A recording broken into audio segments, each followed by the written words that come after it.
just on time trials. Chuck Dano cut a right front tire, so he got terrible, and Harp did a donut down here. So those two are out. I understand that. But they're usually there, yeah. We have James Harp III. He's running that Yukon. It's pretty quick.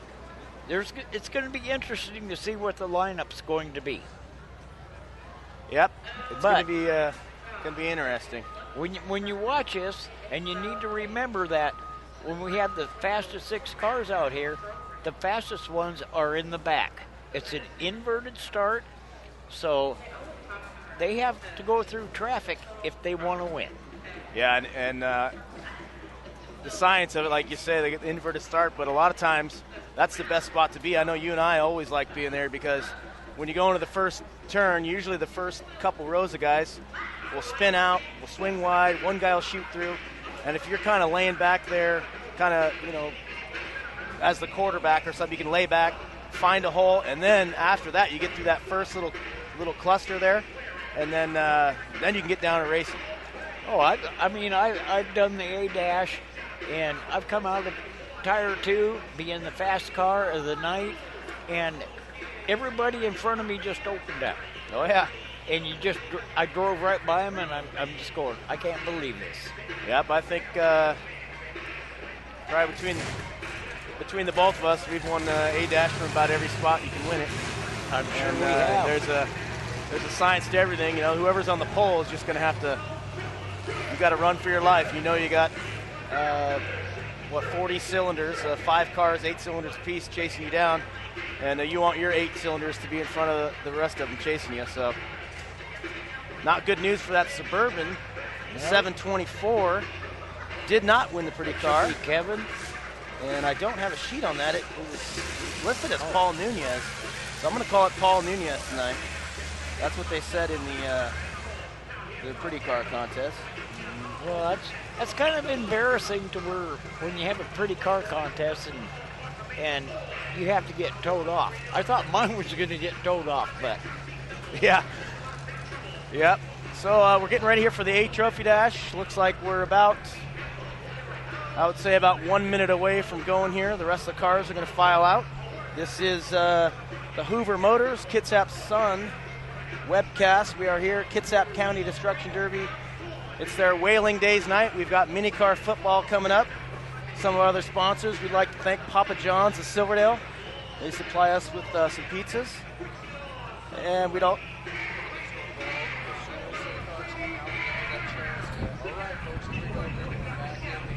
Yep. We're going to fade to black real quick, and then I can.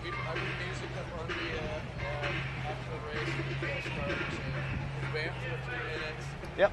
Until our camera guy starts getting out there or something, and then that'll work. Whatever's going on. You're going to fade to black before?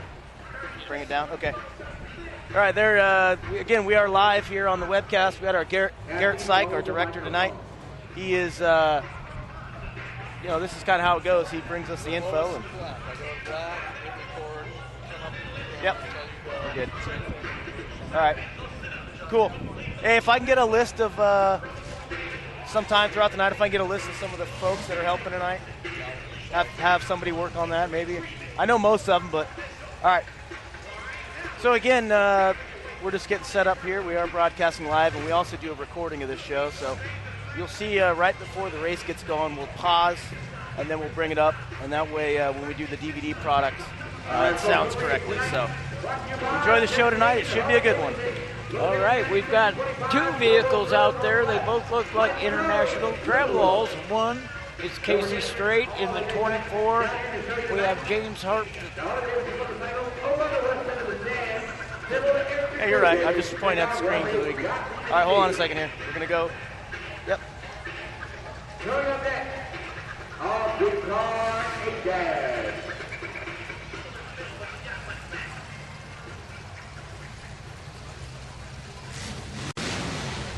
All right, folks, we are here. Mini car football night. It's the A Trophy Dash. This is the Kitsap Destruction Derby's Whaling Days event. I'm Pat Duncan. Joined over here next to me is my father, Rick the Flip Duncan. And on the pole for this race, it looks like we're going to have James Harp III. Right behind him is going to be Justin Bishop. We have Kelly Enzer sitting there. He's staged, ready to pull in with James Gregerson and Casey Strait. Yep, and we'll get that as they line them up. They're getting the tires set. This is going to be a hot race. And we have Dave the Hook Hero in the 113, which he has come back and started racing just 2 weeks ago after being burnt working on one of his cars. Yeah, that happened over a year ago to the Hook, and the family of KDDA came together, supported him. His family's given him a lot of support, and it's good to see the Hook back out here. And this class you see here looks to be what they would call the fully welded cars, the fully built cars. Chrysler Imperials and trucks are all allowed in this, so that's why you see all these trucks and Imperials. So on the pole, as we said, the 07, James Hart III. Outside of him, number 24, KC Strait. Second row, Adam Amouette, the 007. Outside of him, Kelly Enzer, the 47. In the back row, number 129, James Gregerson. And in the fast time of the night, Dave the Hook Hero, the 113. Okay, they're coming down. They're all lined up. They're bunched up. They're tight. They are all ready to go. Their blood is pumping, and this thing is going to be exciting. Nice tight line up, 3 flanking down. Into the first corner, it looks like Hart on the inside. Now Kelly Enzer in the second spot. Now is Enzer going to be up? Oh, Enzer hit the wall. Exit stage left or right. Now in the lead, 07, James Hart the third. Second place, KC Strait and James Gregerson battling it out. James Hart III is sitting in a wonderful position. It depends on what Gregerson and Casey did. Yeah, I don't think anybody's going to catch the 07. He's got a half a lap lead. The 07 is Yukon Chevrolet, and it is quick. Yeah, he's increasing that lead. It's the 6-lap event. He's got 3 down, and he has got a half lap on Casey and the Hook. We have Gregerson got a left rear tire down, so he's not going to be in contention. This is reminiscent of an old Commodore kid. Easy like Sunday morning right now. 07, James Hart III is just easy driving. Casey's driving a good race, but when Enzer hit the wall, that kind of took Casey out of the situation, opened it up for Hart, and Hart has 1 lap to go. All right, the 007 is a lap traffic, so he is not in contention. Hart guides it down the backstretch 1 last time. Into the corner. 07. You have the power car. Just went across the finish line. A great race there, that again. The first event of the night. The A Trophy Dash brought home by James Hart III. A wire-to-wire winner. He led them all, and most importantly, he led the last one. The last one is always the important one. And we noticed you got that nice flower paint job. That looks like a mid-90s Yukon. There he is. He's got that sucker moving, and look for him to do some damage tonight. All right. Oh, it's doing good now. We can take a look at Kelly Enzer because he's out checking out his car after he hit the wall. Yeah, he hit the wall. We will be right back with the mini car A Trophy Dash.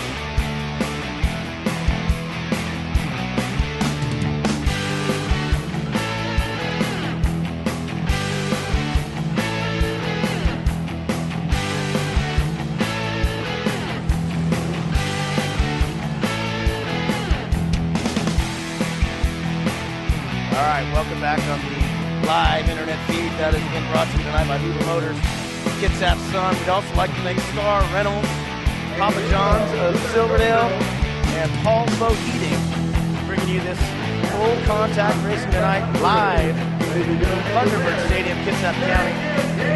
There you see that James Hart bringing home the first iron of the night for him. I wouldn't be surprised to see him get another one. He drove that really well. And the big thing there, as you said, first lap, it kind of got sideways. Enzer took head on to the wall. Looked like full pipe to me, and I think he's going to have some work to do back in the pits. I believe you're right, because he's getting his car towed off. But James, he let the traffic go and let him get tangled up, and he drove by it. Yeah, that's how you want to do it. Just how you draw it up. If you ever had a chance to draw it up and go your way, that was about it. That was beautifully driven by him. He had the situation. He took it. There was no danger. The hard deck was 10,000 feet. Way to go, Matt. Yeah, Kelly's car does not look as pretty as it did. Look at that passenger side control arm, kind of tucked back up in that firewall. I'm kind of looking like maybe Kelly's car might not come back out tonight. That was a pretty wicked shot as he's enjoying the free services of Chico Towing, taking him out. Well, that's a whole lot easier than towing it with your pickup. Yeah. So we're going to be back here. Next race is going to be the mini car A Trophy Dash. Just like the big cars, inverted start, 6 fastest mini cars out there. Mini cars are the 4-cylinder, usually a front wheel drive. There's a few rear wheels. They have to be under a certain weight limit. I think it's a stock weight of 2,600 pounds. They have to be under, I think, 3,200 pounds curb weight from the factory. Because the one I had, that was that Saab 9000. That Saab with a turbo 9000 with the turbo, it weighed I want to in. say it was 28. Huh? Wasn't it 28? And then the rule's 27. I don't know, but we'll take a look in the old rule book and get back to you on that one. the Saab weighed too much. Yeah, but a turbocharged would have been a sweet little car out here. That little Saab was actually faster than the big cars. A lot of the minis are because they're front wheel drive. Okay, coming on the track for the A-Dash.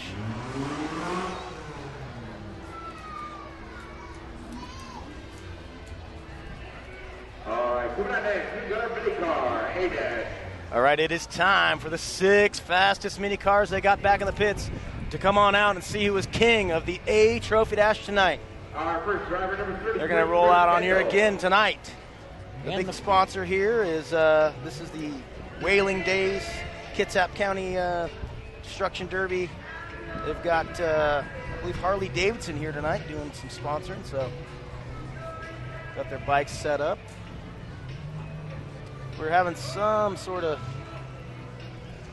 we're going to do a different class here. This mini car's out. Sorry about that, folks. Garrett, you want to pause and come back up? This is going to be the welded class. We have a Virgin mobile cell phone. It is an LG phone. If you're listening, come on down to the announcer station. All right, this now is the A Trophy Dash for a new class here at Kitsap, the welded class. These are cars that are not trucks, not Imperials. They're more of a lightweight car, kind of. They still do have the V8s in them, but we're going to go ahead and get going with this here. On the pole, the 315. We do not have that. That would be Skip Johnson. The 199, Brad Sperry. The 513 is Dan Garrison. The 119, Victor Trent. And in the back row, 122, Michael Mathis. And we have 268, Ryan Garrison. All right, 6 laps. Here we go.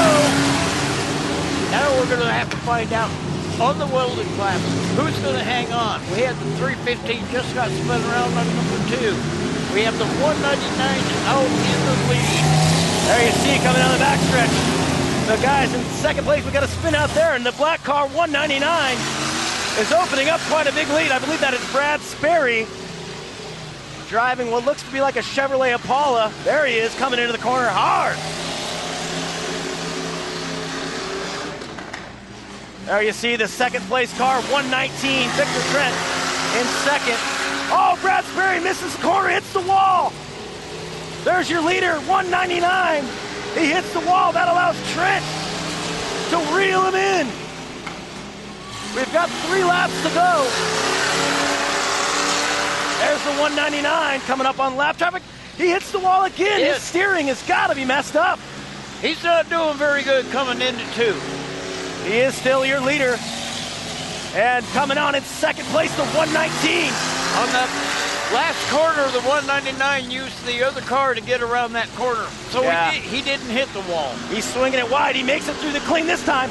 Victor Trent has got him set up for the Rochambeau. Can Trent take him out? Oh. He can't. It's still Sperry, the 199. White flag.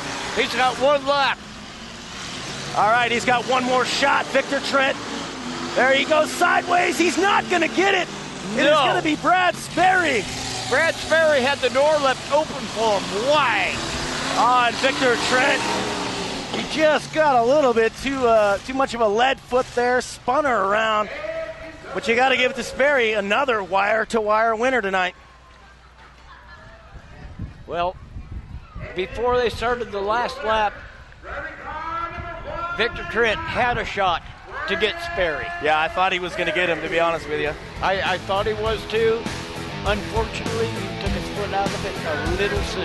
Yep, and that's why we call it racing, and that's why sometimes it goes crazy. We'll be right back with the mini car A-Dash.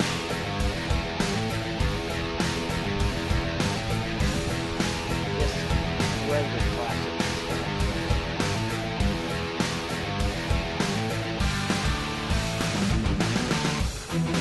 All right, we're back here with the internet feed. Second race in the book. That was another good race. Looked like, actually, I thought Trent was going to get him, but he's going to go back and watch the tape on that one and just kind of kick himself, you know. Well, I was looking at these Mercedes out there. It'd be nice to see 6 of those out there. Let's see what they would do. Yeah, I think for those, though, we need to have some jumps. As you see Sperry take the checkered flag. All right, good. I got it right because it's not on our sheet. So.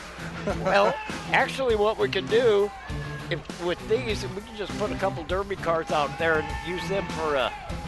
Yeah. Who's going to volunteer their car, right?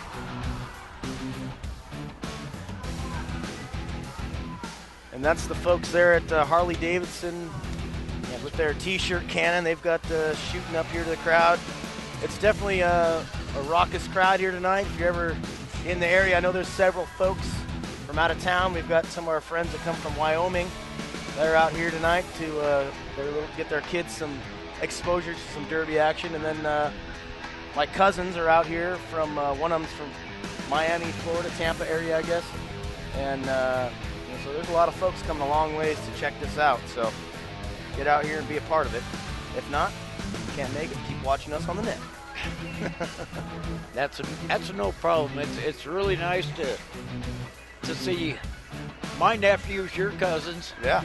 I haven't seen them for many years, and they would like to see me racing. Unfortunately, I don't do that anymore because I'm a retired guy. But it was really nice to see them. They still want to come out and watch us. Yeah, that's what they said, that we're making a vacation back to Washington. We may as well stop into the D-Derby because, you know, it's something you don't see pretty much anywhere else in the country, what the KDDA does here. And if you come once, I almost guarantee you're going to come again. That is very true, and our race program is so much different than 90% of the rest of the country. No doubt. And that's why we have what we have, and people enjoy it. They enjoy watching the heat races, the A-dashes, the figure eights, the boat races. I mean, and tonight we're going to watch a football game, I hear. Football. I'm ready for kickoff. Yeah. Training camp starting, and KDDA's got their own version of auto destruction football. Some full contact racing tonight. You see on the right there, they've got all these, what you call ecology blocks, Jersey barrier type stuff that surround the arena, keeping the fans and the equipment here protected. There has been an occasional spot down in the end where guys have gone through the wall, you know, but that's not where the fans are at. We've got the ends of the track are all open. You know, basically you're coming in down the back stretch. You may get shoved out.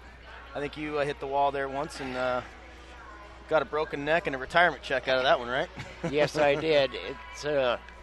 It was unfortunate. It was a good race that Casey and I were in, and It's just what happens. That's what happens when you're racing. And we were both racing hard. But the other good thing is I'm still here, and I'm with all you, and I can still watch a race. Definitely. Nice night here, not a cloud in the sky. Bremerton, Washington.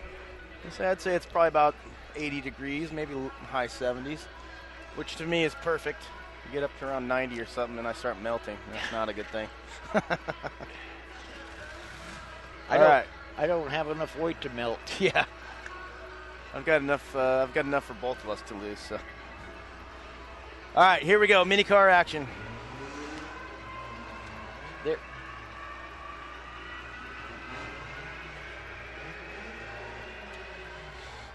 Now we've got a mini car in there.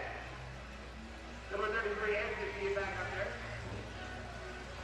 there. All right, if you like what we've seen so far, now it's time for the minis to get after it. These are going to scream and fly around here. The mini car A Trophy Dash. Number 11 on the pole, Frank Morton. Outside of him, number 33, Chris Kendall. Second row, Don Markowick. And he is number 140. Number 94 is Ben Hale. Final row, 198, that yellow car you see back there, Matt Knowlton. And the final man, the fast time of the night, Dale Tucker in the 38. Okay, here we go. Now we're going to look for the yellow car or the gray car.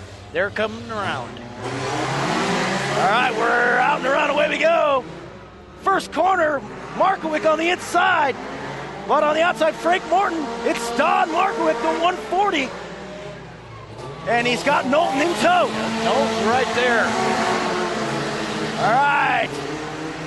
Second time into the corner, Knowlton's got the inside. He puts his nose in there. Kendall just got spun around.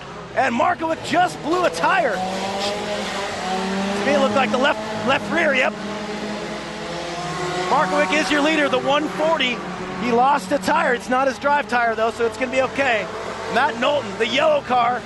So we got Knowlton coming in. He wants Markowick real bad. All right, 3 laps to go. Knowlton just barely squeezes by. Now he puts his bumper up in there. Is he going to get him? Markowick has just enough to keep him at bay. He is taking it on the inside. He's got him right there. All right, Knowlton makes it stick this time. Markowick trying to get back on that inside. I don't know if he's going to get there. Knowlton looks like he's in smooth sailing. Yeah, he's not totally smooth sailing yet because we have the white flag. They joust into the corner. Markowick on the inside. He's going to hold the inside and take the win. He took it back away from Markowick. A last lap dream of a race. The 140. Don Markowick. Holy smokes. On that last lap, on tire 3, he set himself up good with the situation that Knowlton gave him. A fine bit of racing. We got a lot more of that here on Full Contact Racing tonight. Stay tuned. We'll be back with the big car B-Dash.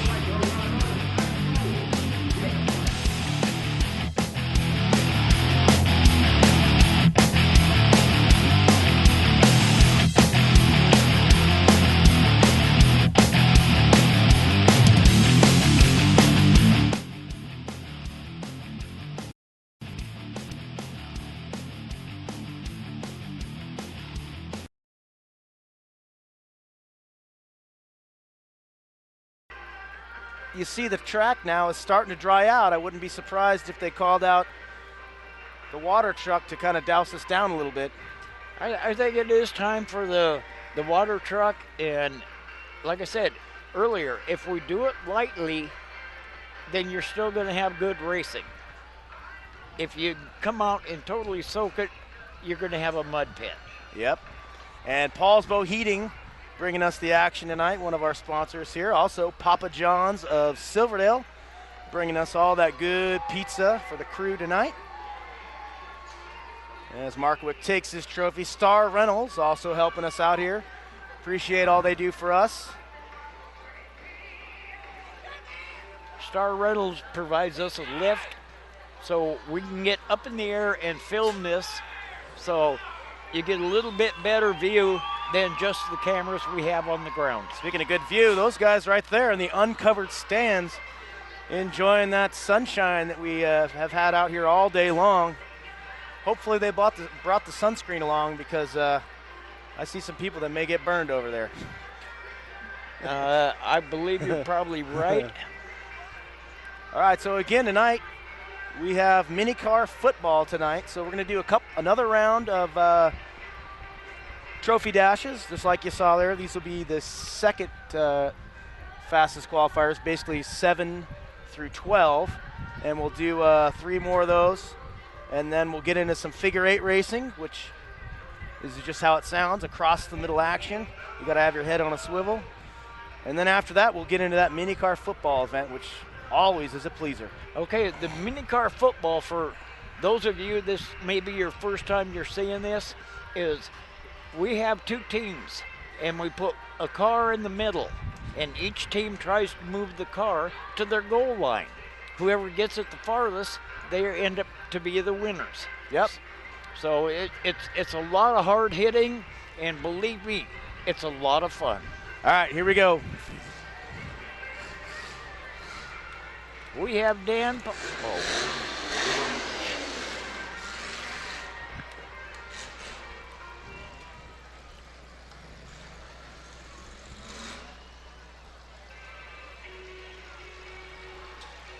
Okay, this B trophy dash for the big cars is set to go. Let's count the lineup down. First one we have on the outside is going to be Dan Pies. Right behind him is Roland, and behind him is Amanda Butler. Let's make sure we get the car numbers in there so the folks can know. You said Dan Pies is the 15. On the inside of him is Rodney Rodriguez Sr. with the 222. Chris Rowland, right, is the 72. Chris Rowland is the 72. And then in the second row, Royce Rodriguez, the 28. I think Paul Nunez in the 724, and Bria Steele, the 77, bringing it up. 6-lap oval, B trophy dash, here we go. And we're off. You've got Dan Price going out wide on the first 2 corners, and he's got the power. We'll see if he'll be able to hold on to it. Pies hits the wall now. It's 2-2-2. That is Rodney Rodriguez Sr. being chased down by Royce Rodriguez. Pies is back in at the 15. Pies takes out Royce, kisses the wall on his way. Rodriguez Sr. is the leader. Dan Pies in second. Now we'll be able to see if Pies, with the heavy power that he's got in that, will be able to catch Rodriguez. Rodriguez, even though he doesn't have the power that Pies does, he's still driving a smart race. Yeah, he's driving a good line. Pies is trying to bring him in. He gets some lap traffic help. Rodriguez Sr., the 222. That big red Chrysler is your leader. There's Pies taking out Roland. Pies is reeling him in. We still have Rodriguez Sr. in the lead. He's got about 2 laps to go with Pies hot on his tail. All right, this is going to square up to be another last lap finish. Pies trying to get him right now, though. Pies wants him. Pies got him, and he has the Pies. Dan Pies is your leader, the 15. He's going to bring her around one more time to get glory. Bria Steele loses the wheel. She was in second.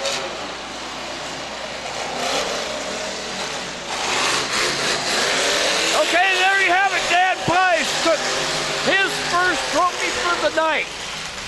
All right. Even though he did hit the wall, he had the power to come back and overtake Rodriguez just before we got the checkered flag. Yeah, he stayed with it. He made the mistake early, made up for it, ran a fine race. That was the big car B trophy dash. We'll be back with the welded car B dash.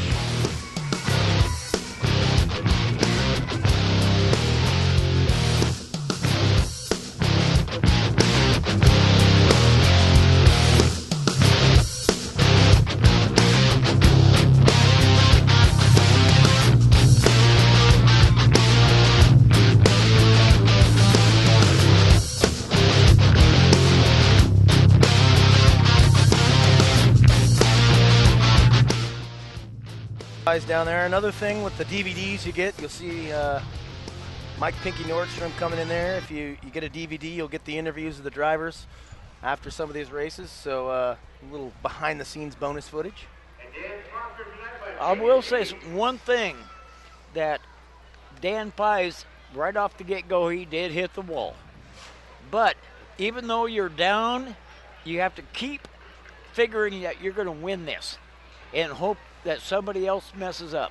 That's exactly what happened, and Dan brought the trophy home. Yeah, it was the first lap. He still had a lot of time to come back, and he got that thing dialed in. He ran a really nice line out there. You want to make this much of a circle as you can to get the fastest laps in. And Dan's done this for a lot of years, and you can definitely tell someone that's got 1,000 laps under their belt. Vice Rodriguez Sr., who's probably got talking maybe 100 or so, if that. No, I've raced with Dan. I've raced with his mom and his dad. It's just like you and me and Sven. It ends up being a family deal. Yep. Crowd now really filing in here. It's got a nice full audience here tonight. Save plenty of free Harley-Davidson t-shirts to go around. I got one at home. I should have wore it. All right, we're going to go to the mini car B-dash.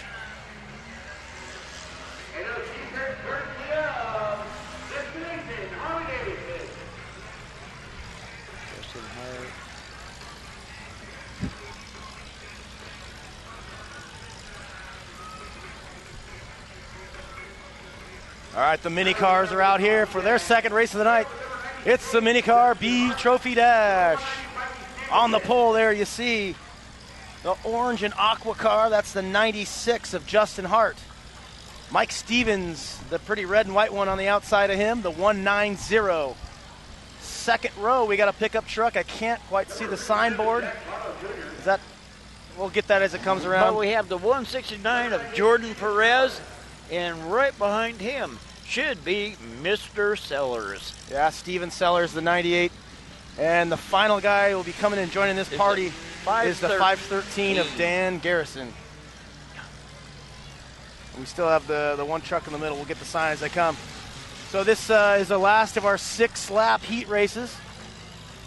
They come down. Let's see who that's. 57 is the car I didn't mention, and that is Jack Bono Jr. We're out in the B-dash. And we have Mikey Stevenson out in the lead with the 96 close behind him. Now, can Mikey hold on to it, or are we going to have the 57, that little pickup, come in and take it away from him? All right, Mikey has the lead. The 57 is in second place. That's Jack Bono Jr., and the 96 has fallen back to fourth now. All right, Mike Stevenson, if he can hang on, looking good so far. Mike Stevenson's done this for a lot of years. He hasn't raced the last couple of years, but he decided to put a car together to come out and show the young guys how to do it. There you see the space between Bono and Stevens. Now 169 is coming into second place. That's Jordan Perez. He's got a quarter lap to make up. There's Perez, the purple car. Second and third place battle. So far, it's all Mikey Stevens with 2 laps to go. Well, Perez he's got a chance to come up and get Stevenson if he makes a mistake. But we're down to 2 laps. That's all we have. And Perez is reeling him in. This could be another last lap winner. Can Perez get him? We're on the last lap. Perez is only inches away from him. Oh, man. Now is Mikey going to open the door up for Perez, or is Mikey going to hold on to it? He held on wide. Got just enough to get the checkered. Mikey Stevenson in the 190 takes the checkered flag, and like I said, ladies and gentlemen, this is the first time he's raced in a couple of years, so he's probably a pretty happy camper. Oh yeah, you come out and win a race on your first night back. We've got a lot of action here, full contact racing tonight. You've seen a lot of good racing. The best is yet to come. We'll be back with a figure 8 race.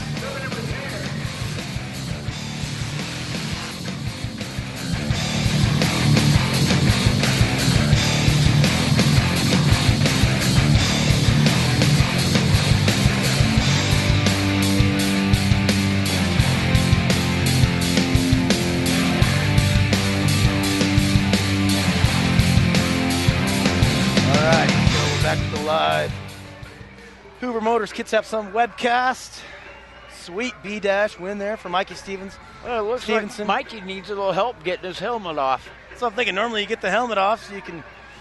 Well, we don't know. He might have needed help putting it on. There he is. Special thanks again tonight.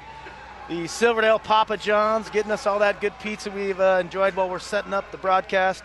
The Kitsap Sun bringing you this live action. Metal.TV, all the web graphics and support.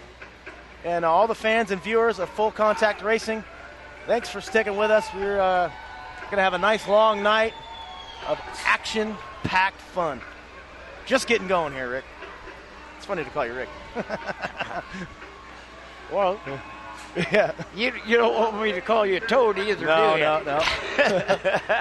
Again tonight, I'm Pat Duncan, and next to me in the booth here is my father, Rick Duncan.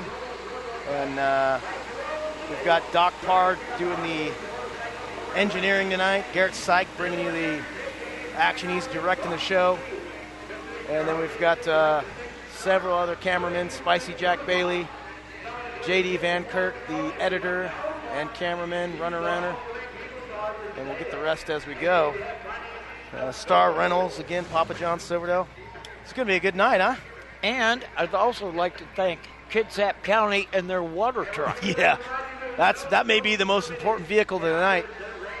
They're going to come out. They lay a few gallons on between each race, which keeps the fans and myself, and actually the engineer of our show happy because it keeps the dust down and keeps the equipment from, taking all that abuse. Well, the water truck right now has got to start going in a figure-8 motion because that's what we're going to run next.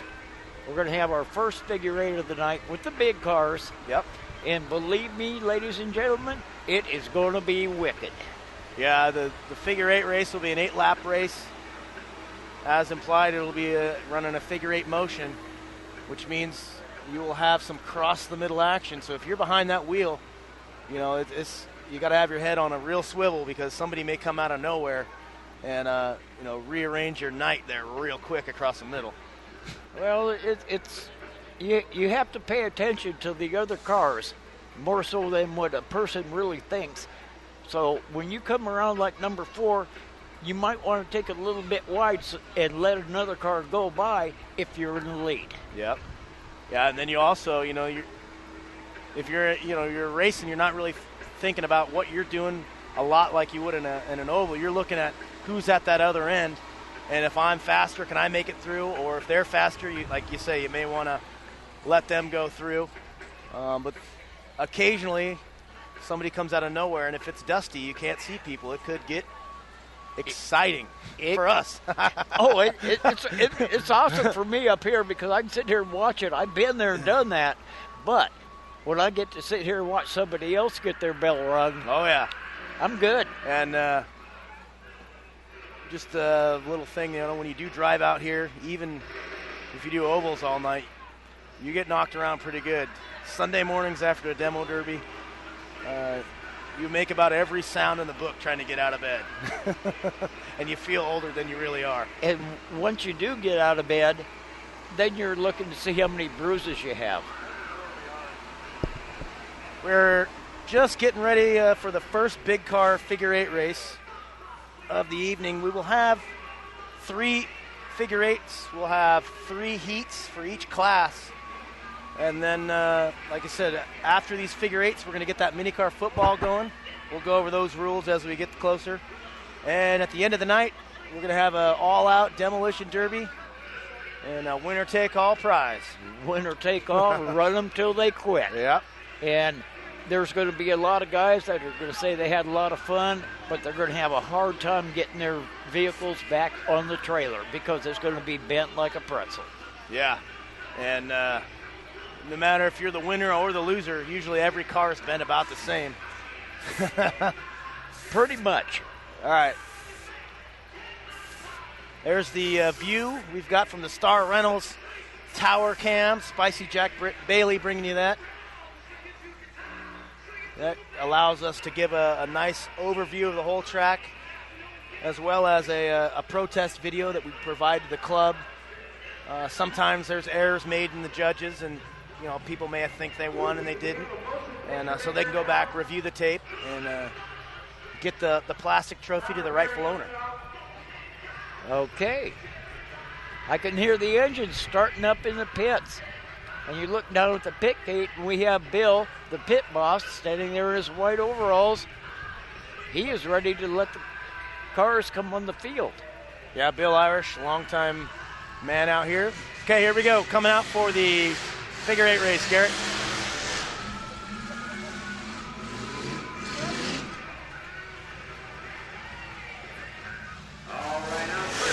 All right, if you think things have been crazy so far, you ain't seen nothing yet. It's a big car. Figure 8 race on the pole. Go ahead, Rick. On the pole, we have Donovan Burr. Right next to him, we have Nate Enzer, right? Nate Enzer. The 147, Nate Enzer. Yes. 78, second row, Jeremy Steele in that pickup truck. Outside of him, we have Jim the Animal Harp.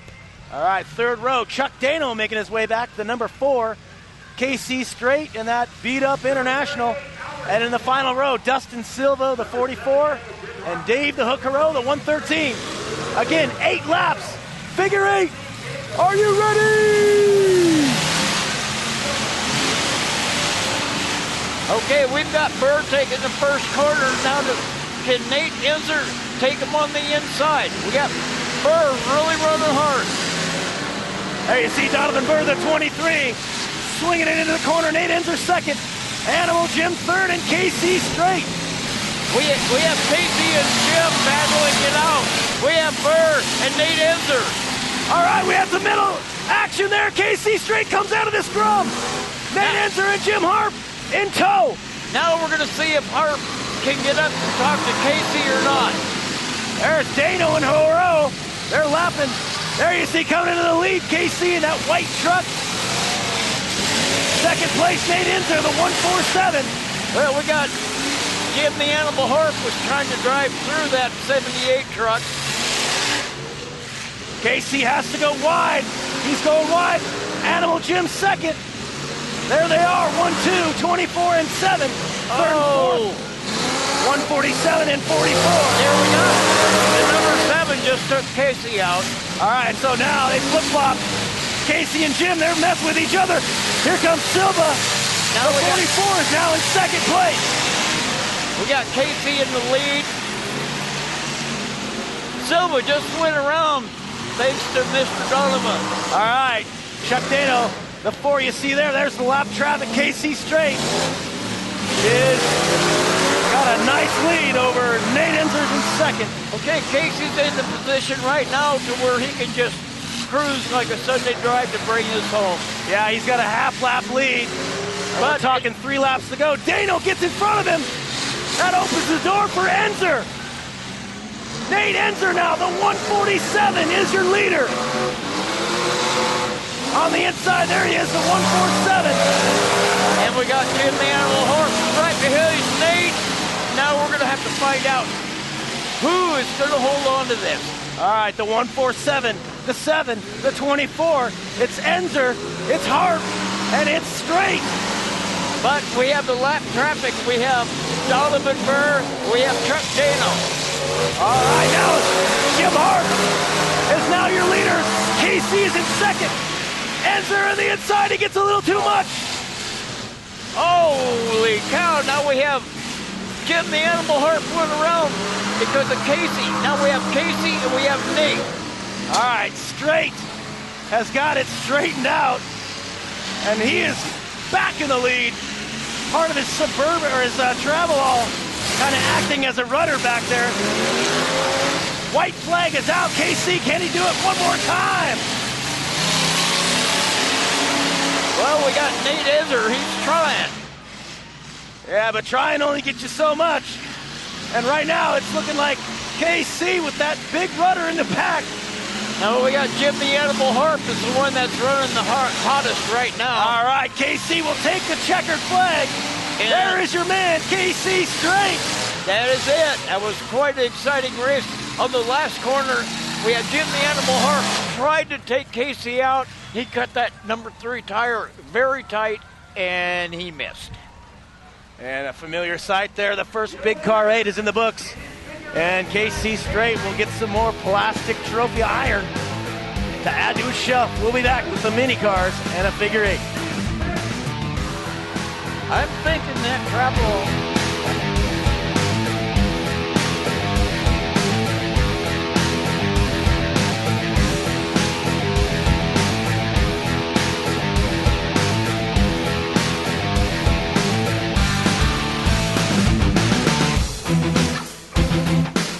All right, now we're back. That was a very exciting race. We've had like 5 leaders in that, and fortunate for Casey, he was the one that came out on top. Yeah, it was no lack of contact, that's for sure. They've traded paint, traded rubber, traded iron for a few laps. KC gets the win. Well, there was Nate Enzer was in there. There's Jim the Animal Harper was in there. Silva was in second for a short bit.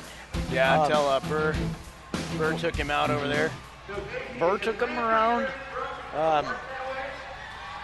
Now, as you look at the track, Casey's picking up his travel all off the dirt and throwing it in the back. Yeah, basically in the back there, all he's got is a bunch of metal that's just ripped apart. He just kind of packs it in, and hey, whatever works for him. Well, I think he's going to take that thing and put it on the corner and put it up for sale. Well, it keeps winning. You can make money with it out here. Fans now you see packed in, enjoying the sunshine and some fair burgers here. We have been enjoying Papa John's Silverdale Pizza all night here in the booth. And we're getting closer to that football game. Hey, there's that T-shirt cannon right there, Rick. Look what they got going. There it is. I'd like to have one of them at home. It's funny, when they first started that out, they had a little too much power. And you see those Unimog Mercedes bringing them around. Those are some serious machines. And there's the man, Bill Irish. He's getting the tires dialed back up. As you can imagine, throughout a race like that, you sometimes end up kissing them a little. Or in my case, a lot. Well, you're sitting in that car and you're trying to cut it as tight as you can on occasions. And most of the time you do pretty well. Sometimes, like Jim coming around the last corner there, he kissed it. What's weird is when you go buy a tire one time and it's in the correct spot, and then something behind you happens where they hit the tire and you don't know what happens. The next time you come by, it's like, what happened here? So you got to adjust your lines as the race goes. If the tires get close together, you're basically doing a 180, or if they get up against a wall, you got to squeeze through, and no race is ever the same.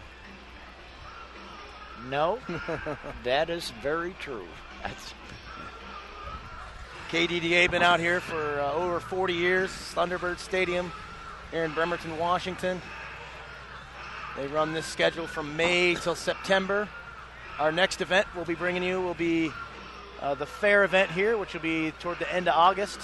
I'm not sure the exact date, but it's somewhere around the 23rd or something like that. There's the big shot. The wide angle, the trees are starting to cast a shadow. We're going to have the lights going soon. That's that Star Reynolds lift we got going there. Jack Bailey bringing you the wide angle. Okay, we've got Jeremy Steele just coming off the track on the tow truck. We got Dustin Silva will be the last one out before we bring the cars out for our first mini car, figure 8. Yeah, I saw Steele's truck going out with a drive line hanging down, so unless he's got another U-joint, which normally you don't bring those, or another drive line, I believe his night will be over. Silva will have to see. He hit that wall pretty hard down there. I'm kind of curious to see what the situation is with Silva's car. Yeah, considering you're the car owner, right? Yeah. That's it's like a 1973 Chrysler 300 with a Chrysler Imperial subframe in the front. It's been out here a little bit. fresh Seahawks paint job for the start of the new season of our Super Bowl champions. Oh, I think the word repeat goes in that conversation. Yeah, repeat, as in repeat Carroll. I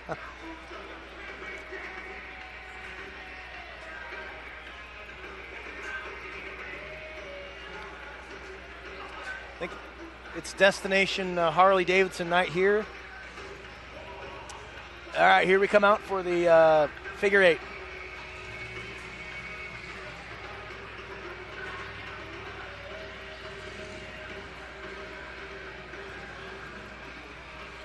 Okay, so the welded class now. These are the non-Imperials, non-trucks, full-size cars. They're out here for our big car figure eight. Victor Trent on the pole, the 119. Outside of him, Mike Mathis, the 122, the 315, and Dan Garrison, the 513 in the pink. So we've got 4 cars, and now we're looking to get the green flag. The flagman says we're down. Now, we've got the first corner under our belt. All right, running the wide line, the high line up top, Victor Trent. That brand new, looks like a Pontiac. Mike Mathis on the inside, the 122. The purple Lincoln taking it. Trent's going to come on the inside on this one, and he's going to regain the lead. Yeah, they kind of swap places a little bit. Mathis goes wide, loses a little traction. Trent gets on the hammer. There he comes across the middle. And we got Mathis coming in there. Is he going to be able to get a hold of Trent? Trent's running pretty hot right now. Yeah, but now Trent has to lay off a little bit. He takes kind of a strange line that allows Mathis to put up on the inside. And Trent goes wide, so that puts Mathis on the inside. Oh, he's got a beautiful shot. Mathis will Right take him there, right here. right there, you got it. That's a fine line there for Mathis. Victor Trent kind of running the wild child, hanging by the seat of his pants. Victor Trent went real wide on that. Mathis come in on the inside, taking it a little bit slower. So, but then they did it again there. They're swapping every time. Yep, Mathis now goes a little snaky across the middle. Trent definitely the faster car. But it's Lady Luck on his side right now. There's 3 laps to go. Huge lead. Quarter track now. Lap traffic, the 513 of Garrison. It looks like Mathis' car is kind of slowing down a little bit. But he gets hooked up. Mike Mathis, the opening he was looking for. He now has the lead. And Trent, the fire has gone out. He lost his steering. He lost his steering. All right, so Mathis, the 122, is going to be the man. He's got a lap lead on Garrison, the 513. All right, 2 laps to go for Mathis. 2 laps. Looks like it could be a last man standing race. Pretty much, we got half the cars out of the field. And we have the flagman's going to be standing there to give him the white flag when he comes around turn 4. There it is, your white flag. He has 1 lap to go. The only thing that can keep him from winning this if his car quits. Knock, knock, knock on wood. All right, this could be Mathis's first figure 8 victory, I'm hearing from the back. A former cameraman out here with us, about to become a figure 8 champion. Mike Mathis, the 122, bringing it home. Mike Mathis, it's over, buddy. The checkered means you won, dude. He's going to do another lap just in case. I don't think he understands that he won. Yeah. It's over, buddy. You're the only car running. Oh, now he gets it. There we go. He just couldn't quite count the laps. Well, he just put 1 more in for good measure. Mike Mathis, the winner here of the first welded car race, figure 8 race. We're going to be back with the mini car figure 8 after this.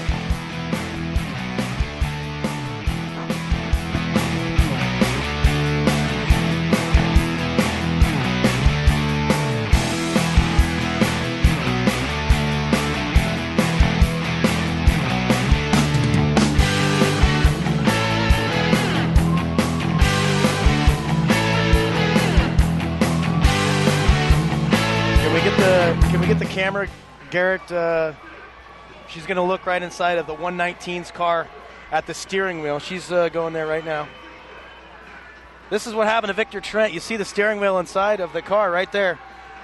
It's spinning around, and it's not hooked up to anything. So basically, what happened during that race, he got hung up, steering joint probably broke, and his night is now over. Victor Trent, the 119. That's him right there. So very nice. So you see Chico going to come in, bring him out now. And the figure eight's in the book. And we're going to be ready for the mini cars to come. You notice a lot of new cars out here that we haven't seen. The top, like I said, the top 12 finished those dash races. And if you didn't make the top 12, you had a bad time trial or had difficulties, you get to get into it now. So I know we're going to see some good mini cars here. Maybe in a Steve Morgan sighting. Thanks again for joining us tonight. Full Contact Racing live, Bremerton, Washington. Dean Wells, president of the KDDA. Several other board members putting all this stuff together for you. Year in, year out, good family entertainment. A lot of people helping bring this webcast tonight. We've got our sponsors again, Hoover Motors, Kitsap Sun, bringing you this webcast, allowing you to enjoy this any spot in the world you are. Star Reynolds, Papa John's of Silverdale, and Paulsbo Heating. So they would appreciate you checking them out. If you need some heating work done, give Paulsbo Heating a call. Everybody needs pizza, right? So hook up with some Papa John's down there in Silverdale. Also bringing you this Harley-Davidson KDDA race tonight, the Destination Harley-Davidson. Chico Towing, longtime sponsor. There we have the Kitsap County Fairgrounds, allowing us the facilities here. West Sound TV, a lot of equipment they're helping us out, thanks to West Sound. And we've mentioned Star Reynolds, bringing you that wide shot up on top. Night just getting started here. We're going to be one more figure eight race, and then it's football time. Last big car is getting hooked up.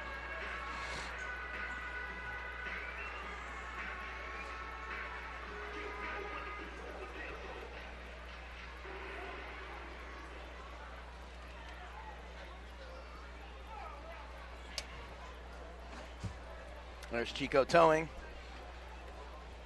Been out here for years, since the beginning of the KDDA, helping us out.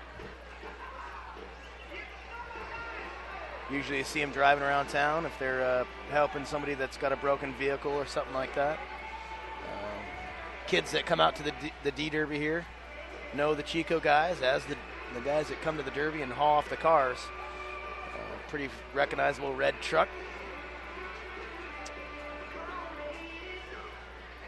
That car's seen better days. You didn't make it through that race. Again, this is was the welded class. Basically, welded class cars are not trucks or what would be a Chrysler Imperial. Those are much stronger rigs and deliver some crushing blows. These guys are kind of a middle of the road class, still a V8, American-made, rear-wheel drive car. But just not quite the power. All right, we're going to be ready for the mini car figure eight.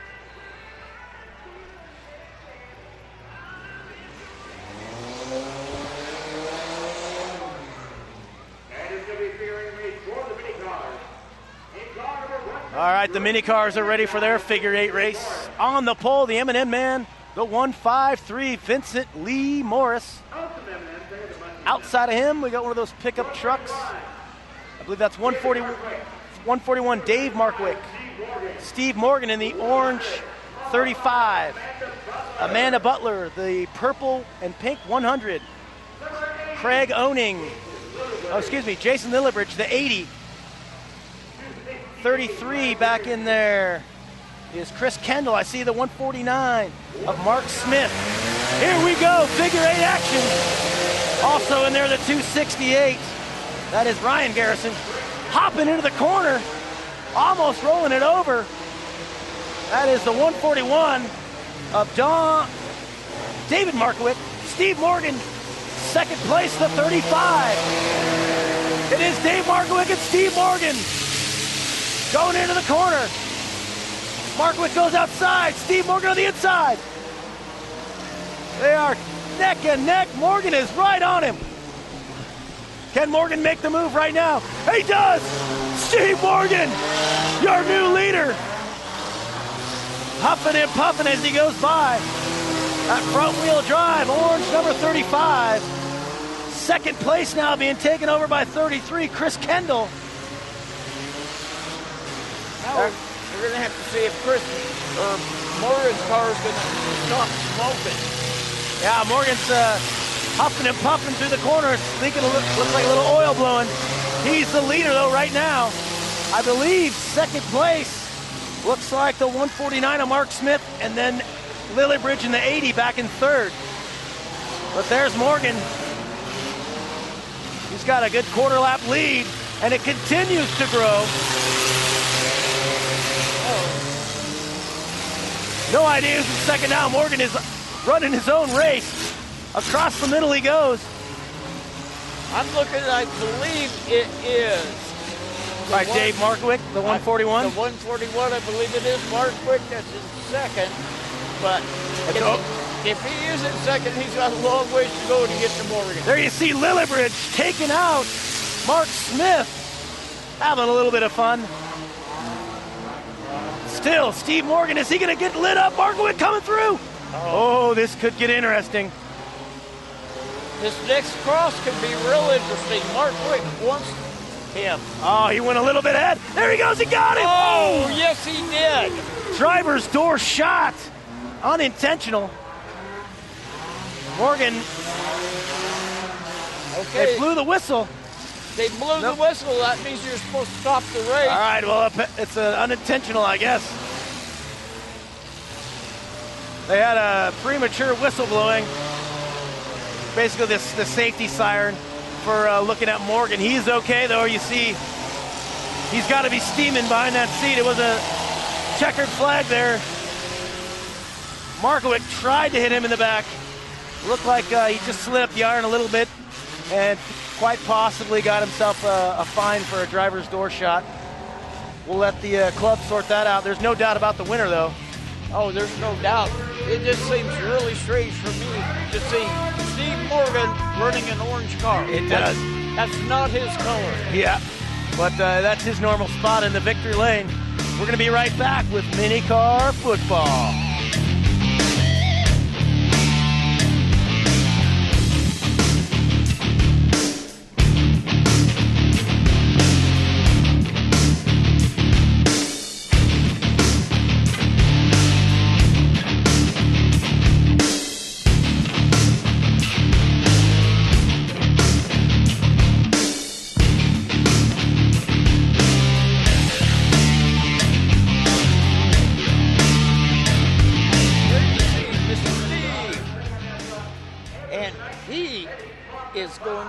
Receive his trophy. Mr. Morgan and we have banged fenders together. He's a very awesome driver. Now he's just standing there next to his orange car, which is not a color he usually runs, but we have those little Mercedes coming out to present him his iron. As Pat said, this is where we usually see Steve. We either see him in the pits, lined up for the next race, or we see him in the winner's circle. Right now, it is a winner's circle. There's nothing better than receiving your trophy, getting back in your car, and being able to drive it off the field. There it goes.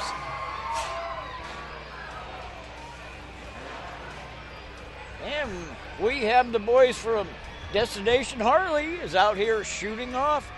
the T-shirts right up into the crowd.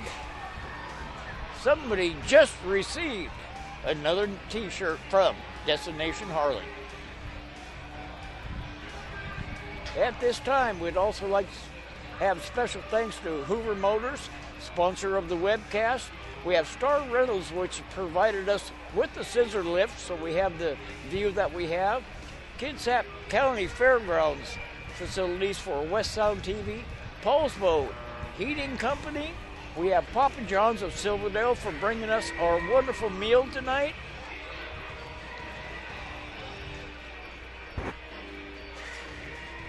Right there, you can see the crowd. People are sitting there in anticipation of this mini car football, which should be coming up next.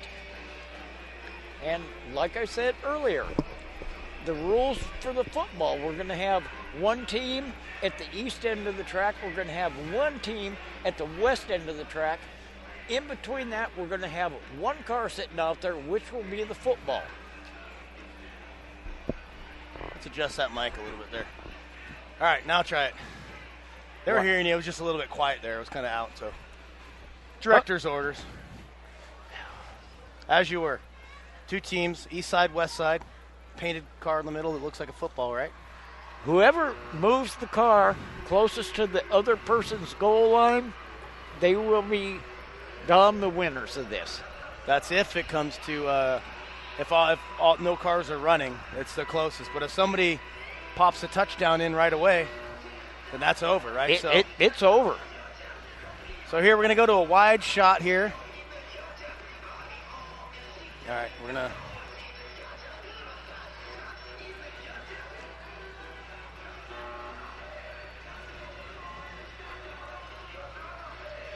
All right. Whaling Days here at Silverdale. What does that mean? It means a football game, D-Derby style. There you see the overall size of the track. You see the tires are set up. Those are the goal lines. There will be a car that comes out here eventually. It looks like a football. And the goal will be to get that football into the end zone or past the goal lines. Well, usually you have the football out on the field prior to the players coming out. Yeah, that's we may have a little bit of time here while they get things sorted out. Tow truck's probably going to bring it out. Well, I was waiting for the number 3 car to come out because I figured that'd be Russell Wilson.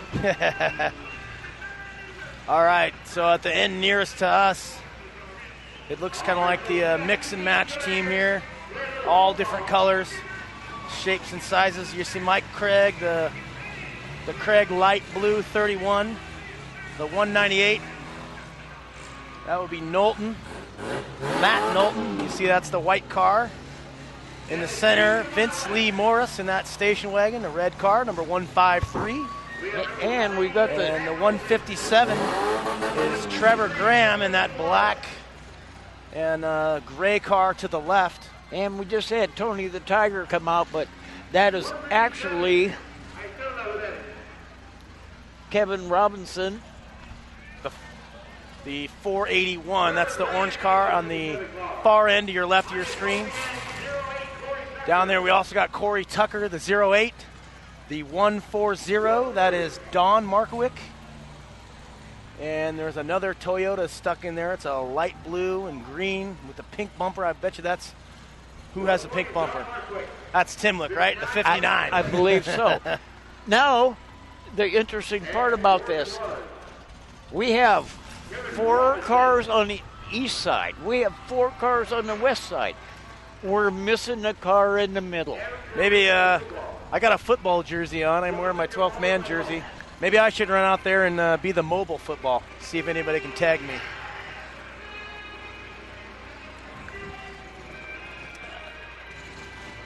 So what it could turn into here is I see Bill Irish down there though. He's looking out.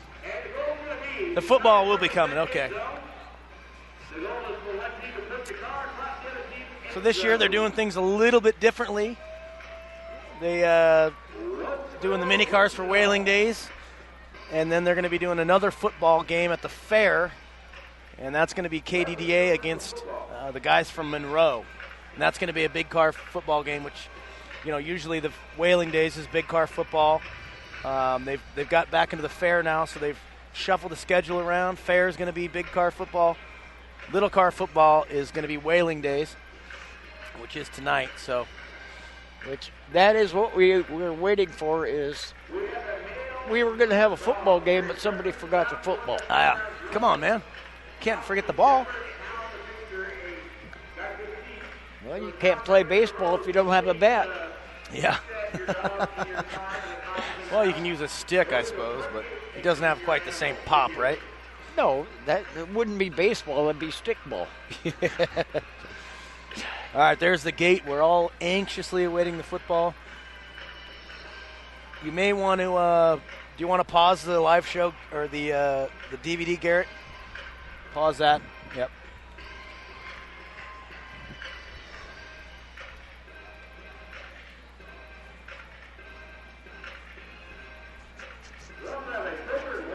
Yep.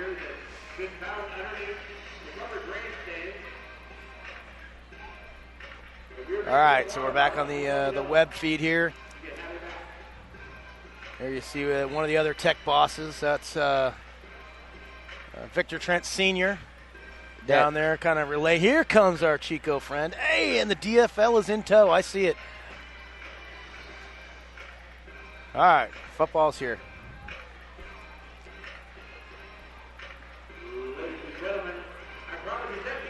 There's a lot of things. Want to bring that up again, Garrett?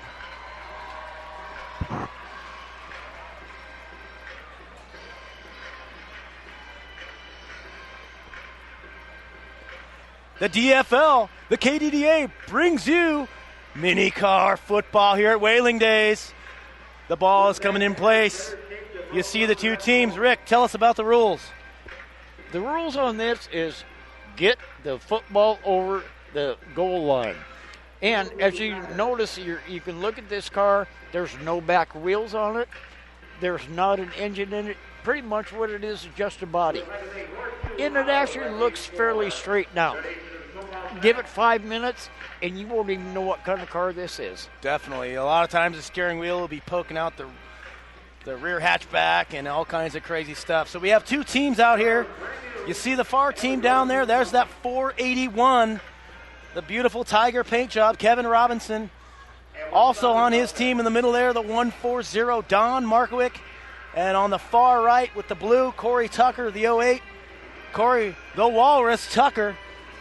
And the other car in the middle, we'll get to him when we can see a signboard. Down here at this end, Rick, who's on the other team? We have 157, Trevor Graham. We have Vincent Morris, 153. We have in number 31, Mike Craig, the bowling champion, Mike Craig with the pin on top. And 198, we have Matt Knowlton.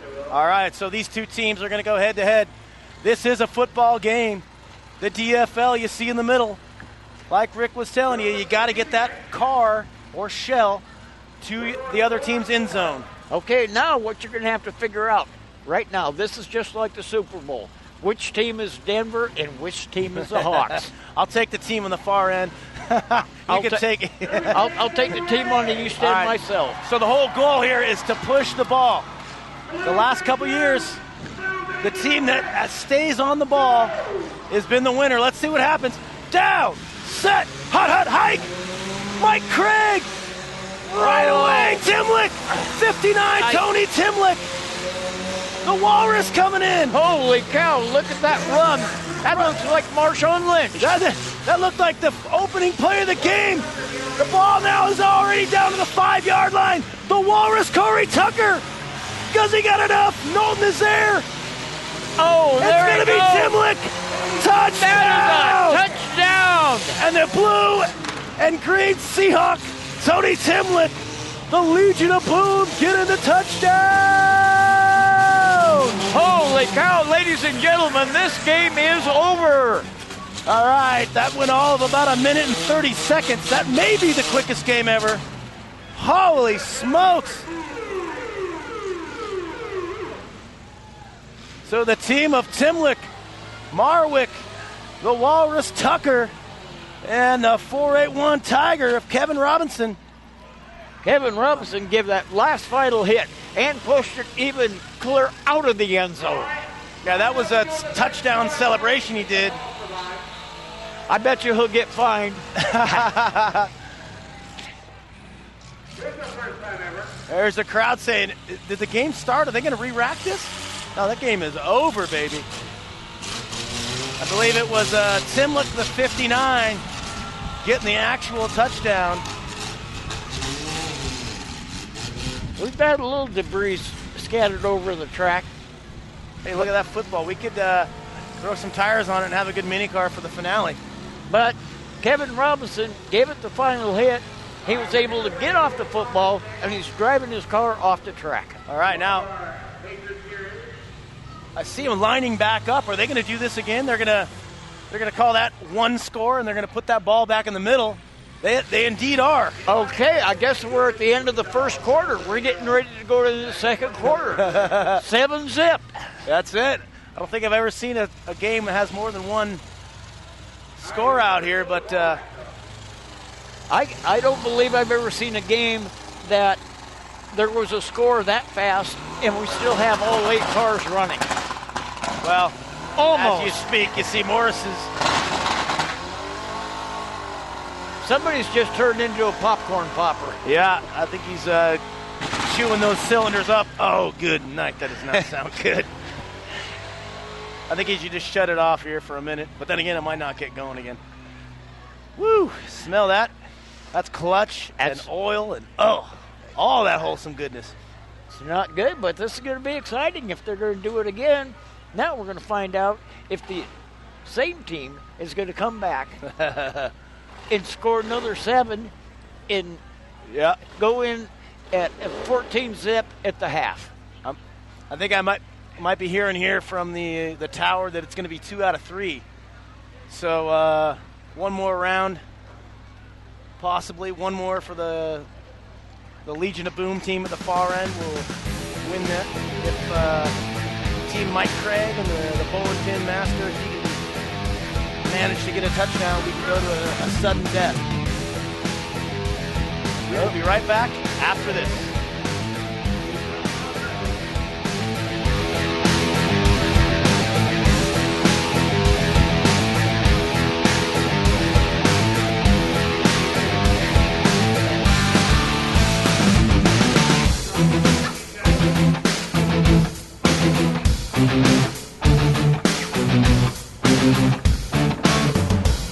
All right, so an unprecedented move here is they're going to bring the DFL ball back to the middle and give you guys some more football action. We've got Chico just about ready to pull that out almost into the middle. They're going to drop that. We're going to see the flagman. He's going to drop the green flag again. And we're getting into the second quarter of this football game. We're going to find out if it's going to be a 14-0 at the half, or is it going to be tied up 7-7?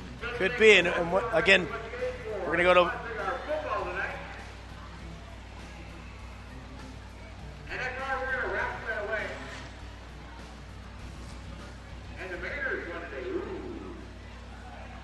All right, we've got the DFL ball back in place, provided by Horseshoe Auto Wrecking.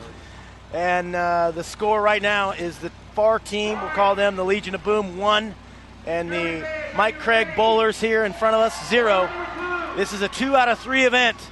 So if the LOB can get one in here, that would be Tucker, Timlick, Marwick, and the 481. They will win this thing.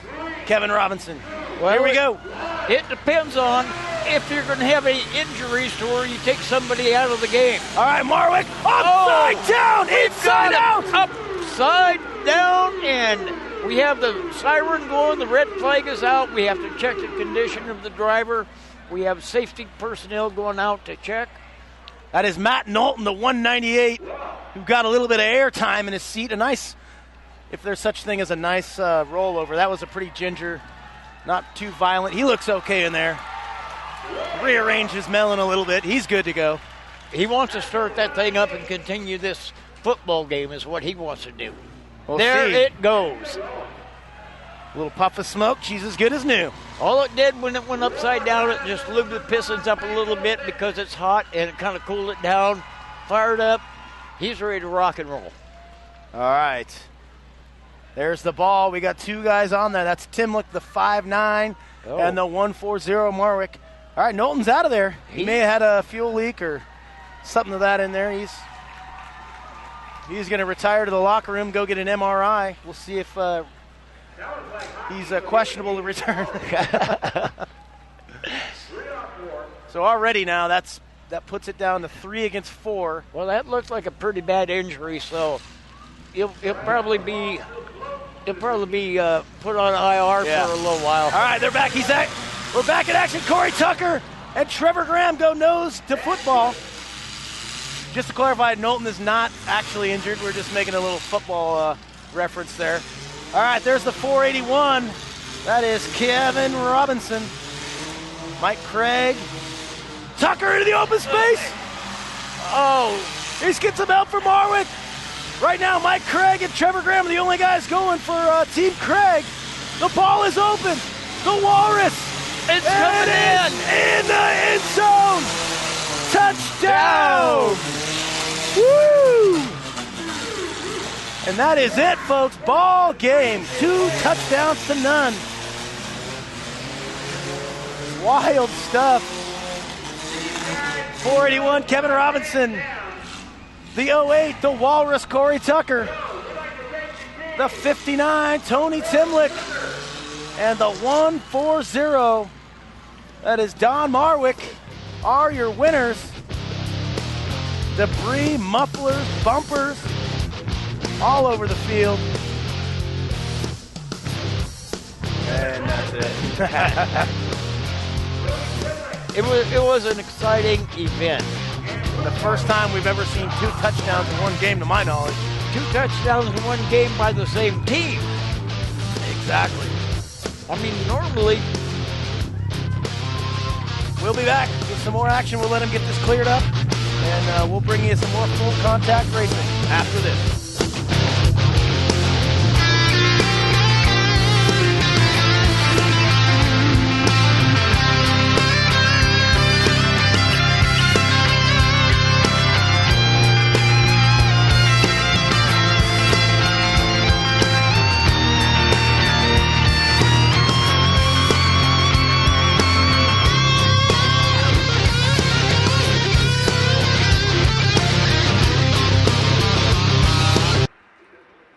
Racing at its finest. Football game in the books. The first one of the season for 2014. I would say out of all the years I've seen this for a mini-car football game, this one has to be one of the best. Yeah, they did not waste any time. Mike Craig got out of the shot, got the whole shot early, was the first man to the ball, but there was just too much coming from that other end. Well, Kevin Robinson in that 481 painted like a tiger, and he run it like a tiger. Oh, yeah.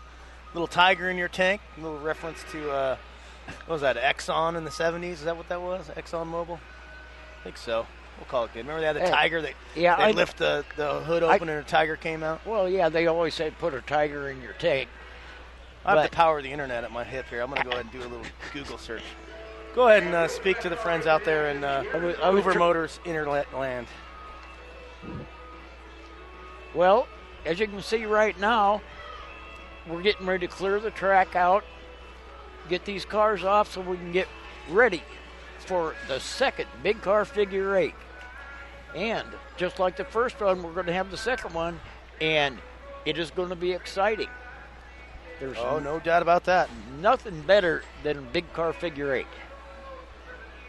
All right, so here the stream is going well from a couple of folks out there in internet land. That's a good thing. We got nice streamage, so good work back there, guys. It is good because last time we had a little difficulty, but they've been working on it, and I think we're doing real well in that department tonight. Now we've got the cars getting ready to get pulled off from the football game. Pat's sitting here trying to find out what gas company had the slogan of put a tiger in your tank. Exactly. A lot of you folks at home may have already got onto that. We were correct. It's Exxon. Exxon put a little tiger in your tank. Started, looks like 1965 was the first year it came out and ran for several years. So 41, tiger in your tank.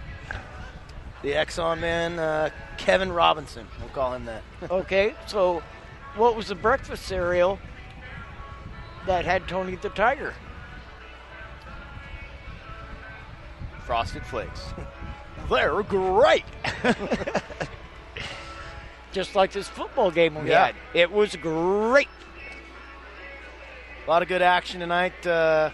Again, thanks for tuning in here. West Sound TV, bringing you the full contact racing action throughout the season. Hoover Motors, Kitsap Sun, bringing you the stream. Paulsbo Heating, Papa John, Silverdale, and Star Reynolds, all helping bring you this program tonight. We're only about halfway through, a couple more hours of racing, and then the Big Daddy finale at the end.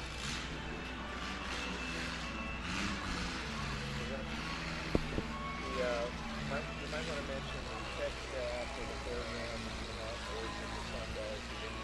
Chico Towing, bringing that football off there. You see, it doesn't even really look much like a car anymore.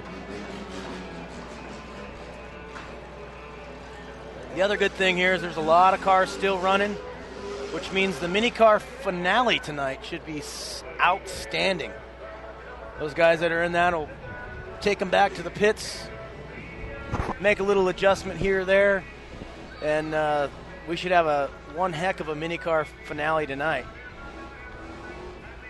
Well, if the mini car finale is anything like what the football is, I would not have liked to have been in that football. No, another good thing is you noticed there was no irons, there was no welding, no cross supports inside that car at all. That's why we do have those rules. The KDDA's got some good safety rules. So you see that car that went off, the guys are not inside it, and it will look like that. So that's why they put the side irons. There's a cross brace that goes in between from door to door and keeps the people compartment the way it's supposed to be and not touching in doors like that. Actually, the football kind of looks like it got wrapped around a tree in a regular accident. Yeah. One side of it, you're hitting the skid there, it'll look pretty bad. So, Tech Boss out here, Mike Stevens, Victor Trent Sr., Rick Duncan, all doing tech to make sure these guys are safe is the main point. And then the second thing is to make sure people aren't, making the gray areas a little added metal and then doing stuff. We need to make sure people follow the rules the way they're written. Definitely. Because you could have a rule written one way, I could interpret it one way, Pat could interpret it another. Yep. So those are in place for those very reasons. And one more car to get off. That's Vince Morris, the M&M wagon right there. Last one to get off. And after that, we will be back with, let's see what's next on here. Looks Should like be big car heat race. And we'll see if Kelly Enzer will be back. I can see that from here. He won't be. Looks like he's suffered some major damage to that right front. They'll have to put it on a stretcher type of rack and pull it back down, replate it up there, bring it back next time. Concrete is a funny thing when it, concrete's a funny thing when it, you run head on into a concrete wall, no matter what the speed, it's going to do major damage to that car. So it could be major damage to the car or the occupant. Yeah. Usually you try to just kind of kiss that wall in a heat race. But if somebody helps you from behind and kind of spins you a little bit, you get more than a kiss. You get the whole front of your car getting ruined. Well, that was like 5 years ago in a figure eight that I took the Imperial over the east end right through the gate, and it took like 20 minutes and 2 tow trucks to get it off the ecology box. Yeah, and that's you're talking these big cars. Last car coming up, you're talking the big cars. You're talking, a couple tons of iron that end up getting thrown up 4 or 5 feet up in the air, high centered on the blocks. It's a lot of force that goes into that. On the east end of the track, which is about the only thing we have with sunshine on it right now, and there's a gate there. That's what I went up over ecology block with. As you notice, there is nobody standing along that fence like we used to. 2 years ago, there's absolutely nobody can stand on that fence because the possibility of a car coming up and hitting it or going through the gate and injuring somebody. So that's why you don't have anybody down there. There's our Star Reynolds lift. Jack Bailey running that camera tonight, looking down on the Harley-Davidson. That's Destination Harley-Davidson out of here, Silverdale. They are sponsoring this event tonight for the KDDA. They've got all their show and shine bikes out here. Crowd enjoying maybe buying a new bike. Paulsbo Heating, Papa John's also helping us out. Star Reynolds, that's the lift right there, bringing you this action. You see also Jack, the cameraman, when he gets up there, you see his chairs on the right. Yes, he doesn't get to come down for quite a while, so tonight it's not so bad. Don't fall off, Jack. Easy now.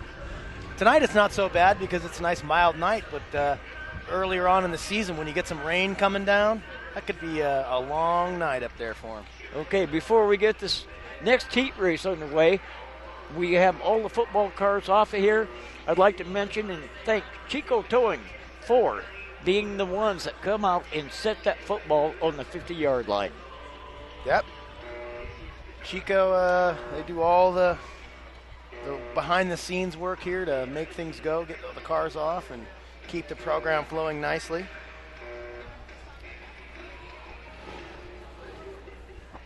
It'd be tough to keep the show going the way it does without Chico.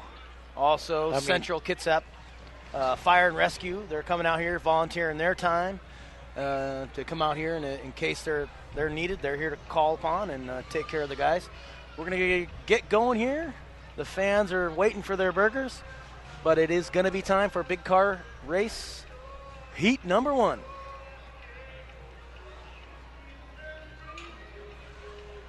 Okay, we got the first car coming out. All right. Yeah.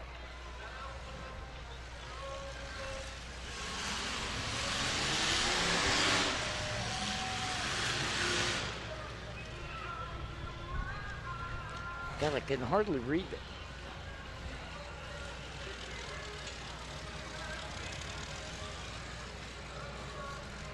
All right, the big cars are out. This is going to be the first heat race of the evening. The 007, Adam Amouette on the pole. James Gregerson, the 129. Second row, the 07.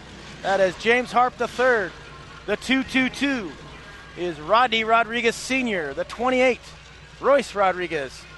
The 724, Paul Nunez.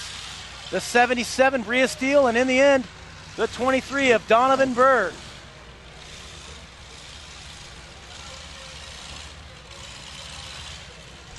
Big car first heat race. This is going to be an 8-lap oval race. Flag man bringing it down. Nice tight lineup. That's a green flag. Into the first quarter, the 007 Adam Amouette, followed by Harp the third, coming into the next round. We got Harp in lead. Okay, we got Rodriguez in second place. Gregerson in third. Jim Harp swings it wide. Rodriguez on the inside.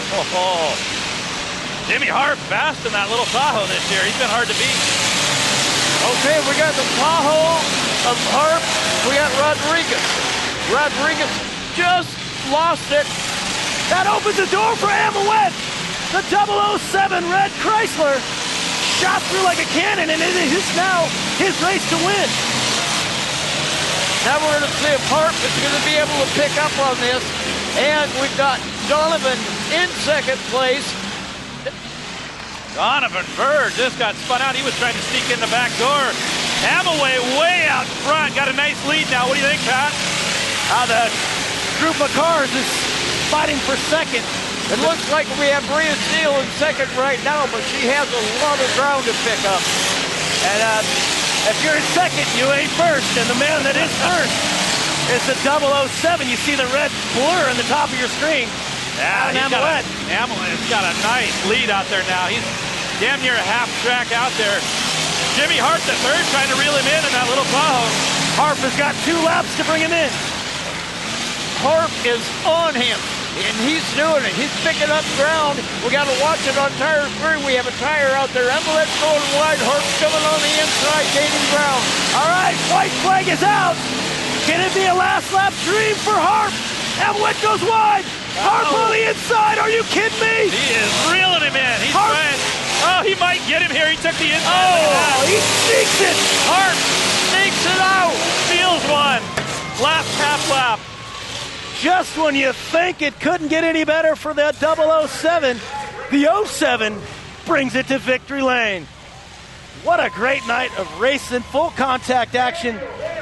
The winner, James Harp III, the Flower Power, taking it down. It's pretty amazing. The 2 cars that were going for the lead was the 007 and the 07. I just noticed and guess that too. what? That's pretty You cool. add them up, that's the score we had in the football game. All right, they're going to re-rack them here. We'll be back with another heat race after this.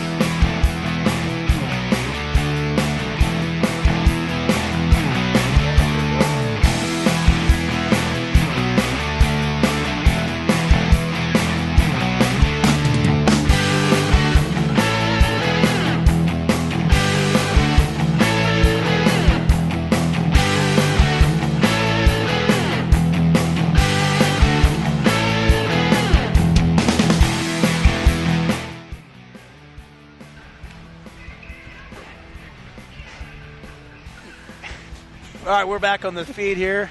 Pat Duncan, Rick Duncan, and now joined by the pink one, Mike Pinky Nordstrom. Good night of action so far, Pink. A lot of races that have been won on the last lap tonight. Yeah, the track is super, super solid tonight. They've watered it down a little bit, but it is fast. And there's been some guys stealing races, and we were talking about this at the last race. You know, sometimes it's better to be second. Rick knows. I was talking to him about it. You might want to just be right there behind the leader, like Jimmy Harp just did, and then steal it at the end. That it was because we had lap traffic down here on tire 3. Emelet went wide. Harp had the door opened up on the inside, and he beat him by 4 car lengths. Yeah, he came into tire 3 down 4 and exited 4 up, up 4. So good action there. Harp bringing it home. Sometimes those obstacles out on the course will get you. That or a car that's a lap or 2 down, they can hold you up if you're not reading the field ahead of you. That can cost you a race. As you say, you can read the field, and if you're in second, you have to figure out what you have to do to get yourself lined up. If you see the guy that's in the lead going wide, you're going to want to be on the inside. And that's what Hart did, and that's why he's in the winner's circle. Second time tonight, right? Didn't he? He won the A Trophy Dash, I think. That is his second win of the night. So you can say if that thing quit right now, he would still go home a happy man. Well, look at the front here of Gregerson's travel hall. I see some linkage hanging down. It took the whole corner off, the whole There's shooting no match. control arms. It's all still kind of. I think it looks like it broke. His night's over. Yep. They're trying to get that tire with the drum and all the. Well, the drum and the spindle. It looks like it maybe. That looks like a straight axle on there. It looks like it broke a kingpin. Yeah, I was just talking to him and KC. I just bought one of those square body international travel halls over in Eastern Washington. I got to go pick it up. They'll probably end up buying it from me. It's a nice solid one. People are going to start catching on to those things if those guys keep building them and making them go that fast. Well, since this year, and we're noticing that tonight, we have the welded class and the non-welded class. They're going to have to end up putting a truck class together. Yep. And have strictly trucks and travel halls away from the cars. Or I like it the way it is, get the Imperials in there with the trucks. They're basically the same thing. Yeah. It almost makes me want to build them what they'd call the welded class car like we used to build them. Yeah. Because you know. I think you Very should. fair. It's been a little too long. We need to see Mr. Mopar back out there in action. Maybe next year. There you go. Sometimes it's good to have a break. Absence makes the heart grow fonder, correct? All right. About halfway through the night. Again, we got, there's up here, wave up to old Spicy Jack. Rick, take a look behind you there, Rick. We're on the screen. Wave at Spicy Jack. He's telling me I'm number one. He knows better. Rick What's up? is there in the fluorescent. Can't miss him color. That's in case he gets lost. I can find him later. Pinky in the middle. And then myself over here in the end. Bringing you the full contact racing, West Sound TV. Pat, Hoover we got Motorsports. some sponsors to thank tonight. Who do we Yep. got on the list? Yeah, we've been running through. We got Star Reynolds, who's bringing us that lift and the equipment tonight. Thank you, Star Reynolds. Papa John's Silverdale, thanks for the good pizza, keeping us nice and full down here. Amen. Paulsbo Heating. All your heating needs up there in Paulsbo and even Silverdale and Bremerton, give them a buzz. And we have Kitsap, Central Kitsap Fire and Rescue for providing us any aid if we need that. All right, got the Kitsap Sun. We also have the KDDA. Thanks to everybody that's helping out down there on the field and in the pits tonight, making this all possible for the fans. And as you look out on the field, you can see the other one we have is Chico Towing. There you go. Without them, it would be a lot slower process throughout the night. Beautiful night here, Bremerton, Washington, Thunderbird Stadium. It is whaling days here in Silverdale. Always brings the big crowds out here. The sun is finally set on most of the open stands here so they can put the sunblock away. Well, it looks like Mr. Harp doesn't want his car anymore, but he's got his iron.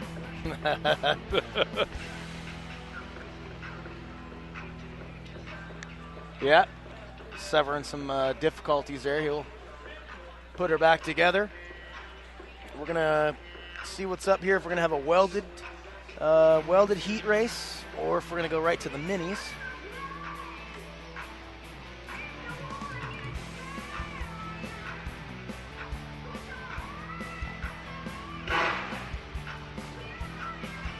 Now, when they say the welded class, how they used to build them, I mean, all of the cars are welded here. The Imperials are more Right. welded than anything. So I was just curious as to why they called that the welded class. Should have just called it the non-Imperial class pretty much, Yeah. right? Exactly. That's exactly what it is. But a lot of people at home don't know what we're talking about because all the cars here at Kitsap are allowed to do a full weld on the frame and everywhere and in between and then some. It's pretty much your class of cars, even though they're not an imp, but they could have an imp subframe in them, or your trucks. The technical thing is that the cars that are welded are allowed to finale at the end of the night. The Correct. main event at the end of the night, the full-out derby. All right, we're going to go to black here, Garrett. There we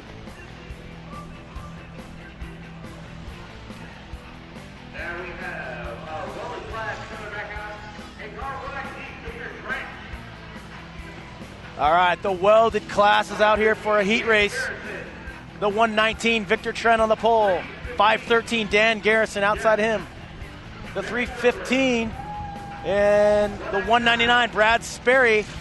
We've got the 122, Mike Mathis. And then the 19 of Dan Reeder. 6 cars. This will be either 6 or 8 laps. It should be 8. Green flag is down. Full contact racing. Now we've got Trent out on the lead. His car ran good in the last race. We're going to be able to see if he's going to hold on to this because the way he's starting out right now, he's got quite a lead. Yeah, that car seemed pretty fast in time trials. He's got a good engine in that thing. It looks like he gets up and goes pretty darn good. Yeah, Victor Trent, the 119. There you see coming into turn 3 is your leader, Brad Sperry and Dan Garrison. About a quarter lap and growing behind. Trent is really flying and slinging the dirt. There's everyone trying to catch him. He's now up to a half-track lead. Garrison, the 513 pink, is in second. Yeah, and this time you got a guy way out in front with a good motor and good driving skills, so I think he's going to hang on to this lead, but we could run into that traffic that's a lap down we were talking about before. That could have almost got him right there. Between the lap traffic, the 199 Brad Sperry on the inside. He's going for it. See you later, Trent. And what That were we opens the door for Garrison. What were we just talking about? Oh, I spoke ask too and you soon. shall receive. Yeah. All right, the 513, Garrison is your leader. Dan Reeder, the 19 in second. And Mathis is in third. So now we've got a battle for first and second, and we got he wants to get back into this. Oh, yeah. He's got some work to do, but his car can do it. Garrison, the 513, 2 laps to go. There you see. It's just like we had happen a couple of weeks ago. The first and second car end up taking each other out, and then we're going to have Trent's going to come right back in. White flag is down. Garrison, the 513. Reeder, the 19. Who's it going to be? It looks like Garrison. Oh, Sperry on the wall. There it is. Garrison, the 513.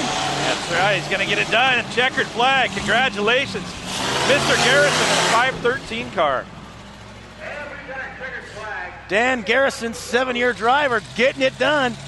Victor Trent had it. Couldn't get by the lap traffic, so Garrison bringing home the welded class first heat race. Welded class cars are allowed to compete in the main event at the end of the night, whereas the regular big cars are not. So Welded's first heat is done. We'll be back with some mini car after this.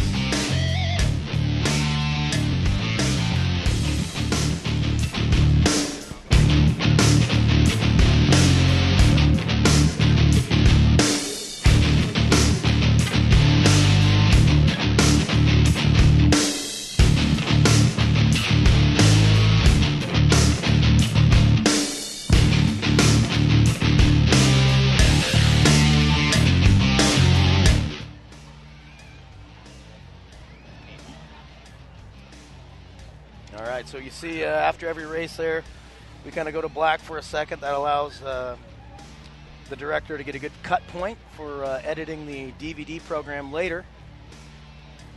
And then as always, we come back to you live. Unimog Trophy presentation tonight. Destination Harley-Davidson of Silverdale. Providing all that for you. And there's Dan Garrison, the 513. Taking her down. Once again, your winner, ladies and gentlemen, number 513, the regulator, Dan Garrison. Oh, the nickname, the Regulator. All right. If you don't know, now you know. He's the Regulator. Okay.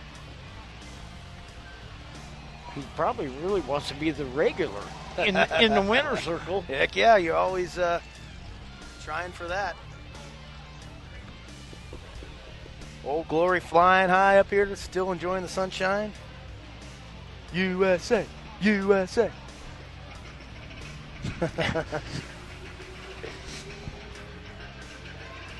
Oh, it got stuck in this deal down here. That's what. Oh yeah, they're having a technical difficulty there. All right, fans are getting going. They're liking the action. Like I say, Kitsap Destruction Derby. They've been out this for over 40 years. We've got 3 races left if you want to come see it live.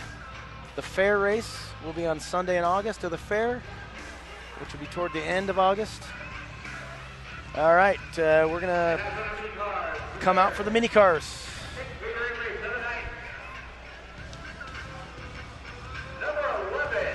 So I believe this is a.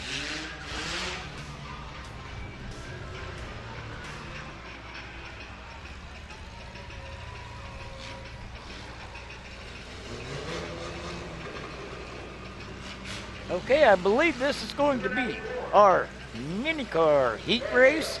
We're going to have 8 cars, 8 laps.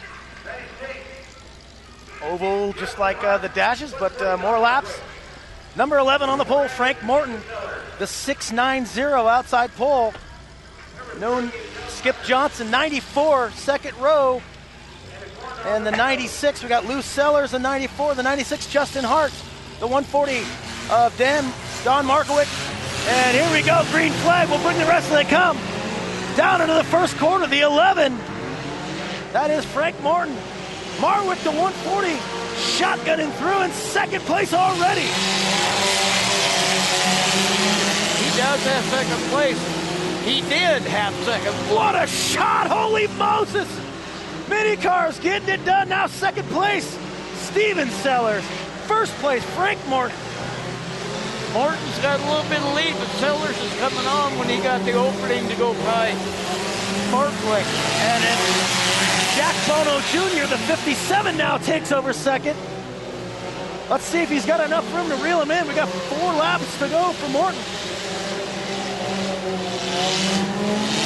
He's got a pretty good lead on it.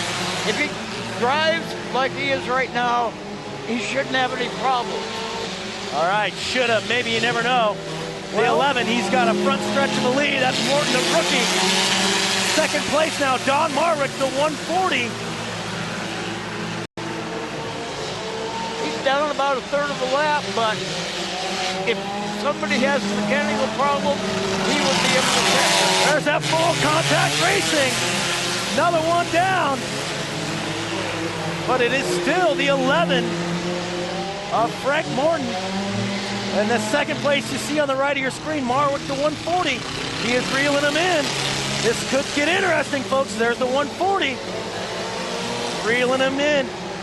It could be. We've got 1 lap, and we're getting lap traffic in here. Is that going to... There goes Marwick. The 140 has got up. The 11 has got problems. Marwick is the leader, 57. Is in second. Holy Moses. For the 4th time tonight, we've got a last lap winner, this time Don Marwick. That was the 140. That was pretty amazing. Like I was saying before that happened, the 11 had the race won as long as he didn't have any mechanical problems. It appears that he did. Yep, and he did. And right there to take proper advantage of that was the 140 Don Marwick. What a race. Woo! You ready for some figure eights? I am ready for figure eight. I love those. All right, we'll be back with some figure eights.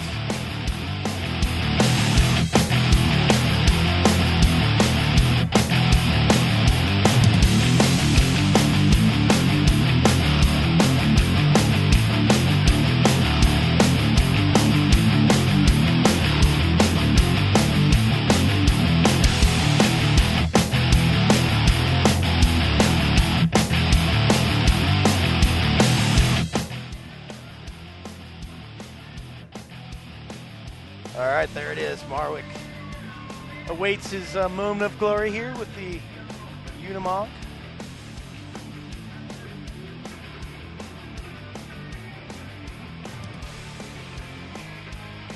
Yep, we had, that was our round of heat races. You're watching here live on the Hoover Motors Kitsap Sum stream.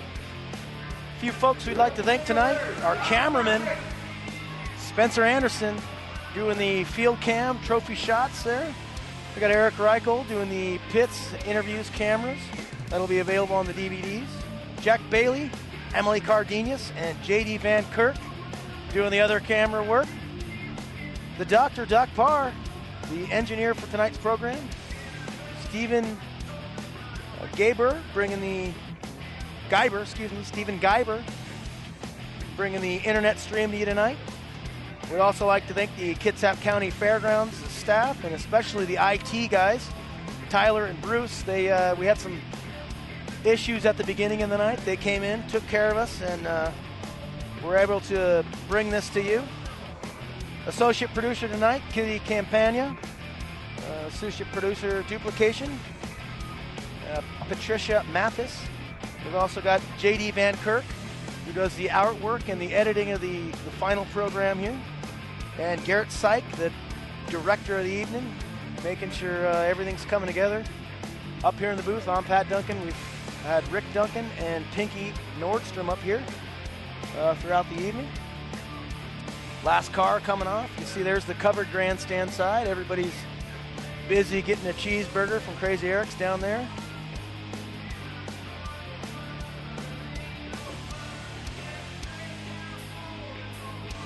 Track coming in nicely tonight. You've seen a lot of fast action. The Kitsap County staff here has had that water truck putting in some good work to, there you see a nice dry and flat track. small breeze coming out of the east here. That was the first round of heats. We got the big car second figure eight coming up right now. We're gonna fade away and come right back with this figure eight race.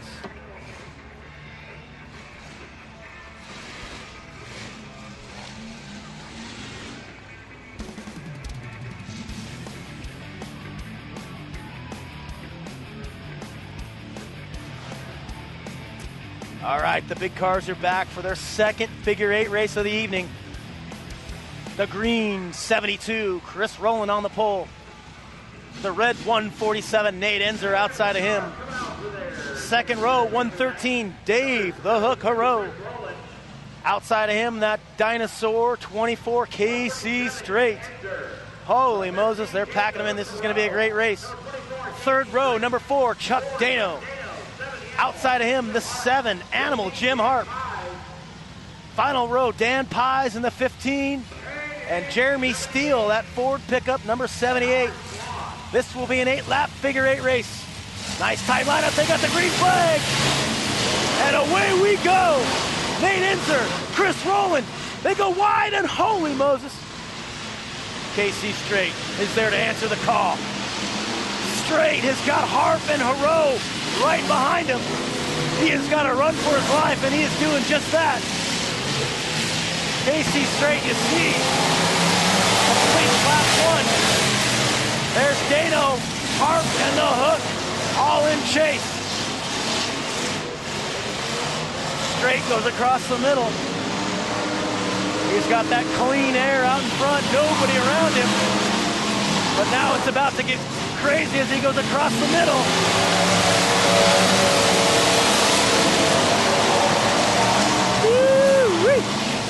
Chuck Dano is in second spot.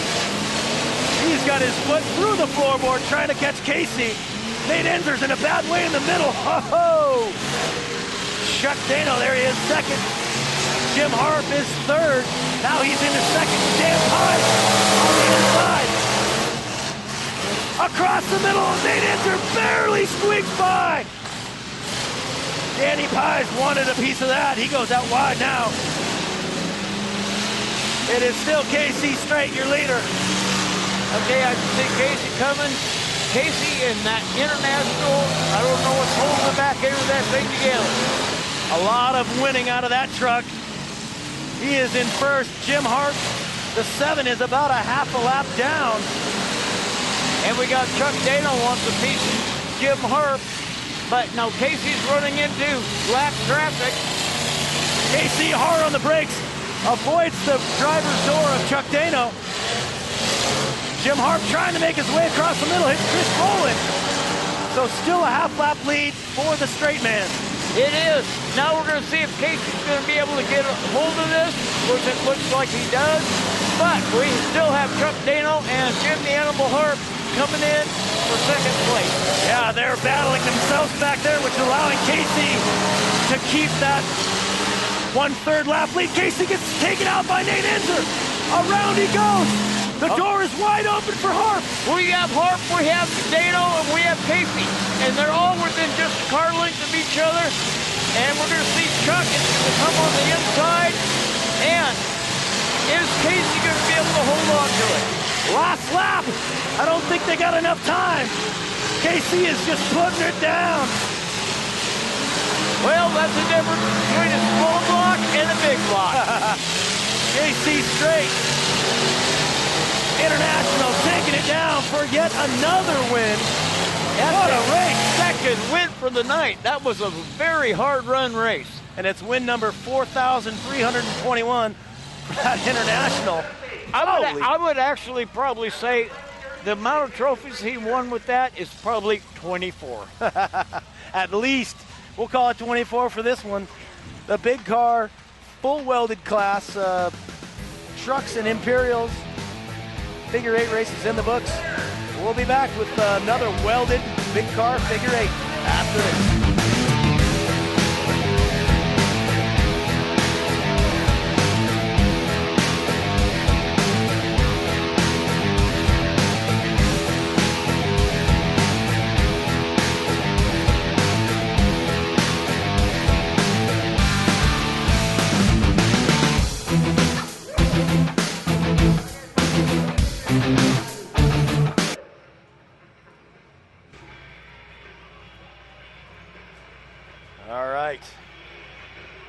Moses, what a race. There was 8 big cars, trucks, Travelals, Imperials, you name it.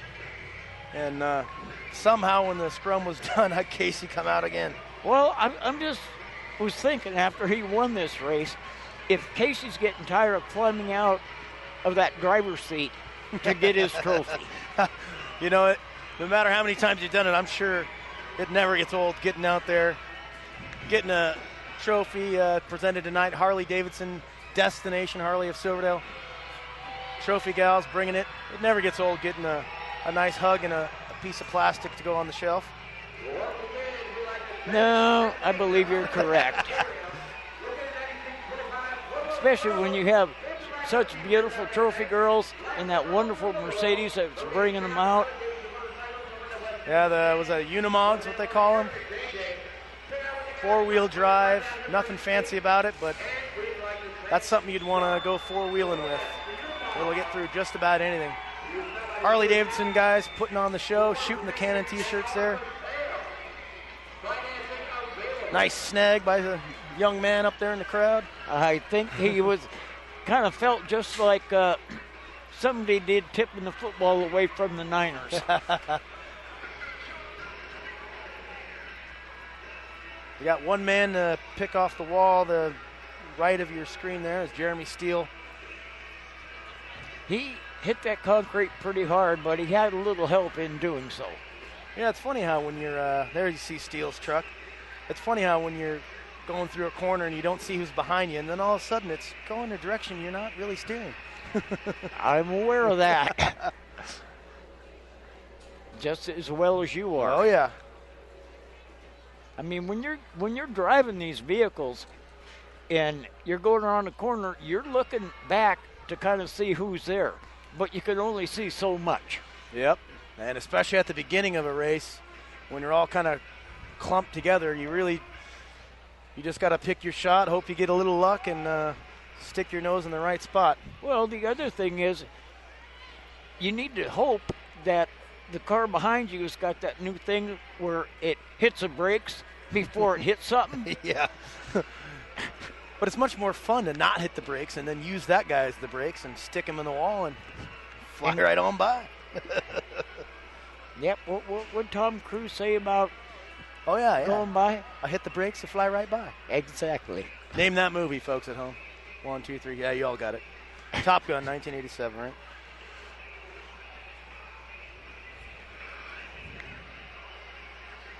Again, West Sound TV bringing you this full contact racing program. 3 more races on the season. Coming up August, and then we got 2 in September.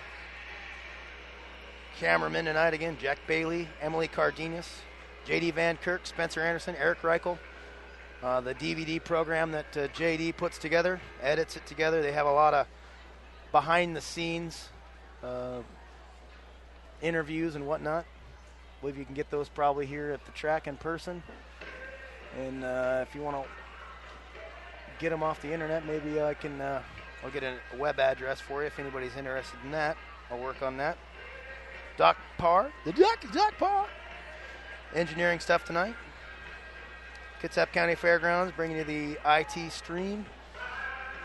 Our sponsors as usual, Hoover Motors, Kitsap Sun, Papa John's, Silverdale, Star Reynolds, and Paulsbo Heating. Central Kitsap Fire and Rescue. You see the lights are coming on there on the covered stands, which is the south side of the track. We still got another round of heats and figure eights, and then another figure eight. This is going to be the welded class heat that they're coming out on the field right now. You can see Bill down there.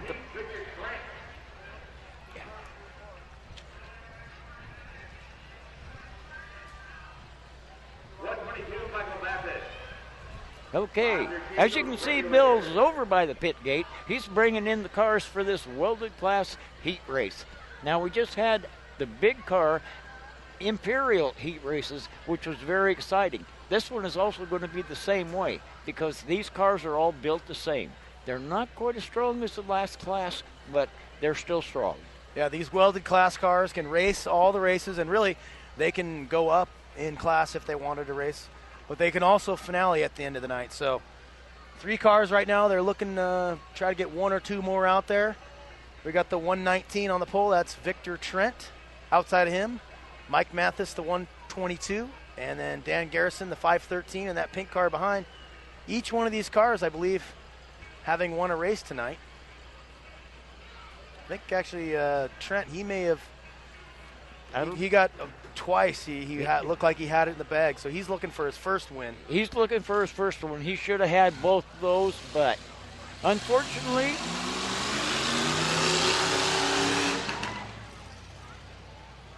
okay, they did not have enough cars to race this one, so go ahead and scratch it.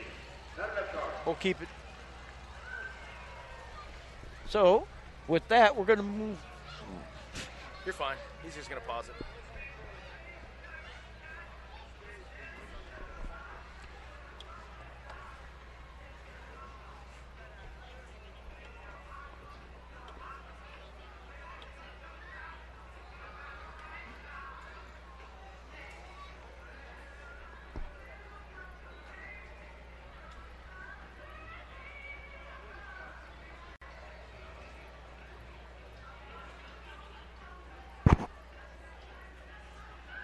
Okay, we're back up for the internet. So basically what happened there, folks, is it's required Kits club rule to have 4 cars minimum for a race. So they only had 3 guys. So basically the welded class is scratched for the rest of the evening. But those cars can go up and race with the trucks and the Imperials if they choose. They can, and we can't say that the welded class is done for the evening because somebody could get their car fixed. That is true. So we have a possibility. Does it look very well? No. So we're gonna scratch that, and we're gonna go right to the mini cars here. So we're gonna pause and come out with a mini car figure 8.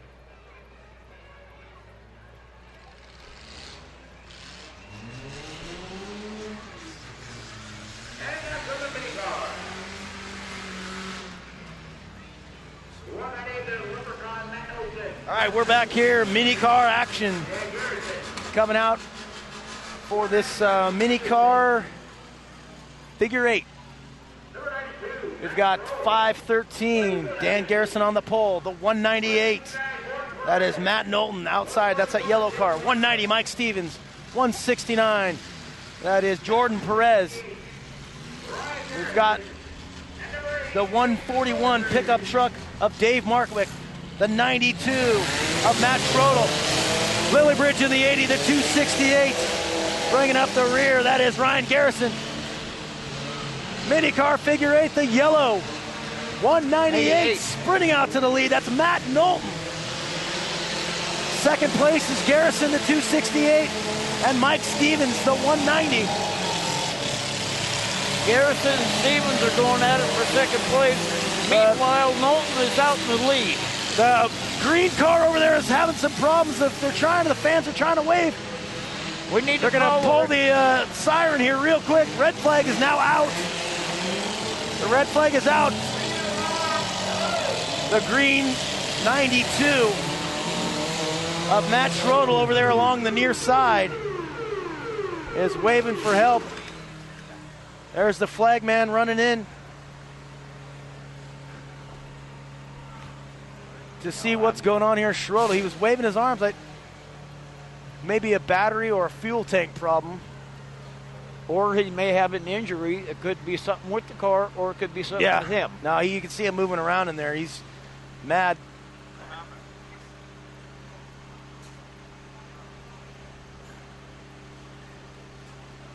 He appears to be okay. He's climbing out.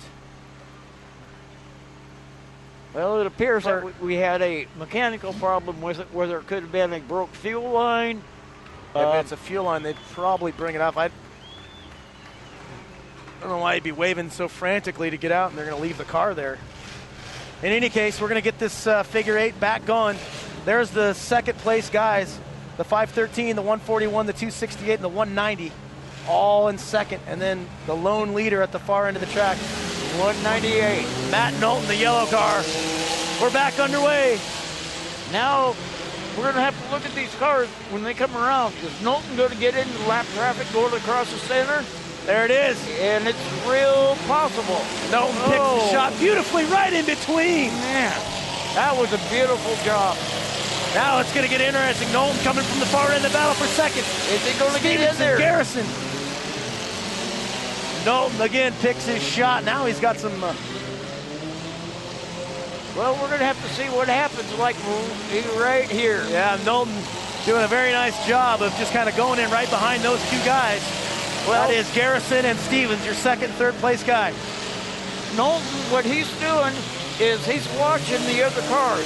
He knows whether he needs to take the corner wide or on the inside. Stevens takes out Garrison. Now Stevens over a half lap down, all alone in second place. This is still Knowlton's race. The yellow 198. Whoa, we got a rollover down in front, wheel to wheel. David Markwick. 148, 141. David Markwick earning himself a wheel-to-wheel rollover in that truck. He looks like he's good. He looks to be in good shape. They have a pretty good roll bar on the outside of that truck, on that cab. So, I mean, it went over, but it never even crushed the top. Green flag. Shooting out of there like a rocket. It's the 198 of Matt Knowlton. Oh, Mikey Stevens barely made it through. Garrison, the 513. Well, we have the fight. Garrison, the 513, behind Knowlton, but Knowlton's so far out in the lead. Like I said earlier, he's got it unless he has a mechanical issue. Yeah, the white flag was just dropped right there.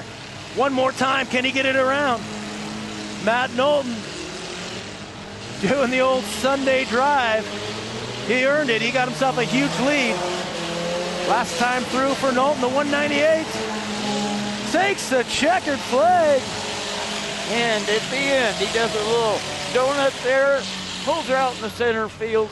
He's ready to turn that thing off, get out, and get a trophy. That's what you do it for. You get the trophy made of mostly plastic, but we like to call it iron. Knowlton, your winner, the 198. We'll be back with a big car heat race.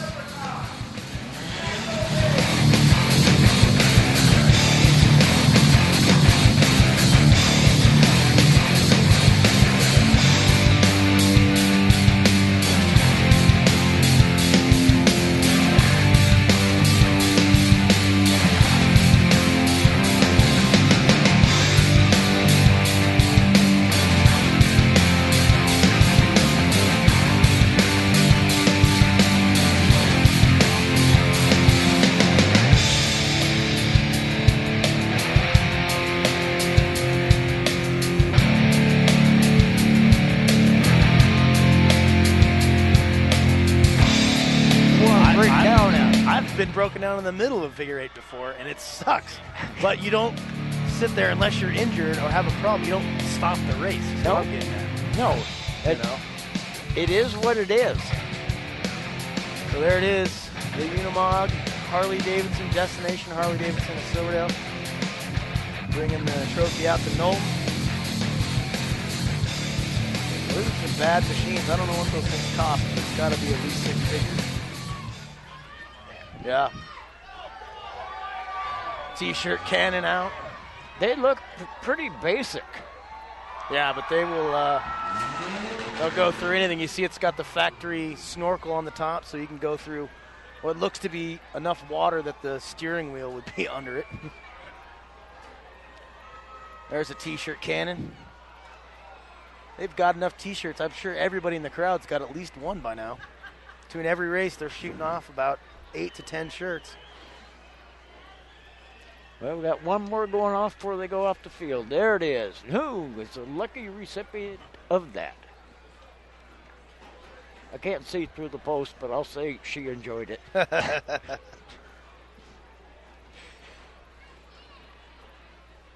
So that was the second big car, or mini car 8. So we're done up to there. We still got another round of heats, and then 2 rounds of heats, and one more figure 8 to go. So we're on the figure 8 now. Right now we're in the heat. We just did the second 8s. So we're going to do big car heat. Okay.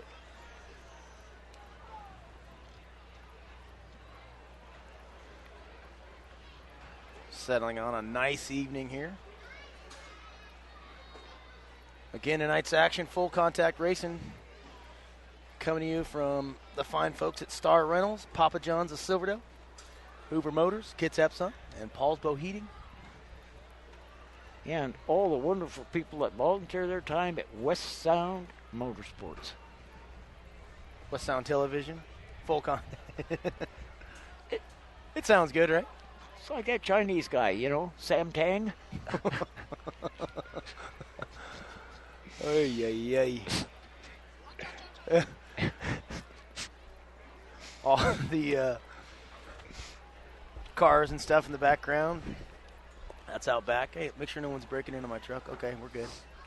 Pat, we were just watching some old videos the other night, and I was watching the one where Steve Harris's bumper, when he got hit, did the nunchuck come to action. Wah-cha-cha-cha-cha. And that was you announcing, and that I'll never forget that night, and I'll never forget that phrase. I say it all the time. We do it whenever we go. It's just awesome. So you coined a great phrase. Yeah, it's funny when you get going in these races, and you never know what's going to happen, and just sometimes things just come out, and more times than not, they're not the greatest, but every now and again you get a good one. All right, we're going to come back with this race here, Garrett.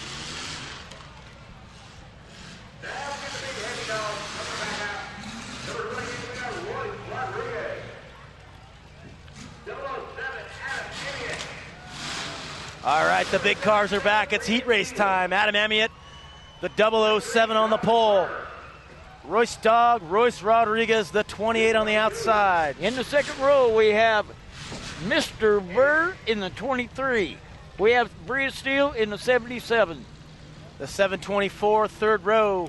That's Paul Nunez. Outside of him, the 222 of Royce Rodriguez Sr. In the back row, we have number 15, Dan Pies. We have number 72. Chris Rowland bringing it up the back. This is going to be an 8-lap oval race. Big car style. It should be a good one. We've got Amiot and Rodriguez. Now, can Rodriguez bring him in?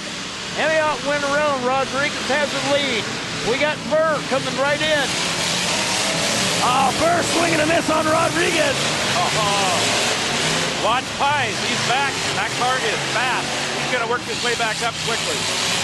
Burr gets taken out now. The 28 continues to extend the lead. Bria Steele, second place. Pies coming in now. Pies is going to probably get second place on this lap. Burr creeping up on Rodriguez coming down here to turn 4. Burr. Cars are getting caught up in the lap traffic again. The 23 got taken out. He's a lap down. So Pies now is second. There's your leader, Royce Rodriguez at 28. Oh, we have a nice stack fire. Out of the 222 car over there, he's trying to get it started. Rodriguez trying to build on that lead. Pies sneaking up. He's got to get around Burr. Pies is about a third of a lap down, but he is making ground, baby. There you see Dan Pies, the 15. Oh, Rodriguez is getting in trouble. Got in that traffic again, Rick. What do you think? Well, right now I believe that Rodriguez has got a hold of this if he keeps going on the inside of the 72. Pies just got took out. Good night. Taken around. Pies had a good run going, and it got taken around. Yeah. Rodriguez has got Amiot behind him. I think Amiot's a lap down. Looks like Rodriguez. White flag. As long as Amiot doesn't get into Rodriguez like he just did. Now does that allow Steele to come in there? Bria Steele hits Rodriguez. Who's got it? I think Pies. The inside. I think Pies has it. Pies is back from the grave, and that's the one I picked to win this. Started in the back. Ah, cranky. It's Dan Pies coming from the back. Giving us a donut, the 15. What a race. There's that stack fire you're talking about over there. Anybody got a marshmallow? I got the stick if you brought the mellows. I wanted to make a s'more.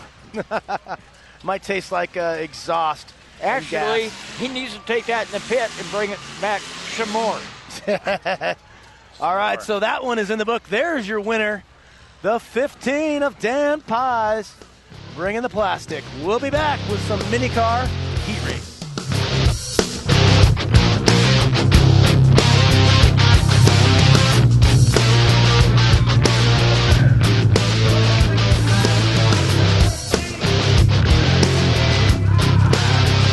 All right, it is official.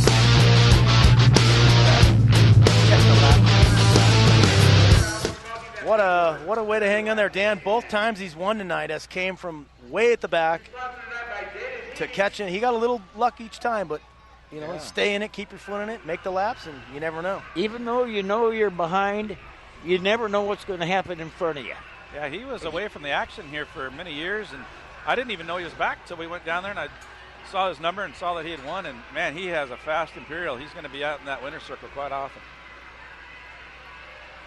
Dan's always built a good car. Well, Tonight, bringing home his second trophy. We still got another round of action coming up here. Full contact racing we have left. This is the second heat, so we got a mini coming up. We'll have another 8, and then we'll have our another heat, a reverse heat there at the end. I'm going to step away from you guys here for just a little bit. I'm going to go down and get a couple interviews on these next races with Eric. And I might join you guys back up here for another race before I go out and wreck a car tonight. Awesome. All right, Pinky's going to do the behind the works or behind the scenes stuff here. You can get on the DVDs. There's that cannon. Here's the cannon from Destination Harley in Silverdale. Man, that sucker comes out of there with some velocity. If you're not watching, it's kind of like a baseball game with a foul ball. You better pay attention because you may catch one in the face. It's a good thing I'm not using my potato gun. Yeah.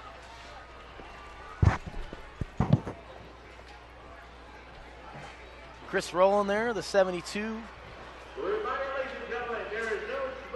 Gonna get a help off there.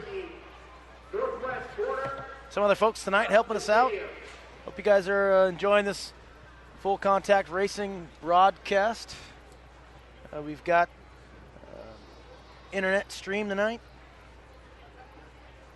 Coming to you, Garrett, help me out. Sven, last name? Looks like Garber.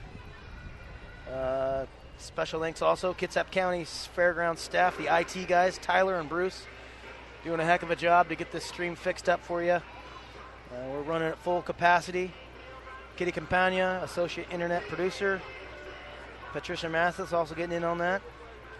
And Garrett Syke doing the directing, switching the cameras and all that stuff.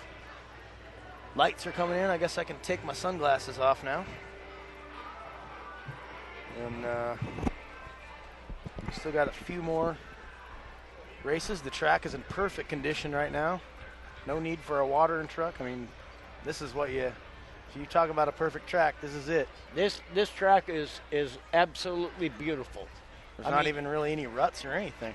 No, we've had just a couple of rollovers, which they weren't caused from ruts in the track. And both you and I know that we've been out here and had 12 to 14 inches of mud. Oh yeah, yeah.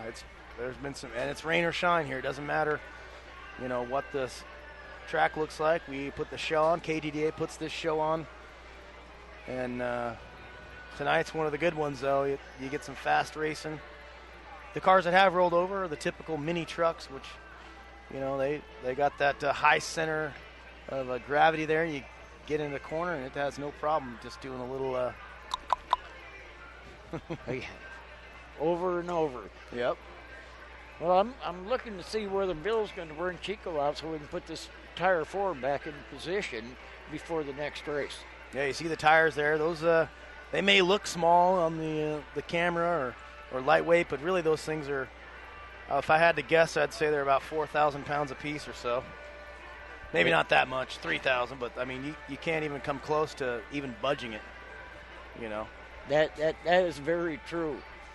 The thing of it is, now the KDDA, they use tires for marking the corners. Back when I started this, and I'm not trying to age myself, but you are.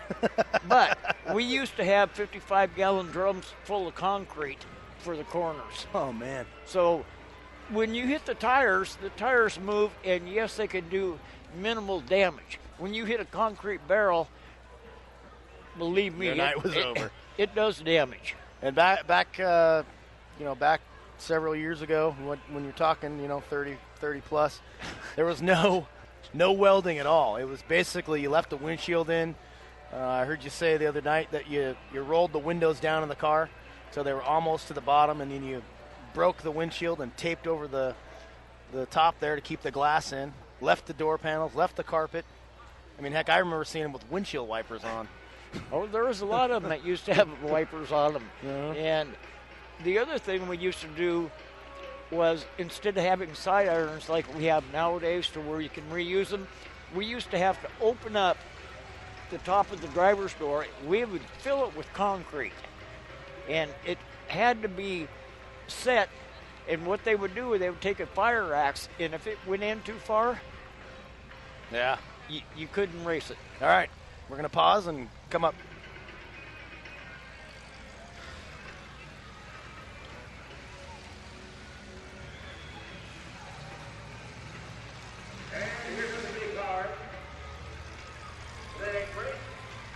All right, the mini cars are back for their second heat race of the night on the pole.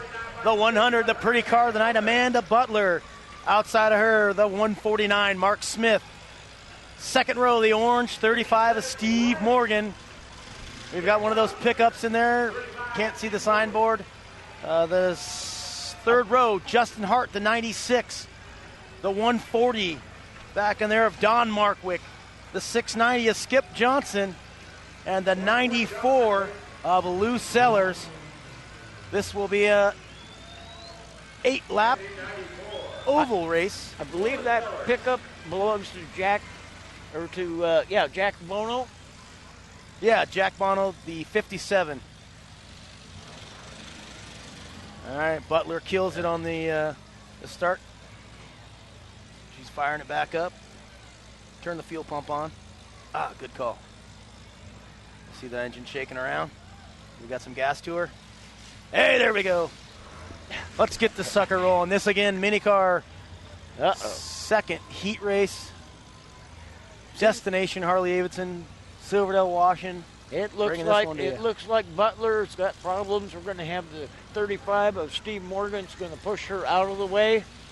Maybe. Everybody else thinks they're going racing, but all right, she's back underway. maybe they are. Tighten it up, folks. Tighten it up. All right, here we go. Steve Morgan hits the nitro button right out of the chute. He's the leader. Butler in 100 is in second. And we got the 149 Of Jordan Roly-Poly Perez.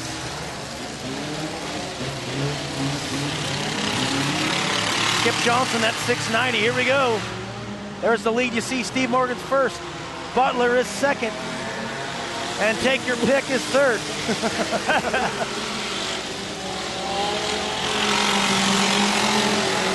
The orange 35. I'm not sure where Steve's getting the power out of this, but one, he's got the power. Two, he knows how to drive it. Yeah, Steve's done several thousand laps out here. He knows all the ins and outs. There's everybody that's chasing the man that's going to come to your screen right there. The orange 35 all the way to the right. There he is, Steve Morgan, enjoying what looks to be an entire lap lead on the field, and maybe Perez is second. I believe Perez is second. With Morgan in the lead, he's looking like he's going to take this home. Now the other question is he going to finale that tonight? That looks like a racing-only car for Steve, but you never know. Steve will do Derby just about anything. He makes his way through the traffic, shucking and jiving.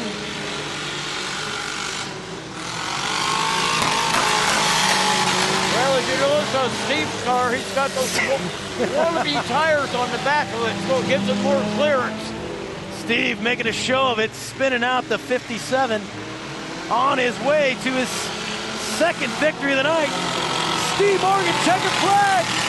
Oh yeah! A wire-to-wire win for Morgan. He hit that nitro right out of the chute, and he never looked back. Well, he was behind Amanda when we got the green flag. Morgan went on the inside, and before tire one, he was in first place, and he stayed there throughout the race. It was all she wrote. Steve Morgan winning the second mini-car heat. The big cars are ready. We'll be back.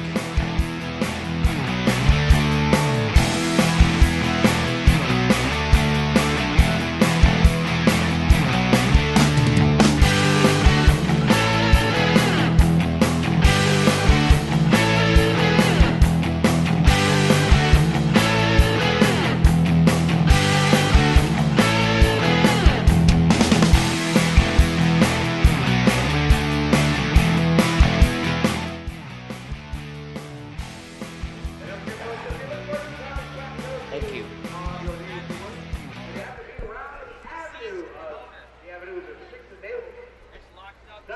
All right, the Unimog bringing out the trophy.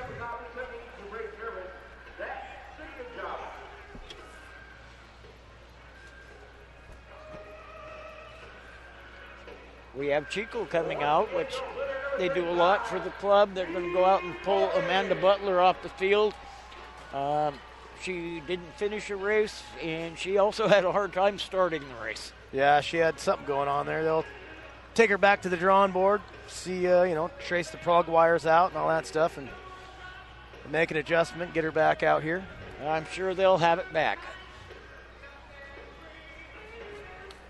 So again, tonight, this Hoover Motors Kitsap Sun webcast being streamed to you live with the help of our friends at Paul's Bow Heating, Star Rentals, and feeding the crew tonight with that pepperoni pizza is Papa John's out of Silverdale. The Papa John's boxes we got tonight are a nice blue and green with this big silver trophy on it that says congratulations to the Seahawks for winning the Super Bowl. So you got to love that. I got to love everything about the Hawks. They did start their mini camp their camp yesterday.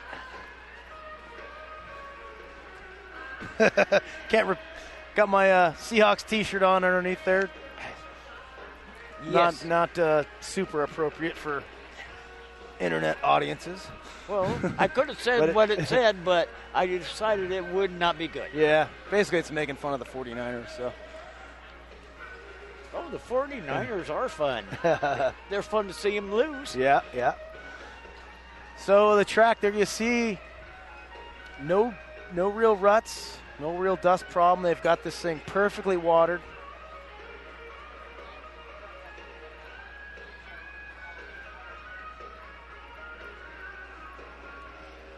So now coming up, Pat, what do we have for the next one? We're coming in a figure 8 race. Looks like the big car figure 8 race. This will be the third and final figure 8 of the evening. Fans still piled in here. They got their bellies full of some good onion burgers here from Crazy Eric's. There's nothing better than a good onion burger from Crazy Eric's.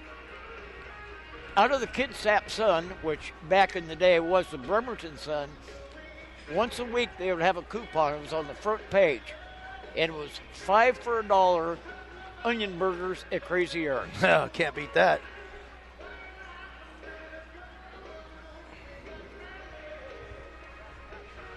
Yeah, earlier today, during the qualifying they did out here, the dust was just almost unbearable. I was here for about 5 minutes at the very beginning, and I already was just covered from head to toe in dust. The Kitsap County Fairgrounds guys with that water truck did a good job after the qualifying. We've had no issues with dust, and the fans have seen nothing but good action. Well, after the qualifying, we did have county come out. They did water it. We ran the trophy dashes. Hey, we're on TV. I see you, look. The Dayglow hat, that's Rick the Flip Duncan. We have him in that hat, so we can find him if he gets lost. It's kind of like that if lost, return to type deal. I'm in my patented 12. All right, we're gonna go to the big car race. Starting out, this looks like Now to the big car. The next race of the night. Hey, number 7, the animal, Jim Hart. Number 4, Chuck Dano. Number 24, Casey Drake. 113, James Hart.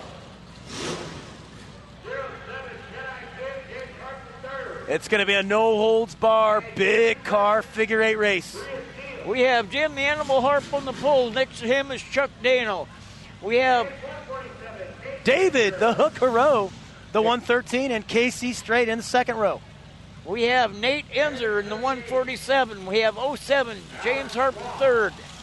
And in the final row, Bria Steele, the 77, and her husband, Jeremy Steele, in the 78. Oh, we have Harp and Dana were already bumping paint coming around turn 4 to get the green flag. Now we're off. Let's see who's going to come out of turn 1. Well, we have Dano on the inside. We got Harp right there. Now, is Harp going to take Dano out, or are we going to open the door for Jim or for David the Hook Hero? Casey takes out Chuck. David Hero is the leader. And there's a whole slew of guys and gals battling for second. We got James Harp third. Is now in second. Now we got Jim Harp taking second. All right, Dave Hero guiding it across the middle. It's not going to be this easy for long. This will be the completion of the second lap. There's number 7 going crazy. The Animal Jim beat passed on the inside by James Hart III. Well, we're going to have coming up, Hero is in the lead, but he's going to start hitting lap traffic right across the center, and somebody's going to turn him around. Dave Hero coming back after a pretty long stint over there at Harborview. He got burned pretty bad, but that did not weigh his spirits down. Dave Hero is back and better than ever in the lead. Come on, David. He is doing a good job trying to stay out of trouble. He just comes right through the middle again. Dave Hero, he's got about a quarter lap lead. James Harp III is trying to catch him. Chuck Dano, all across the middle action. Chucky Dano. Harp just about took him around. Now we got James Harp III right there. David Hero is stopped. We have James Harp III just took the lead, but he's going on the outside. Hero's coming inside. Hero inside, Harp outside, and a whole bunch of guys coming across the middle. They both survive. Jimmy Harp riding that side wind in Tahoe. Okay, now we have the Hook is in first place with Harp right next to him. Can Harp take him on the inside? He Rochambeaus him. He goes inside. Hook is outside. Casey Straight. Can he get Harp? No. Hook has to brake for traffic, which allows Harp to open up a huge lead. Oh, Casey just about got Harp, but Harp's going to run into some traffic.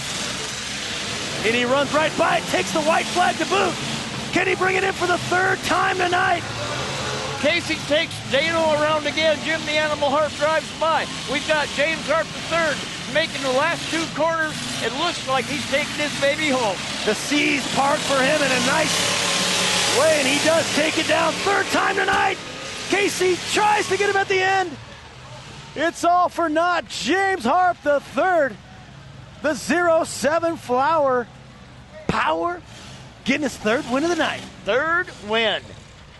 I think Casey needs to go buy a back end of a Travelall. Yeah, he's going to have to patch it together. There's David Hero giving it a good run for about 5 laps, but this guy's not to be denied. The orange shirt, James Harp, 3rd win. We'll be back with some mini car figure 8 action.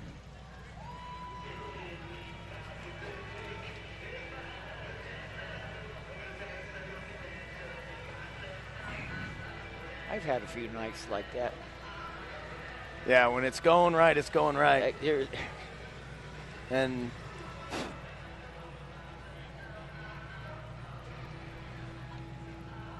there you see Pinky and Eric Reichel running the camera. Pinky doing the interview. That'll be on the DVD. Pinky, the one that's doing our interviews, he's going to be out in the finale. He's got I'm not sure what year station wagon it is, but we know it's a GM breed. Yeah, it's a early 70s clamshell generic motors wagon. He's ran it a couple times. He's got it back, all the bugs worked out. I think he'll be a tough one to contend with. When it comes to finales, Pinky is tough. He builds a good car, and he's only there for one thing, and that's to win. Used to be when Pinky was out for a finales, he kind of was the Richard Sherman of stuff where he just ran his mouth a lot. And so when it came out, it's like, just stay away from Pinky because he's going to get wasted. And he took his lumps, had fun, and, he just keeps bringing them out. And now he's a tough guy to beat. Once he got into it, and the ridiculing that he did get, he finally stepped up to the plate and started to bring dinner home. Mm-hmm.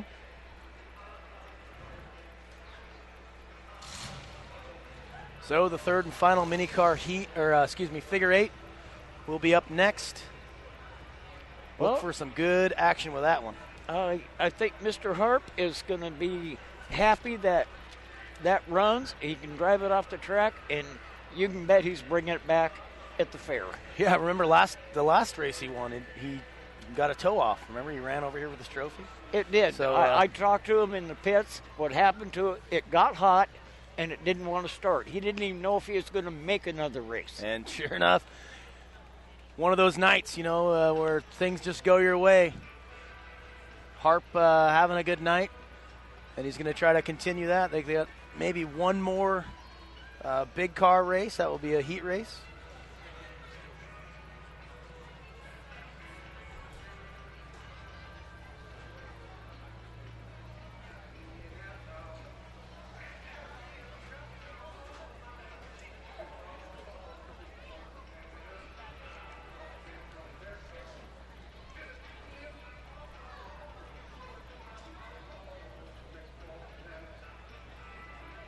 Folks watching all the action, there's our Star Reynolds Spicy Jack Bailey lift cam there.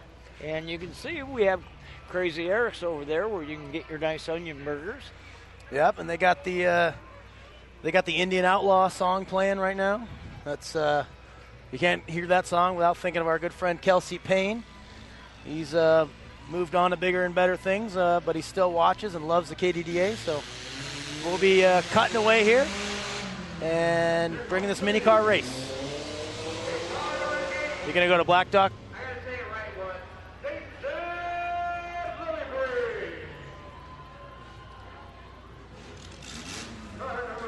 All right, mini car figure eight. Jason Lillybridge, the 80 on the pole. Right outside of him, Frank Morton, the 11. The 140, Don Markowick, and the 141, Dave Markowick. In the second row. Third row is number 57. That is Jack Bono Jr. And Mikey Stevens, the 190.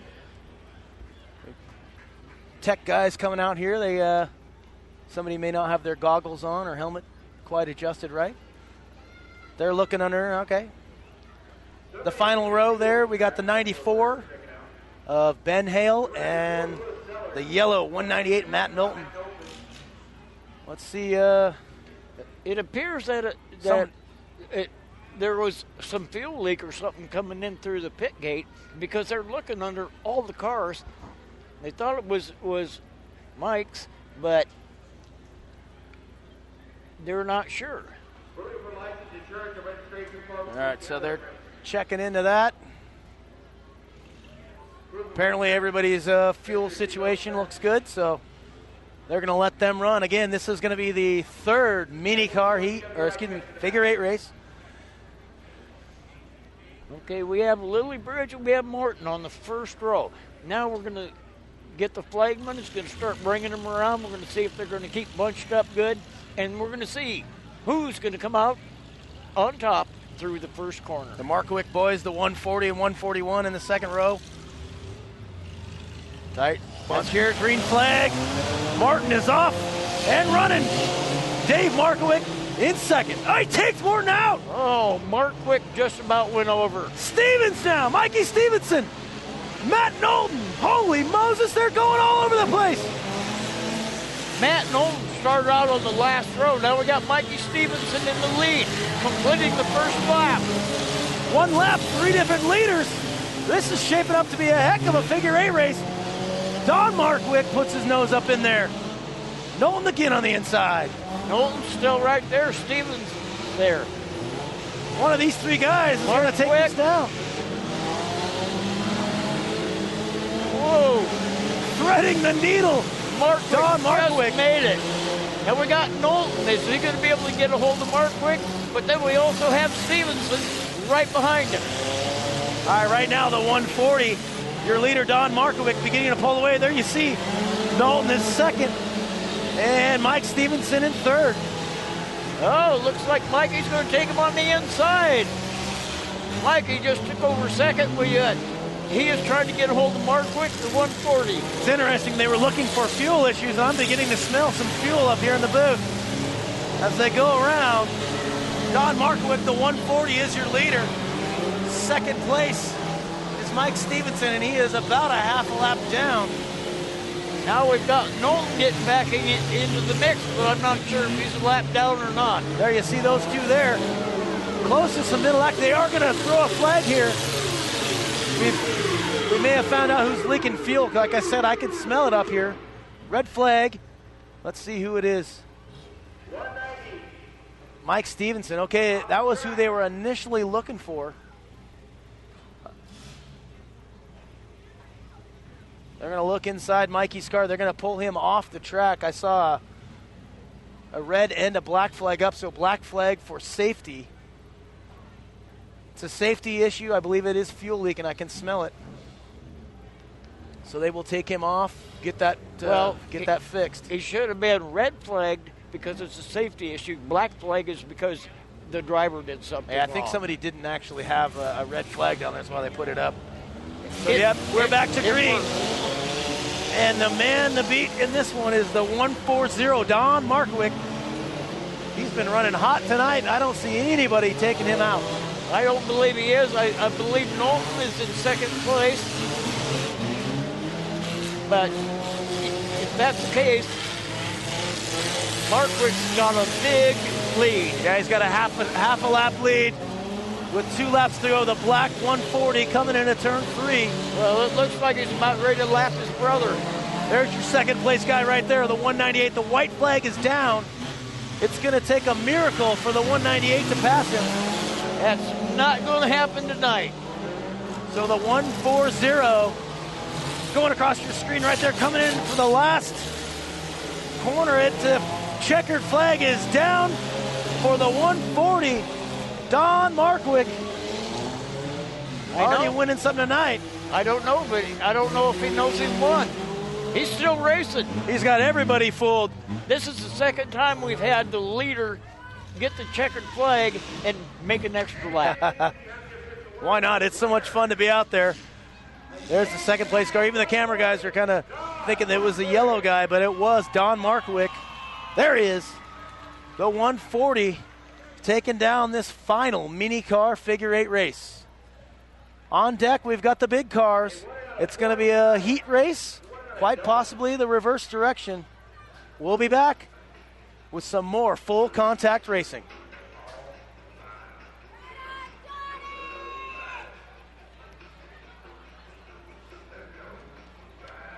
All right, we're in pause mode. Woo! Yes.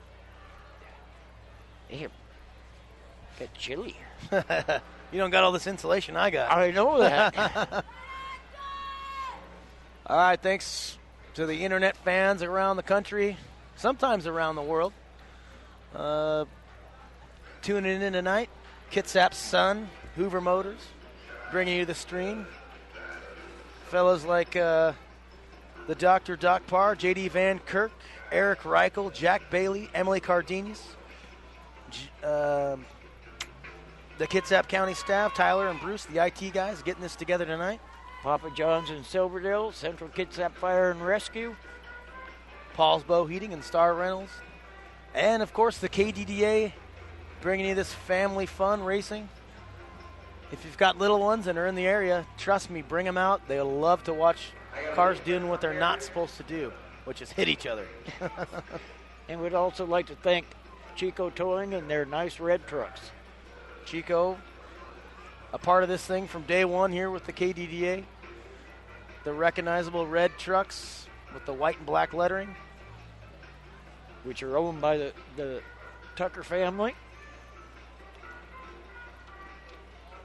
There you see who's down there having trouble. That's the 94. That's Ben Hale. Wasn't able to make it through. That's one of the Sellers cars. I see that Canopy World sign on the passenger side. Lou and Steven Sellers.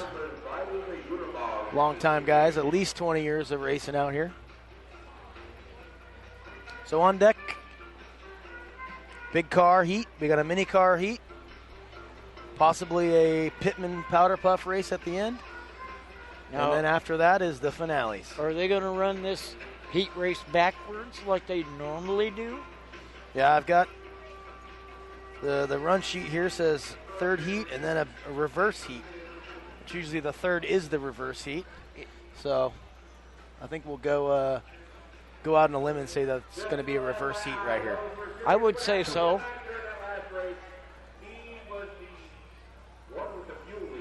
So yeah, Dennis Buckholtz bringing the sound action here to all the live fans. Just said that Mike Stevens, the 190 in that last race, had a fuel leak, as expected. Like I said, I could smell it halfway through. And the judges and safety crew here, all over that. They got him out of there safe. Mike's going to go back. He's got a slight tear in his line or a loose clamp. It's hard to say, but it's good to know for the drivers that the safety crew and the flagman and everybody involved are looking out for the driver's safety. Yeah, and especially in a demolition derby, when you get the smell of gas at all, it's a initial, it's an alarm that goes off in your head because, you got stack fires, you got sparks flying around. It'd be very easy to get a bad situation there. So good job by the safety crew and the rest of the KDDA guys for noticing that, taking care of it before it got out of control.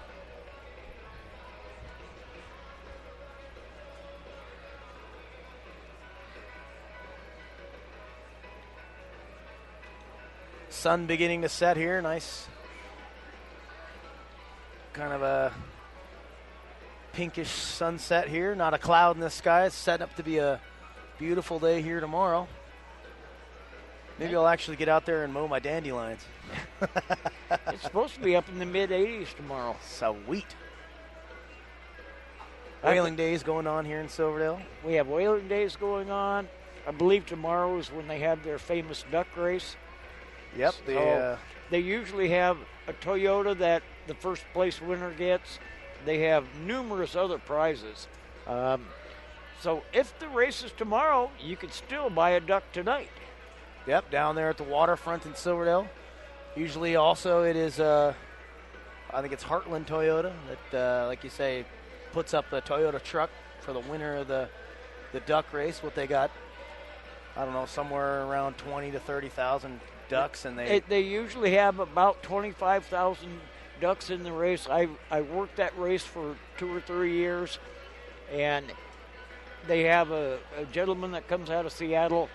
We put a trailer up on his boat, put all the ducks in it with everybody's name. He goes out like 200 feet offshore, dumps it over the side, and we wait for the tide to bring the ducks into the chute. The first one through the chute, that's the first winner. And there are several other prizes that people also can win. Definitely. So a good event here in Kitsap County, Silverdale Whaling Days. Always the last weekend of July. Every year you can count on it. So we're going to get ready for this big car heat race.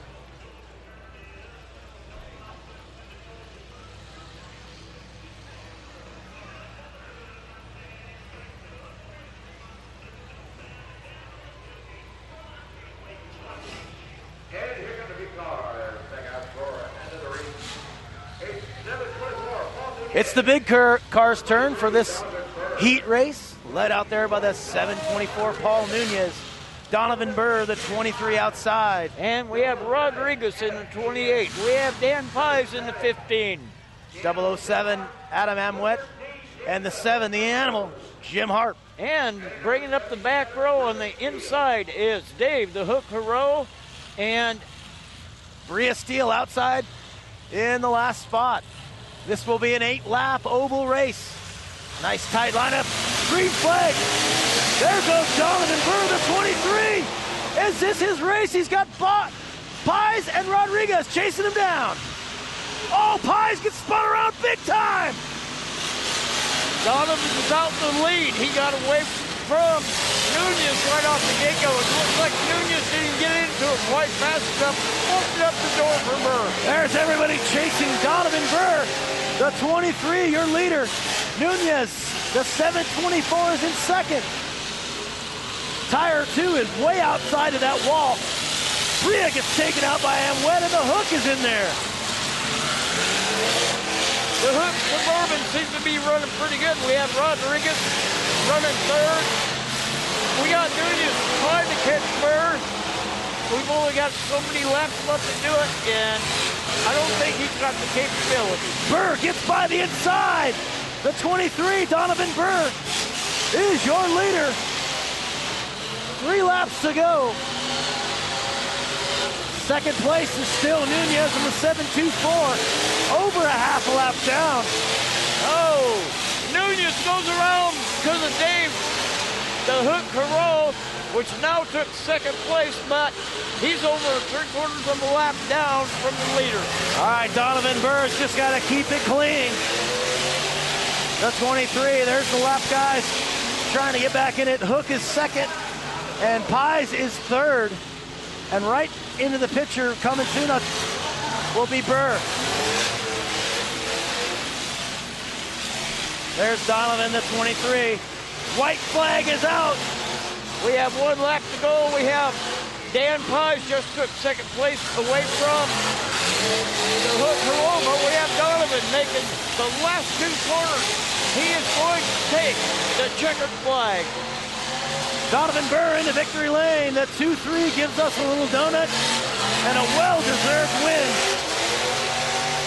As everybody was coming hot. But the man that got out at the beginning, the 23, rides a wire-to-wire win. Well done for Donovan Burr. We've got a few more races left. The mini cars will be back. This one was Donovan's from start to finish on Full Contact Racing.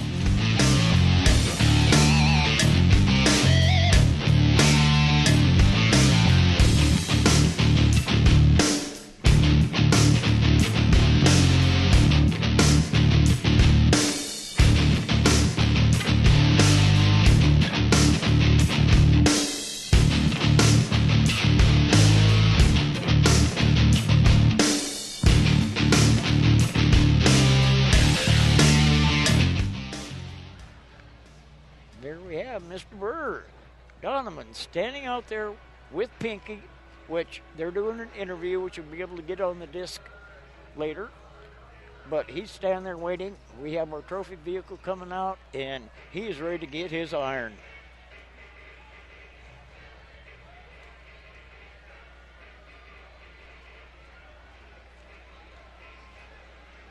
We have the first vehicle that came out. That's the one they're going to shoot the Harley Davidson t-shirts from Destination Harley here in Silverdale.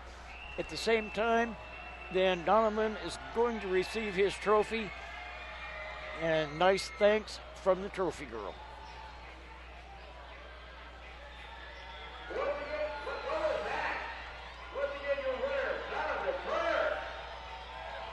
He is one excited young man.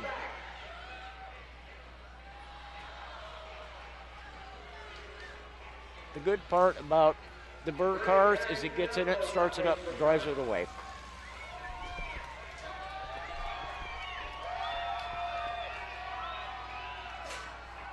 Did you catch a t-shirt yet?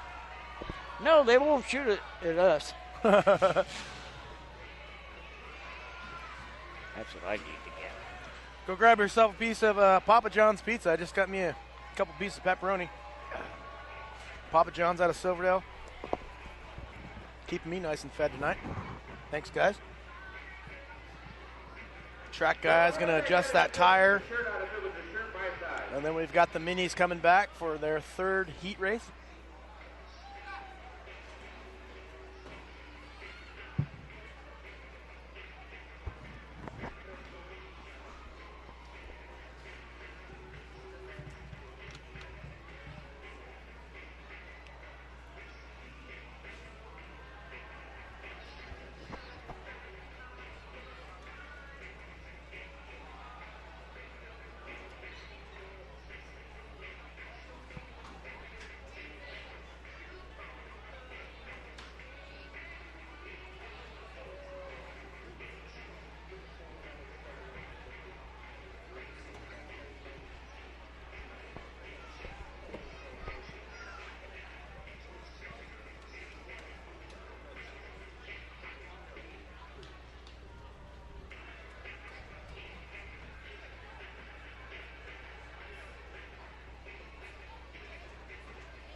All right, mini cars are coming out here.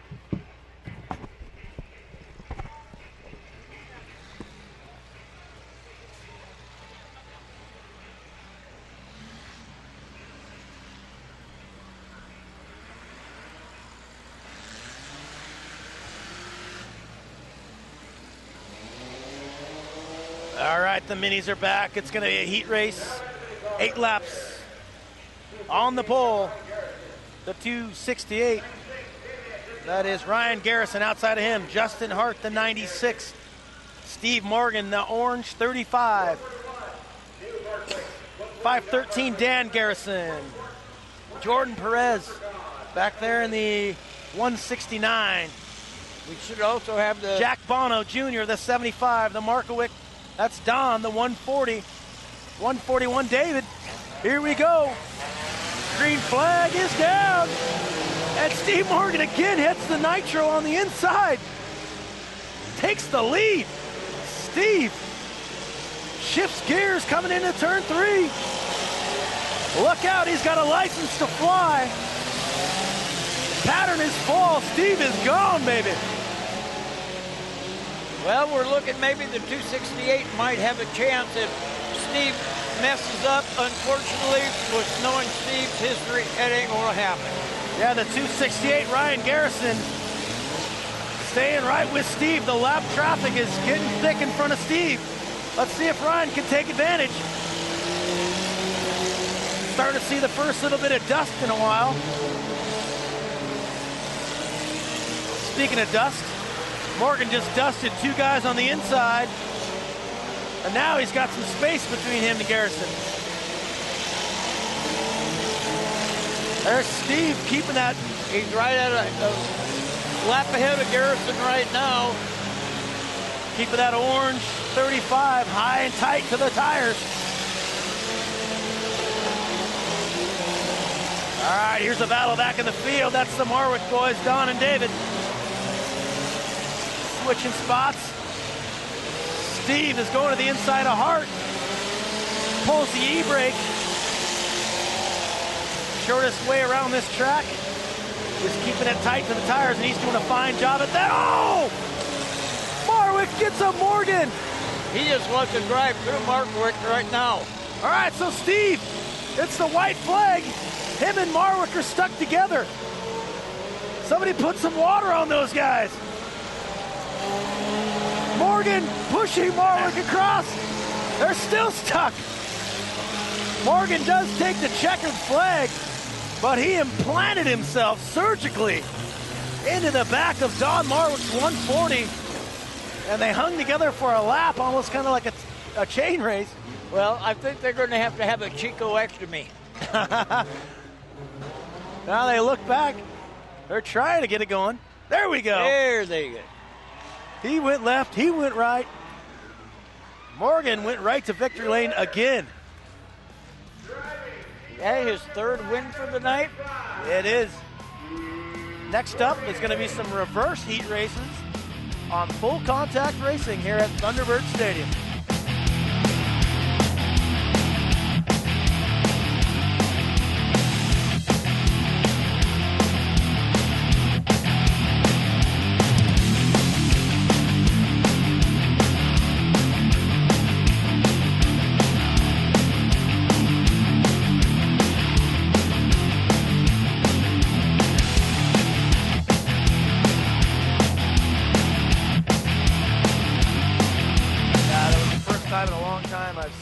Dust.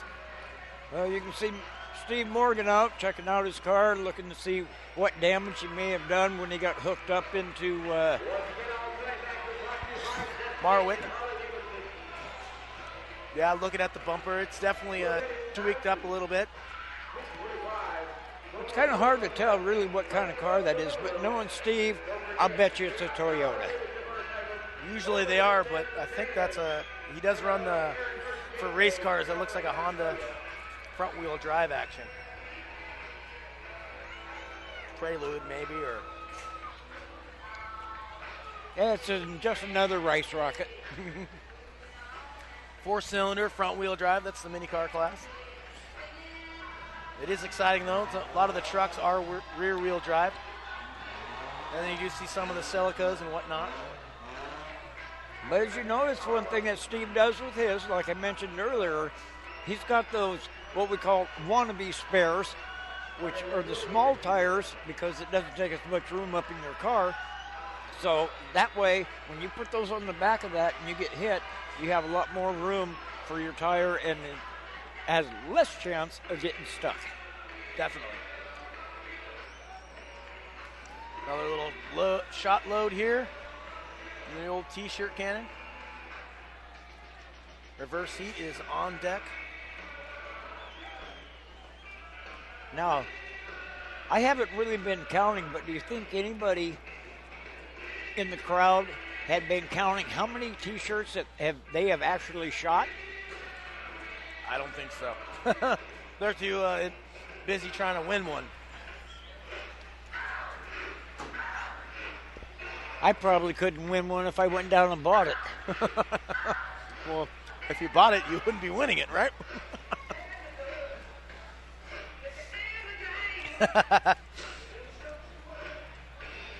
Kind of a catch-22. It happens. That's our view. We're just above that. Folks lined up right there all have to be crew members or drivers. That's part of the pit area. That guy's got a Mopar sweatshirt on. He does. I saw that earlier. It's really nice.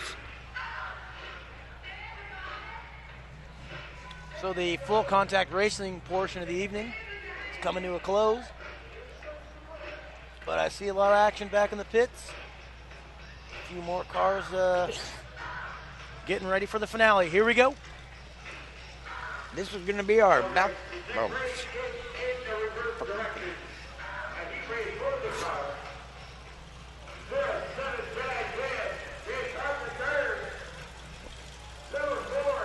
All right, there you see the big cars lined up for this reverse heat race. So they're going to be going the opposite direction. They're going to be making right-hand turns instead of left. On the pole for this one, on the left of your screen, is Chuck Dano, the 4 car. Outside of him is one hot running machine, the 07 James Harp III. In the second row, we have Dave the Hooker Rowe on the inside. Next to him, Animal Jim. Okay, we have Animal Jim Harp. Third row, Dan Pies in the 15, and outside of him, Donovan Burr, the 23. Last row, KC Straight, the 24, and the 724 of Paul Nunez. And we had the 28 of Rodriguez just snuck in through the gate. And Adam Amwet in the 007. This will be the last big car race of the evening. Here we go, green flag. Let's go racing. Harp on the outside, Dano on the inside. And now Dave Haro getting that big Suburban up in there as well. We got Dano still holding on to it, but we got Harp right behind him. Heroes inside of Harp. Now Jimmy Harp goes to the inside of Dano. A dust storm is approaching. Can Chucky catch him? It won't be. The 07 of Jimmy Harp. Shot out of the cannon. He is gone, baby, gone. We got Heroes just took second place. It looks like Harp has got a very comfortable lead here. If he wins this, that will be his fourth win of the night. He flies down there. You see Casey straight up against the wall in a bad way. He's trying to get out of there. There you see Harp, the third, number 07. Putting it down. David Haro and Chuck Dano. Close second and third.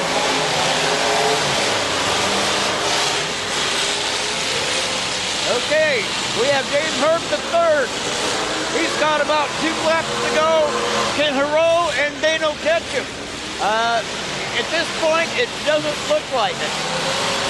Everybody giving chase to Harp. There he is on the outside. Trying to make his way through rush hour traffic. He has had no problems today. And it doesn't look like he'll have any problems as he gets right on the inside. Oh, Dan Pies just helped Harp come around that corner. Harp's got 1 lap to go. Pies is going to try to get him. Swing and a miss, baby. It's James Harp the third. His kind of night. Wiggling and wobbling his way. There to he victory is. number 4. Ow! Chuck Dano giving him the thumbs up. That was one wild and woolly race. Foot through the floorboard the whole time. Harp giving us the donut. What a night he's had. Holy smokes. 4 wins out of 4 races that he's been in. What else could a guy ask for? Boy, I could ask for some glasses back because I got dust all in my eyes. All right, that will do it tonight for the big car races. We've still got a mini car race and some finales left. Full contact racing coming at you.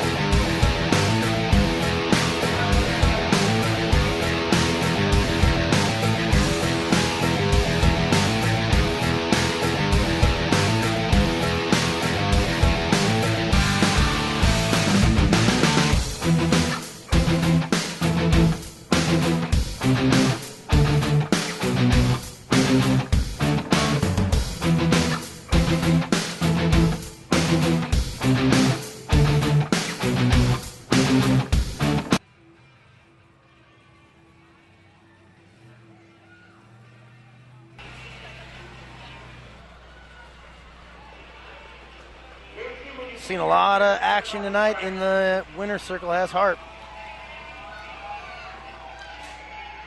That's Harp, and then we have our vice president and Casey Strait picking up the back end of his travel and putting it back inside the vehicle.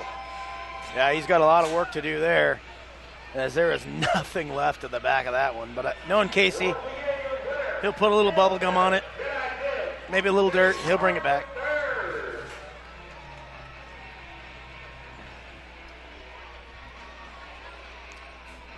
That's tough to say. I'm surprised Hero's going to have to get towed off the track with the way his Suburban was running in that race. He was keeping right up with Chuck Dano. Yeah, he was the fast time of the night for the big cars. Dave really got that sucker dialed in, just couldn't get any luck tonight. Led a few laps, and we come down to the main event here shortly. We got one more race. We'll take a little intermission and then have the 2 main events of the night, big and mini finales. This whole show tonight being put on West Sound TV, Hoover Motors, Kitsap Sun, bringing it live across the world via the internet. Star Reynolds, Papa John's, Silverdale, and Paulsbo Heating helping us bring this action in. We got several folks giving their time up. Spencer Anderson doing our field cam and trophy stuff. Eric Reichel is running the pit cameras and interviews back there. Jack Bailey, Emily Cardenas, and J.D. Van Kirk are doing the cameras. Doc Parr, the doctor, Sheldon Doc Parr, doing the engineering duties tonight, keeping everything smoothly flowing. Kitsap County Fairgrounds staff, IT, Tyler and Bruce, helping out with that. We got Sven Garber doing the internet feed, making sure that you guys are seeing everything. Kitty Campagna, Patricia Mathis, helping out with some producing.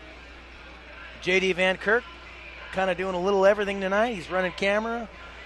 He's does all the editing for the DVD, artwork as well. And Garrett Syke, making sure everything flows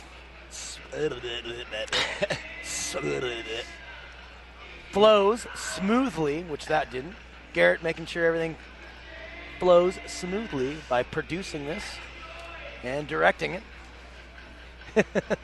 He's the laxative of the crew, if you will. Well, it's a good thing you don't have to say that, 2 or 3 times.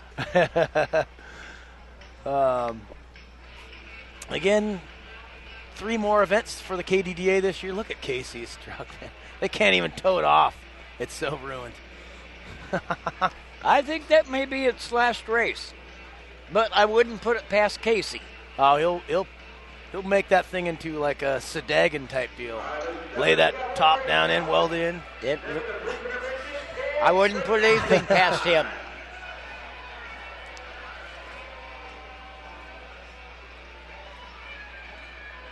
We got one more race, which will be a mini car reverse heat.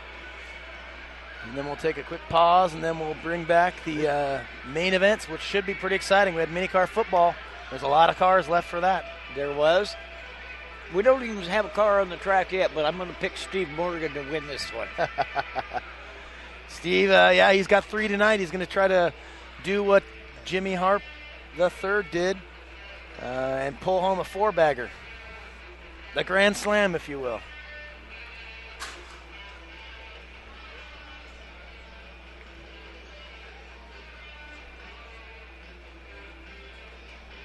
Well, it looks like we're getting ready. Bill is ready to wave them on, but I don't hear anything running.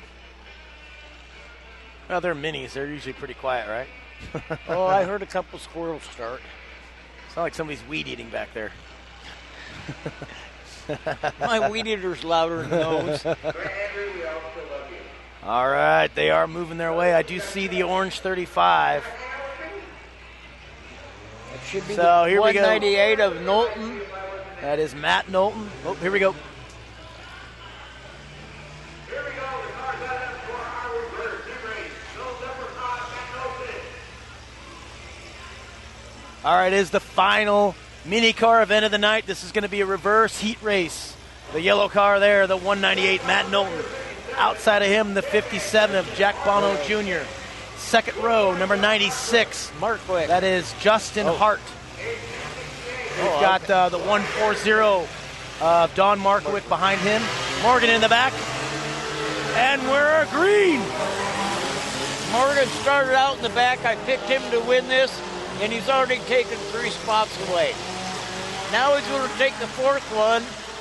The only one he's got in front of him, and between him and the checkered flag, is Knowlton. Matt Knowlton, the 198, the yellow car, he has one tonight as well. I don't think Morgan's going to catch him. Knowlton is moving out there. He's got a quarter of a lap lead. There's your man right there, the 198. Well, the only thing that Morgan can hope for is that Knowlton's going to get caught up in the lap traffic. We've got 6 minis out here. We've got about 5 laps to go for the 198. He has lost power. He's been jinxed. That's a conspiracy, I'm telling you. Morgan gets the grace of a free pass. Do not pass go. Do not collect $200, Knowlton. This is Morgan's race. I can't believe it. It's pretty amazing. I told you who was going to win this without even seeing the cars. But picking Steve Morgan to win is like, picking the Yankees to win a high school game. Morgan's had a fast car tonight. He takes it wide there. Morgan's got about 2 laps to go. I believe he's going to get the white flag this next time around. That's how it is. He's got his steaming face on, wiping the mud back. Steve Morgan gets the white flag. One more time by for the night. Nolan got his car going, but unfortunately he ended up going down about 2 laps.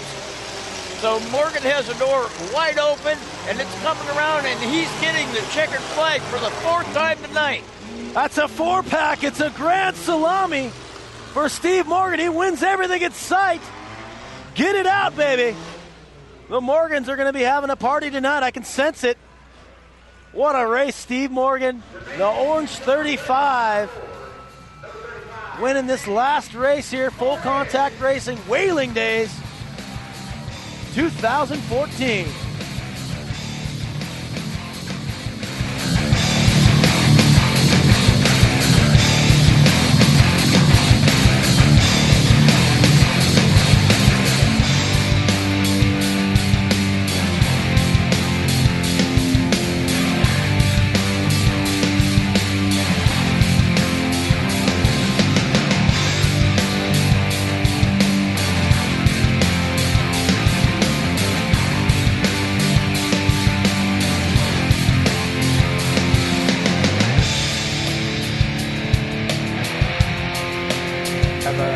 We have like a 10-minute break here or something, right? Before the main events? Yes, we should be coming up to a 10 to 15 minute intermission. So, All right. kind of like the 7th inning stretch. So we'll let the stream run here. This is live action here, Thunderbird Stadium, Kitsap County. We got 2 main events that are going to be nasty. Stay with us, folks. We'll be back. We'll let the stream roll.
All right.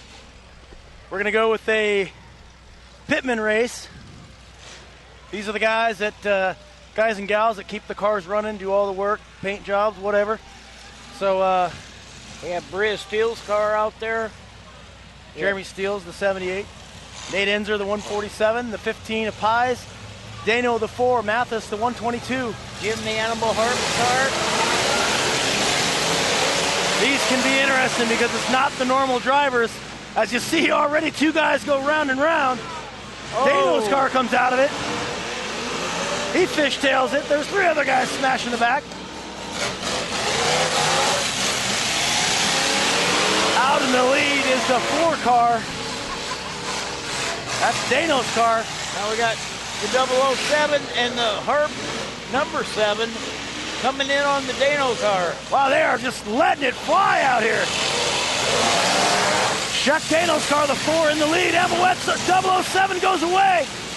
Animal Jim 7 in the second with Nate Enzer's 147 in third. The way these guys are driving, you wouldn't think they're just Pitman. Oh no, they are trying to prove that they know what's going on, and several of these guys putting together a hard race. The 4 slips through. And we still have the number 4 in the lead with the number 7 in second place. And he's hitting lap traffic with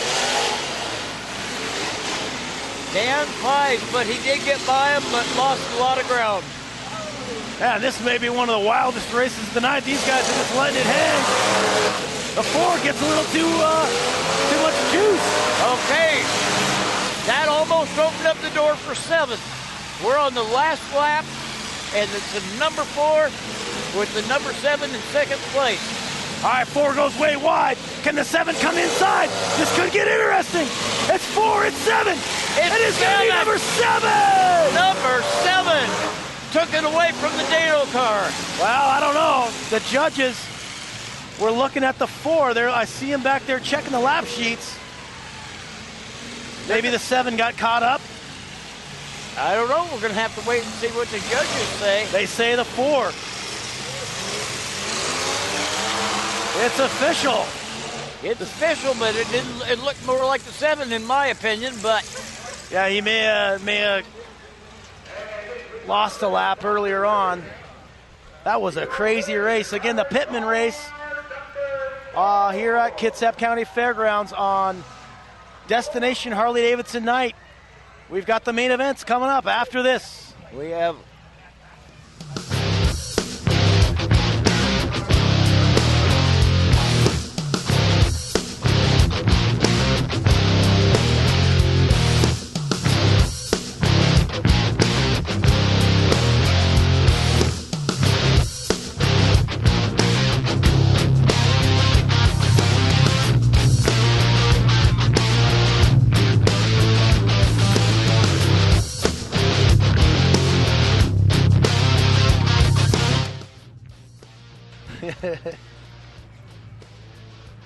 All right, so racing is now in the books for the big cars. There may be a mini car Pitman race.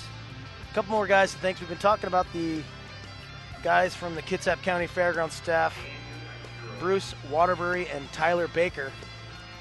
Bruce is the event specialist here at the Fairgrounds, Kitsap County, and Tyler was our resident computer genius. We had some issues with the stream before we got going tonight. Tyler and Bruce came in, did a heck of a job. They got us back up and running, and we've been running pretty well all night. So thanks, guys, for putting on the show. Appreciate that. The other person on the thank list is Sven Garber. He's in charge of that stream that's been coming in to you guys tonight. So thanks, Sven, for getting that together so people around the country can enjoy this full contact racing. there's a lot of behind the scene things that need to get taken care of that people don't realize. And it's really nice to be part of it and to be able to work with the wonderful people that run the cameras, people from the fair boards. I mean, there's not enough things you can give them. Yep, every event throughout the summer here at Thunderbird Stadium from May to September. There's probably at least 100 people that it takes to get this thing together, so all the fans can enjoy some metal destruction. Well, we'll have to see. If we're going to get a mini car Pitman race, I would be very surprised if we don't. Yeah, if it's anything like that big car race, they're probably going to tear some stuff up because, you know. Well, we're gonna have to see if Steve Morgan's car's coming out. Want me to pick it again? I'm sure you're gonna. Yes, I am. I do see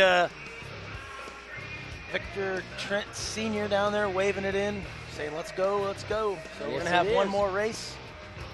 We'll pause here in a second on the internet, and we'll get this mini car Pitman race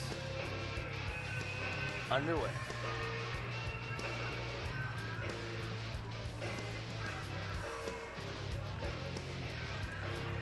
Cars coming on the field.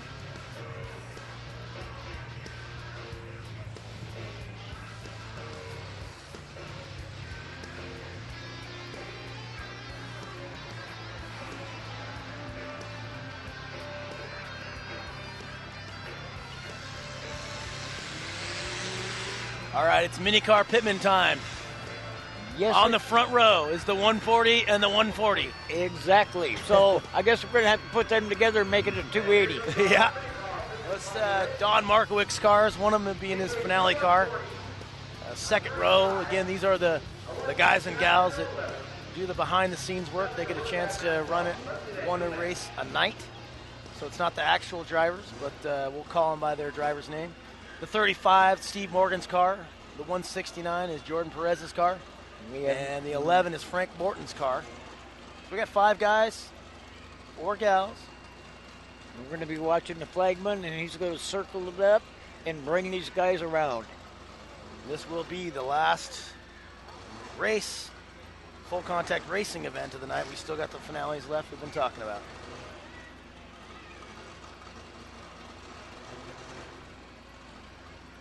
Okay, everybody's patiently watching the flagman. He's got the green flag in there. He's going to look up, and he's going to swing that flag around to let the guys know. Well, right on cue, they said, let's go inspect this here. Tell him to put his arm inside the car.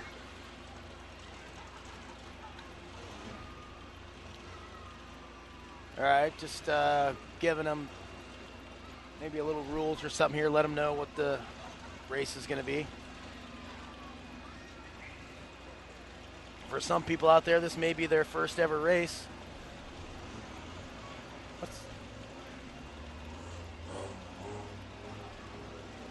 I'm wondering if you can't have 2 cars with the same number in a race. That is indeed it. It's a safety issue.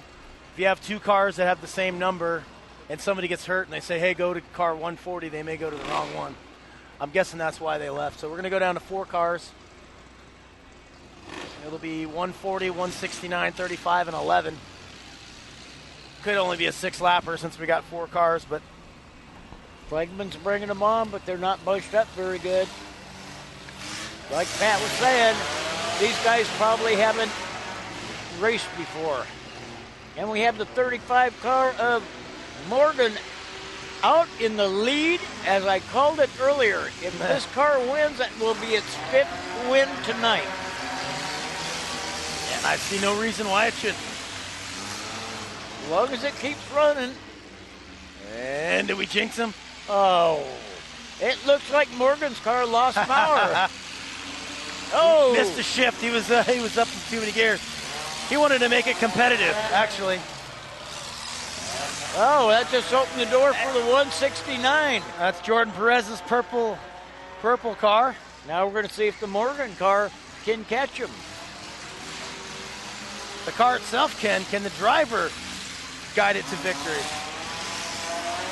We're going to find out here soon. Sure looks like it. Yes. That 169, Perez's car went around. Not used to rear-wheel drive on dirt. So the 35 is the leader. Front wheel drive Morgan car. I'm not sure who's driving it, but they seem to be handling it pretty well. Is that Steve? Steve, this is a Pitman race.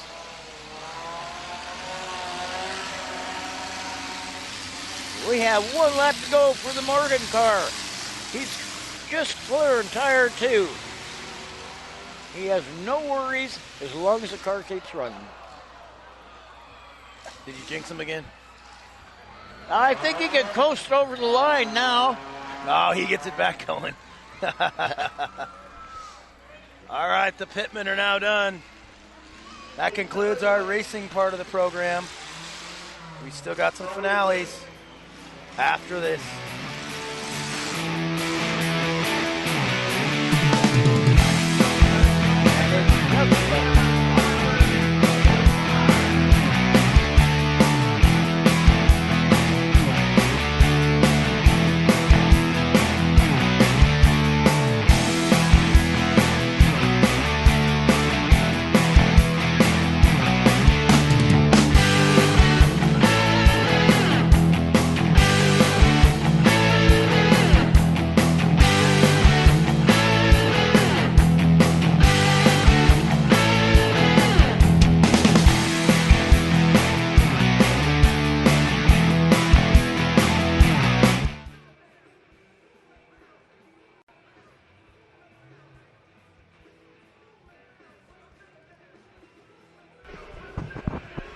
That looks like Steve's kid there.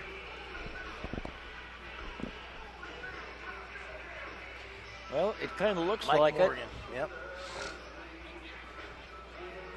The only thing I don't like seeing about that is, Why does he have shorts on? according to the rules, you're supposed to have full-length pants. Yeah.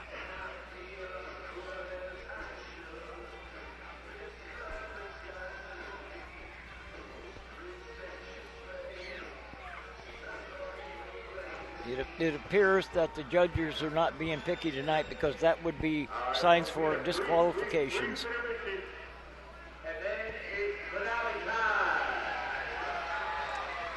Yeah, everything in the pit area here, you know, steel-toe boots, full-length pants, shirts with sleeves on it. It's that way for a reason. There's a lot of sharp metal. There's a lot of hot fluids and stuff that spray out all over the place. So,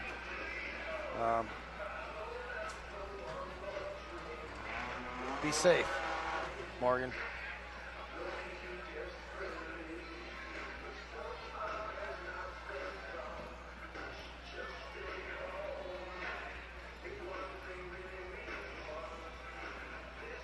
So one more car to get off of here. They'll take a short intermission, probably come shoot some T-shirts around.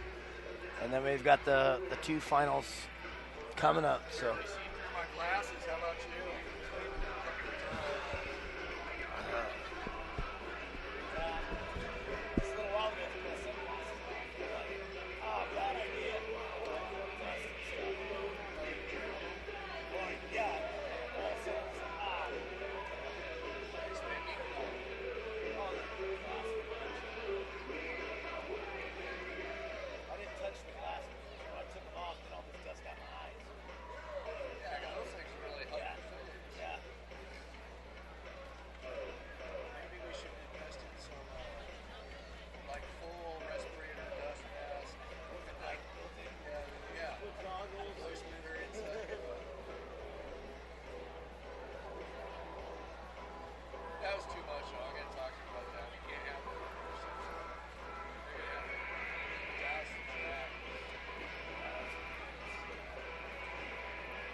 for Lori and Donna Dunbar. Happy 21st, Tyler Nunez, for your dad. Happy birthday to Shelby B. Happy 15th. Happy 38th birthday to Ian LaPiana. And Donovan. Happy birthday, Kay Davis. And happy birthday, Cody Wells from the Derby Factory.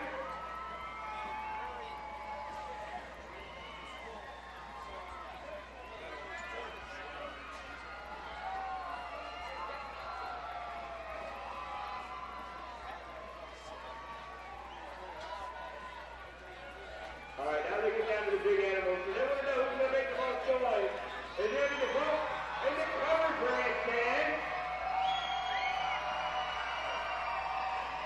Is there any folks in the uncovered grandstand? Or is there any the people down there?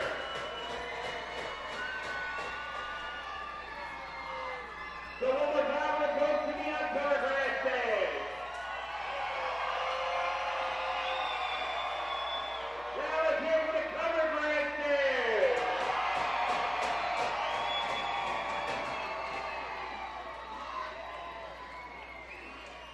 It was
Oh, okay.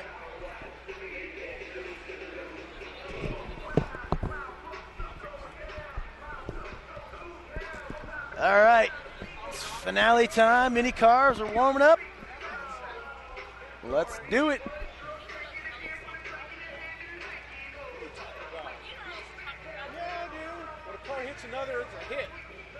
Sounding pretty good. I can hear them winding up the rubber bands for the mini car. All right, Garrett.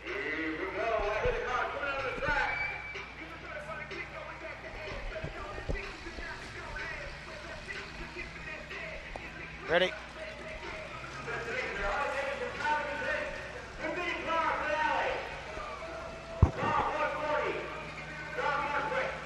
All right, it's finale time. Mini cars coming out on the track. To the left of your screen, the 141. That's David Marwick. The 153, Vince Morris. 140, Don Markwick. The 11, Frank Morton. The 157, Trevor Graham. The 31, Mike Craig. The 59, Tony Timlick. The 481, that is Kevin Robinson. We have the 08 with Corey Tucker. The Walrus, Corey Tucker. Looks like that's all of them. 1, 2, 4. Looks like about 8, 9. Well, we've got the 11. Looks like it's not in too good a shape, so maybe we're only going to have 8. You just shut her down until they're ready.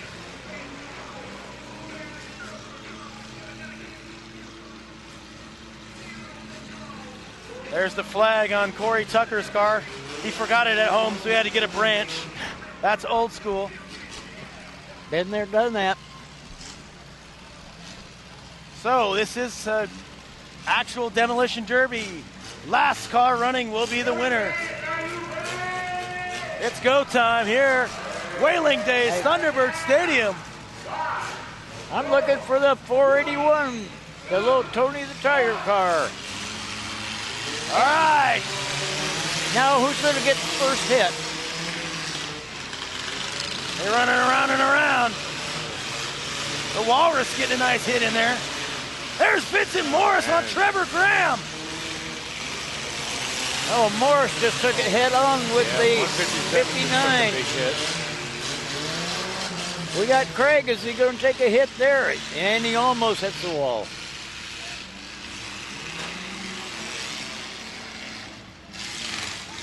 All right, there's, oh my goodness, Timlick annihilates Don Marwick. Circling around, they're coming for another one. It's Tony Timlick. There's Timlick on Marwick again. Now he looks like Timlick is stuck in there, trying to get free. Mike Craig's coming down for a track shot. Here comes the 31 of Mike Craig. Oh, yeah. Oh, he puts Marwick into the barrier. That's a bad spot to be right against the concrete. The Walrus coming in. It is, because you look at that barrier and they got moved.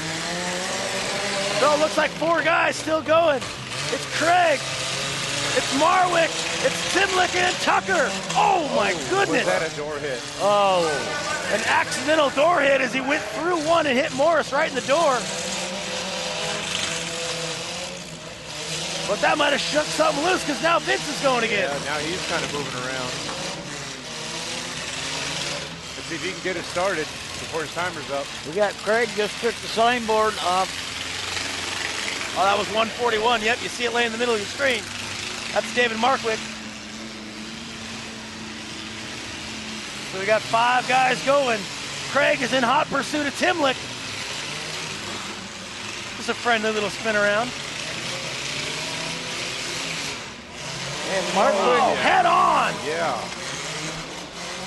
There's the Walrus taking out Don Marwick. You gotta love those head-ons. You never know which car is gonna be running after that. Usually it's always one that shuts down. You just never know which one. All right, Timlick finds the side iron of Mike Craig. We still got 4 guys running strong. Make that 3. Well, we had Corey Tucker. We have Vincent Lee Morris just limping around out there. Mike Craig takes her out. Timlick. No harm, no foul. Timlick is still good to go. There's Mike Craig. I have a feeling Timlick is going to find him right about now. Oh, he gets it going just in the nick of time. Timlick still finds him, though. Who's it going to be, the 31 of Mike Craig or the 59 of Timlick? Tony's going to cut him off with the pass. Oh! Wow. That was a nice hit. The Kung Fu pink bumper came off the front of Timlick. It broke in half. Look at his bumper. Yes, it did. Now can Craig get his fired up or not? Or is Timlick going to come back and put the final finishing touch to this? Yeah, he's going to go in reverse here. Yeah. Right into Mike Craig's kitchen. Yep. Not only into the kitchen, but into the wall. Uh-oh. Oh, Craig gets it going. What? Timlick doesn't see him. Not yet. Now he does. He says, where'd he go? Where'd who go? All right, so the 08 is out. It's just down to these two, the 59 and the 31. Looks like Craig wants to get a truck shot on him. Yeah, mix it up a little bit here. Swinging around, they'll drive right by each other and miss. Exactly. There's going to be some contact here, though. Yep. Oh! Now whose car's going to get out of this? Uh-oh. That's what you call a head-on collision. Timlick.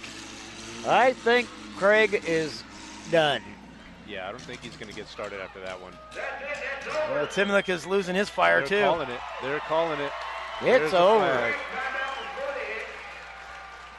All right, we'll see how this shakes down. There you see what's left of Mike Craig's powder blue 31. Bowling pin still intact on top.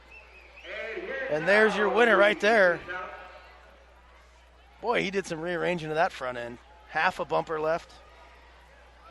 I'm thinking that car might make one more. Might. Hey, you pull it out. One, Dave Markwick, the 141, was in fourth place. The Walrus, Corey Tucker, the 08 third. Mike Craig is second. And there's your winner right there in the middle of the screen. Tony Timlick, the 59. Bringing it home. That was a heck of a mini car event. Last car running is the winner. We'll be back with the big cars after this.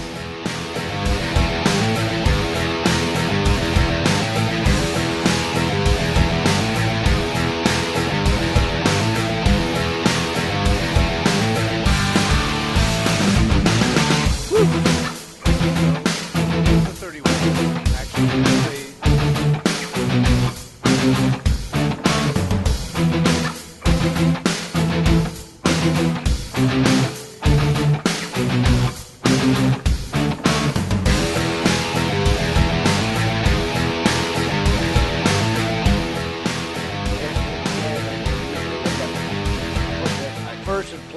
First and second place as a tie. But what ended up happening there is that before that hit was made, Mike Craig was timed out. That's why they called it real quick after that. Because he sat down here and then they drove around. He didn't make a hit. Because if not, they would have still been going. Because that was, like 10 seconds after the hit. So he ended up getting timed out. There's down in the corner there. Man, that wild thing, Tony the Tiger car there, 41. He's got a lot of car left. It just looks like his front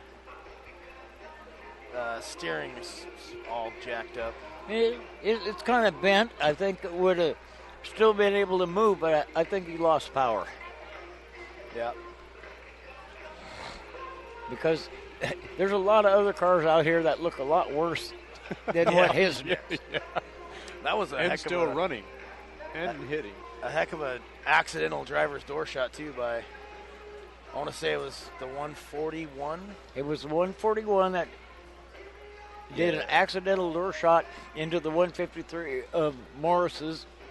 And Well, he blasted one car, and that car went out of the way, and by then there's nothing he could do. So no, it was a accidental driver's door hit.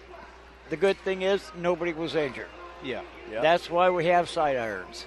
Yeah. So, one more event tonight here, full contact racing. Again, Hoover Motors, Kitsap Sun bringing you the live web stream. Other folks bringing this together tonight, Star Reynolds, Papa John's Pizza, and Paul's Bow Heating. KDDA out of Bremerton, Washington. 3 more events on the season. Check out their website. Also find them on Facebook. To find out the schedule, I know there's 1 in August and 2 in September. So come on out and join them if you can.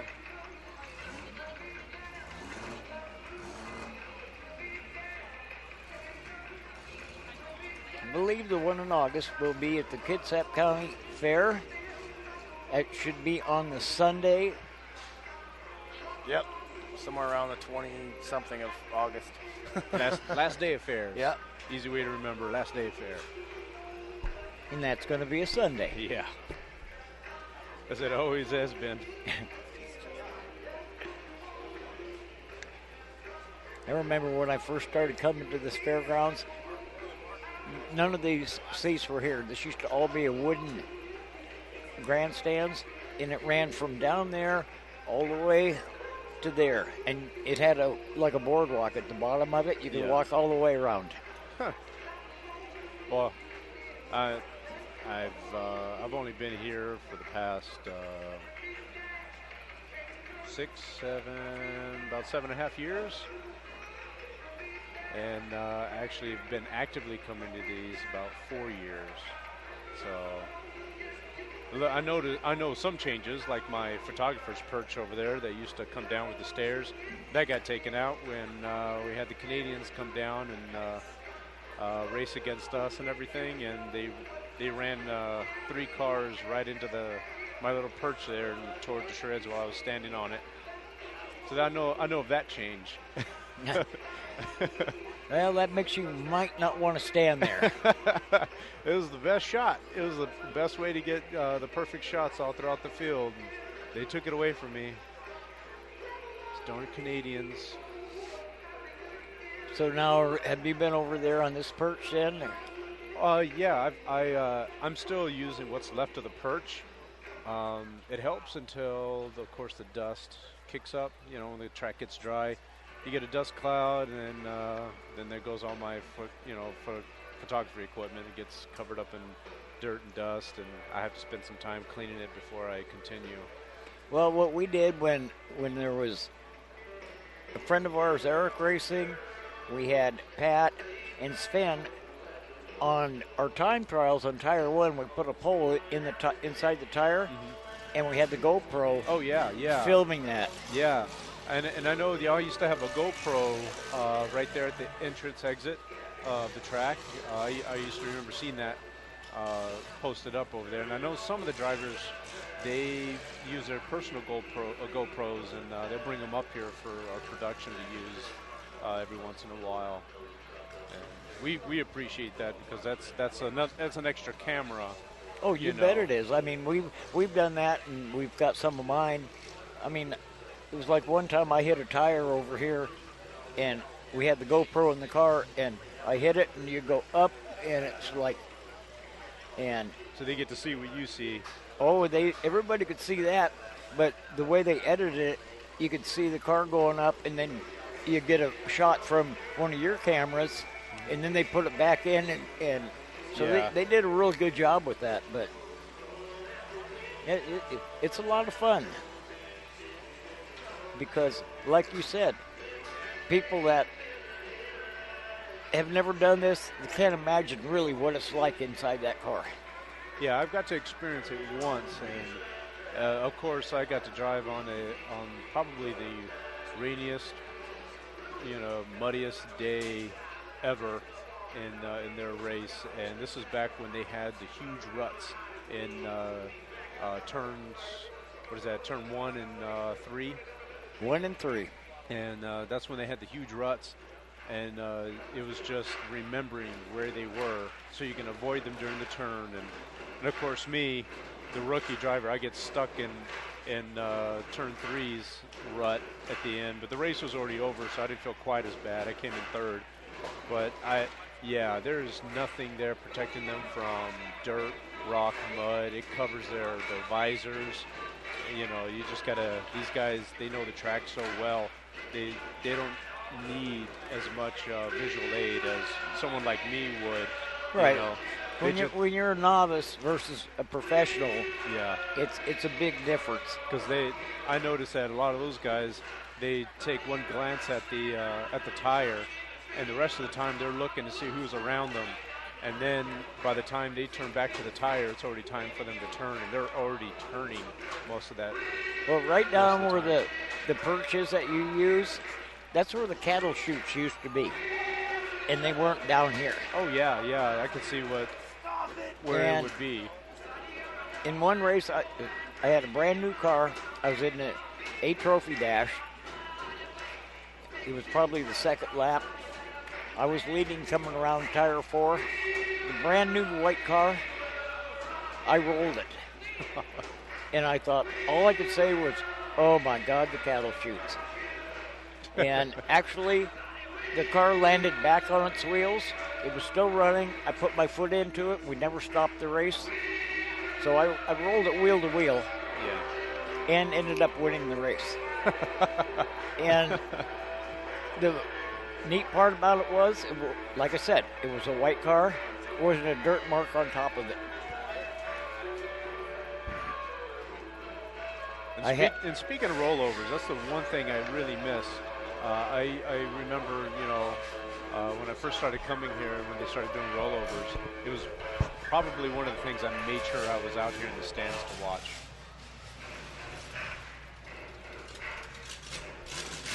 All right, the last of the little cars going off. I hear the big cars lighting off in the pits for the final event of the evening. Ladies and gentlemen, let's get ready to rumble! Do we have any kind of car count on this event? I'll say 6. I don't know.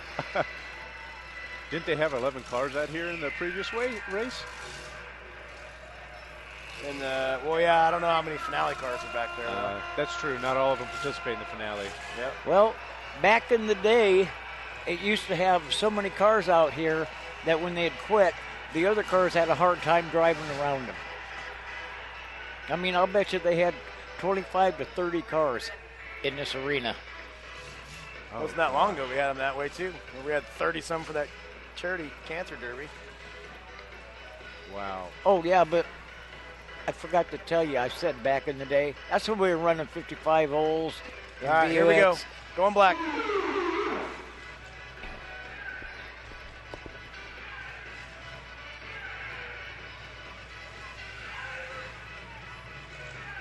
All right, it's time for the main event of the evening. Big car finale. Coming out of the track, 07, James Harp III. We have 129. James Gregerson. There you see in the background, Mike Pinky Nordstrom bringing out the candy stripe station wagon. Donovan Burr. He's got kind of the orangey peaches color, looks like a Monaco. Rich Burr, the 110 coming in the back. This is going to be good. The 1893 coming in. Who knows who that is? So we've got 6 cars. They're all at that end.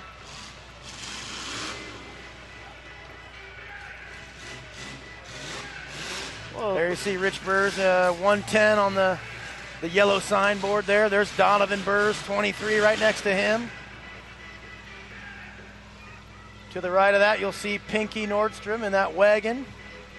The blue 129 of Gregerson. And then you got the 1893 at the end and the 07 kind of setting up in the back. Well, it looks like you're right on the car count. We have currently 6 cars all sitting there patiently waiting for the flagman to drop that green flag. All right, that is going to be it. There is 6 cars. You got the Burrs out at the other end. You got Gregerson, a couple Harp cars, the 1893 right there, the 07 of Jimmy Harp III. And they're getting ready to do the countdown to get this event underway.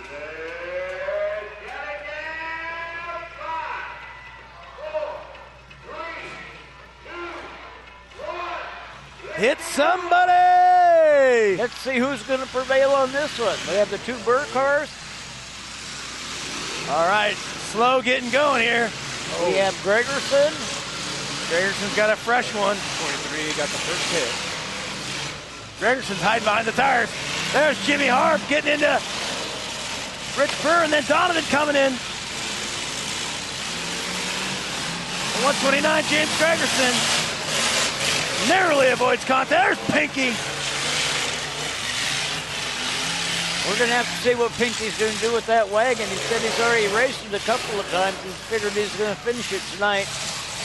All right, they're still feeling each other out. We got Donovan is just chasing that 129 of Gregerson. Now they spread out a little bit. Gregerson gets the 1893, and so does Pinky. Pinky took the 1893 head on. Now we're going to have to wait and see if he... Oh, my goodness, Rich Burr. I'm not sure who's in that 190 or 1893, but they're sure taking the pounding. Here comes Rich in on the 129 of Gregerson. There's a big log jam in the middle. They almost look like the Malachi Crunch. From the old happy days. That's definitely how you do it. My goodness. All right. Pinky looks like he's dropped out. Donovan going after Rich. Donovan wants a little piece of daddy, it looks like. Oh, he does. He clipped him. He got him. He's going to be able to go home and say, Dad, did you see what I did? Ah, but he sure felt it. All right, so now 5 going, 1893, it's Gregerson. Oh, he rearranged the frame on that one. And Burr coming in to clean up on him. Now they are outside of the tires. They're supposed to stay on this side of the tires. Yeah. Jimmy Harp, the 07. We still have 5 out of the 6 cars going. It looks like Pinky's didn't pan out too well after that last hit he had. All right, James Gregerson trying to make a hit here. Oh, we got the 1893 one to take a little bit of Rich. The 129 still trying to make a hit. It's a demolition derby. Make a hit, man. Well, James Harp, the third, will make a hit. It's hit or be hit out here. Oh, Rich Burr just lost his left rear tire. All right. Oh, Now Gregerson gets in on the 07. Yeah. But knowing Rich, he has that rear end lock. He will still be able to move, but just not quite as effective. There's Donovan. Hard hitting that Monaco there. That's a heck of a car. He's going to be going for a while. Well, whoever's driving that 1893 is going to know about Oh, upside down, inside out. We got a three-way flip. Holy moly. A fire underneath. We have a fire on one. The crew is on the way. Call the cavalry. Let's go. That was a 1, 2, 3. Great job by the camera crew. That was Emily Cardenas on the camera right there, and Jack Bailey on that as well. All right. Driver is out. That was the 1893. There he is. He's fine.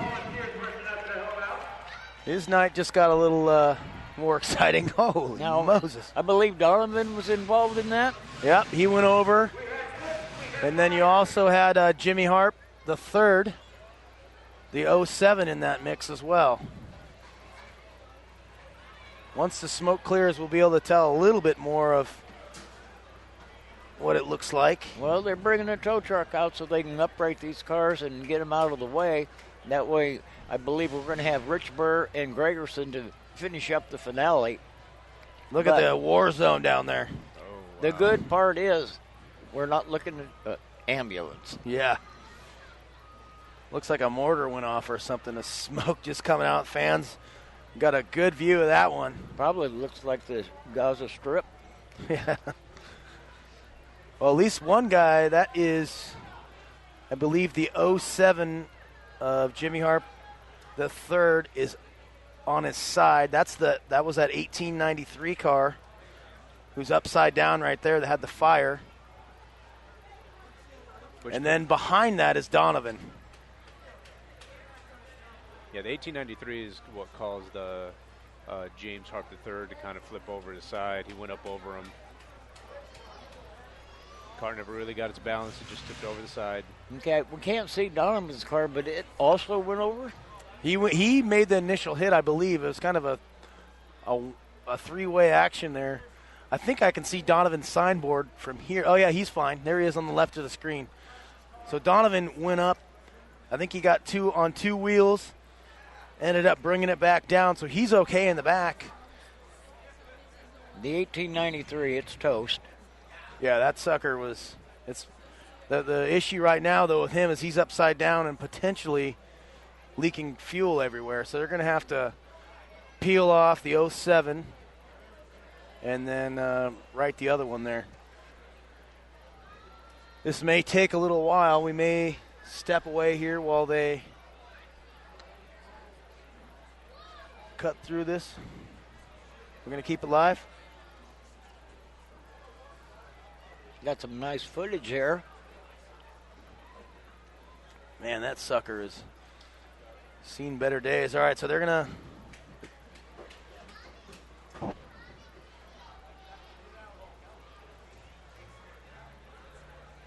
like somebody's looking at Pinky's car. If his car's not going to go, this would be a good time to get out of it. Yeah. And I think he's already pulled his flag. All right, so now they've got the 1893 on the hook.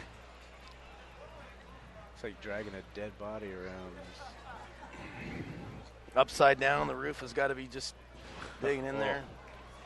All right, so the 07 and James Harp III Still inside. was still inside that whole time, just kind of riding it out on its I would side. say he was hanging out. Yeah. So now they may let him go. Technically, Jim Harp III should be able to keep running because the one vehicle that had the tow truck assistant is the 1893, and when they moved it, he came back down on his wheels. He never had a tow truck hooked to his car. Yeah, but the rule used to be if you need any kind of assistance, but he's still good to go. Why not continue to put on a show? Oh, exactly. So they're running out. They're going to leave 1893 as she sits upside down. Well, they're going to fire this sucker back up. So the 07, the 23, the 110, and the 129 are still in this sucker. So we still should have a 4-car race. Yep. So Pinky will take 6th, the 1893 will take 5th, and then these will be your trophy winners, the guys that are left. We all know that they're going to win a trophy. The thing of it is, we just don't know in what order. Exactly. Yes. Can I help you? I hear Rich going. Okay. Oh. Jimmy's going. All right. Gregerson's going. All right. And he gets a hit. Oh. Got them all up against the wall. Not a good place to be. All right, now. We got Harp going after Gregerson. He spins him around, flies to the dust. Donovan's riding a bull out there. Jeez. It's a tough ride. They circle around. Who's going to get the hit? It's going to be James Harp on Rich Burr. No. He tried. Gregerson will get Donovan. Oh, he hits the brakes. No driver's door hit. Good job there for Gregerson. That was a very good job because that could have been potentially dangerous. But now he's going to line up and he's going to take a shot at Harp, it looks like. Rich Burr, the 110, just lost the radiator hose. He's also lost his left rear tire. So that's going to hamper him a bit. Donovan drives through Gregerson. And he's going to come down here for a home run shot. He's going to hit Dad in the back. I think he's trying to get Dad unhooked. All right, Rich is going again now. Donovan's going. Now it's, Donovan is control arms folding over. James Gregerson got it going again. The 129 is going to come in. Look at this shot.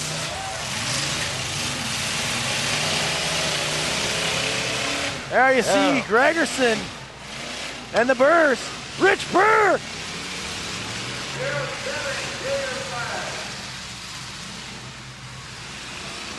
Gregerson's going outside the tires there, as everybody kind of is, but you're supposed to keep it on this side. Well, here, it's one of those things. Yeah. Here's your final three. James Hart's the third, just pulled his flag. So he will be fourth, the 07. Now we got Burr. He's trying to get a hold of Gregerson. Gregerson doesn't want any part of it. Oh, what a shot! The 1-2! The 23, Donovan Burr, and then Rich Burr coming in. Gregerson's right rear tire is bent, or it's got a bent axle. And Donovan comes in and hits Rich.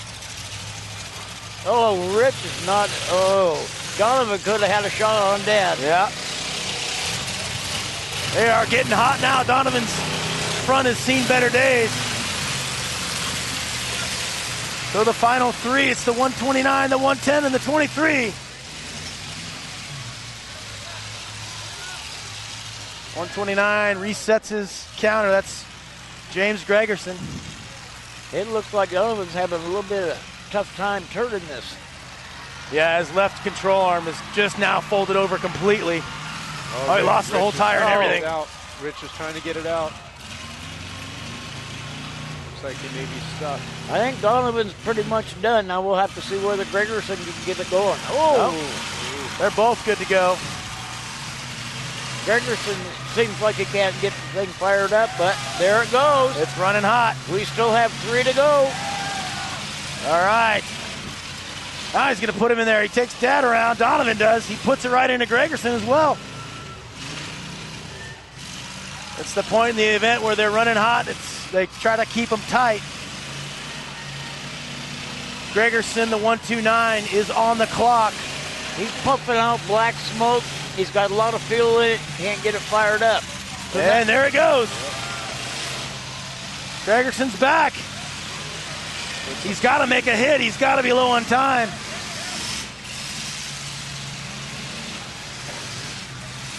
And that will do it. There's a hit for Gregerson right there. And it dies again, dumping fuel. Rich and Donovan.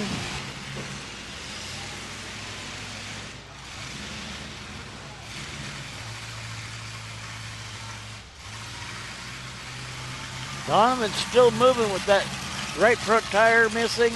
His dad's got the left or the right rear missing. Donovan with the last hit there on Rich. Rich is trying to get his fired up. He's got a lot of fuel in it too, just like Gregerson had earlier. Gregerson's trying to get his going again too. Rich gets it fired. Donovan and Rich look like they're going to battle this out. I think Donovan wants to show Dad that he can drive this. And he wants to give Dad a lesson after watching him for so many years. You think? But the crafty veteran, Rich Burr, knows how to maneuver his car around here. Now he's got Donovan in his sights. There's a hit for Rich. James Gregerson, the 129, is getting low on time. I don't even see him trying to. No, now he's trying to start again. He's still trying to start it, but I think he's pretty well just about out of time. All right, Rich with a hit there. All right, Gregerson will take third, so it's going to be a Burr 1-2. Rich has lost his fire. Can Donovan maneuver enough to get it? Okay, Rich is almost going to kill. Rich looks like a diesel. Wow. Yeah, he's got a lot of black smoke. Donovan's coming in for one last hit. He does it. Oh, and it's sparks fly from Rich's battery box inside. It ain't done yet. Rich has got it going. He just jump started Dad there. That's what it looked like. You bet it did. Now we're going to see if Donovan, he's getting out, and he's going to come in and... They both made a hit. I think that restarts them both. Now what could do Rich in is he's missing this whole entire left rear tire here. Well, they might be, I thought they were caught up there for a minute, but it doesn't seem so. Donovan put not a hard hit on him last time, but you could watch a frame bend. Yeah, Rich is digging a hole. Donovan moved him now. Yeah, like father, like son, they're both missing a tire. Yeah. Well, I think Donovan's going to go around Pinky. Oh, I was hoping he's going to take a track shot there. No, he's going to keep it close. As father and son are dueling it out here for the championship of the night. Donovan having the better of it right now. And the good part about it is they're dead up even on tires. They all have, each one has 3. Yep. Yeah, but they're not dead even on time right now. Rich has got to be down to at least less than 30 seconds, I'm saying. Donovan getting ahead of steam up, going around Pinky. Coming in for one last final shot. Here we are. Tick, tick, tick, Donovan tick, tick. Can he do it? Get out of the way, Donovan.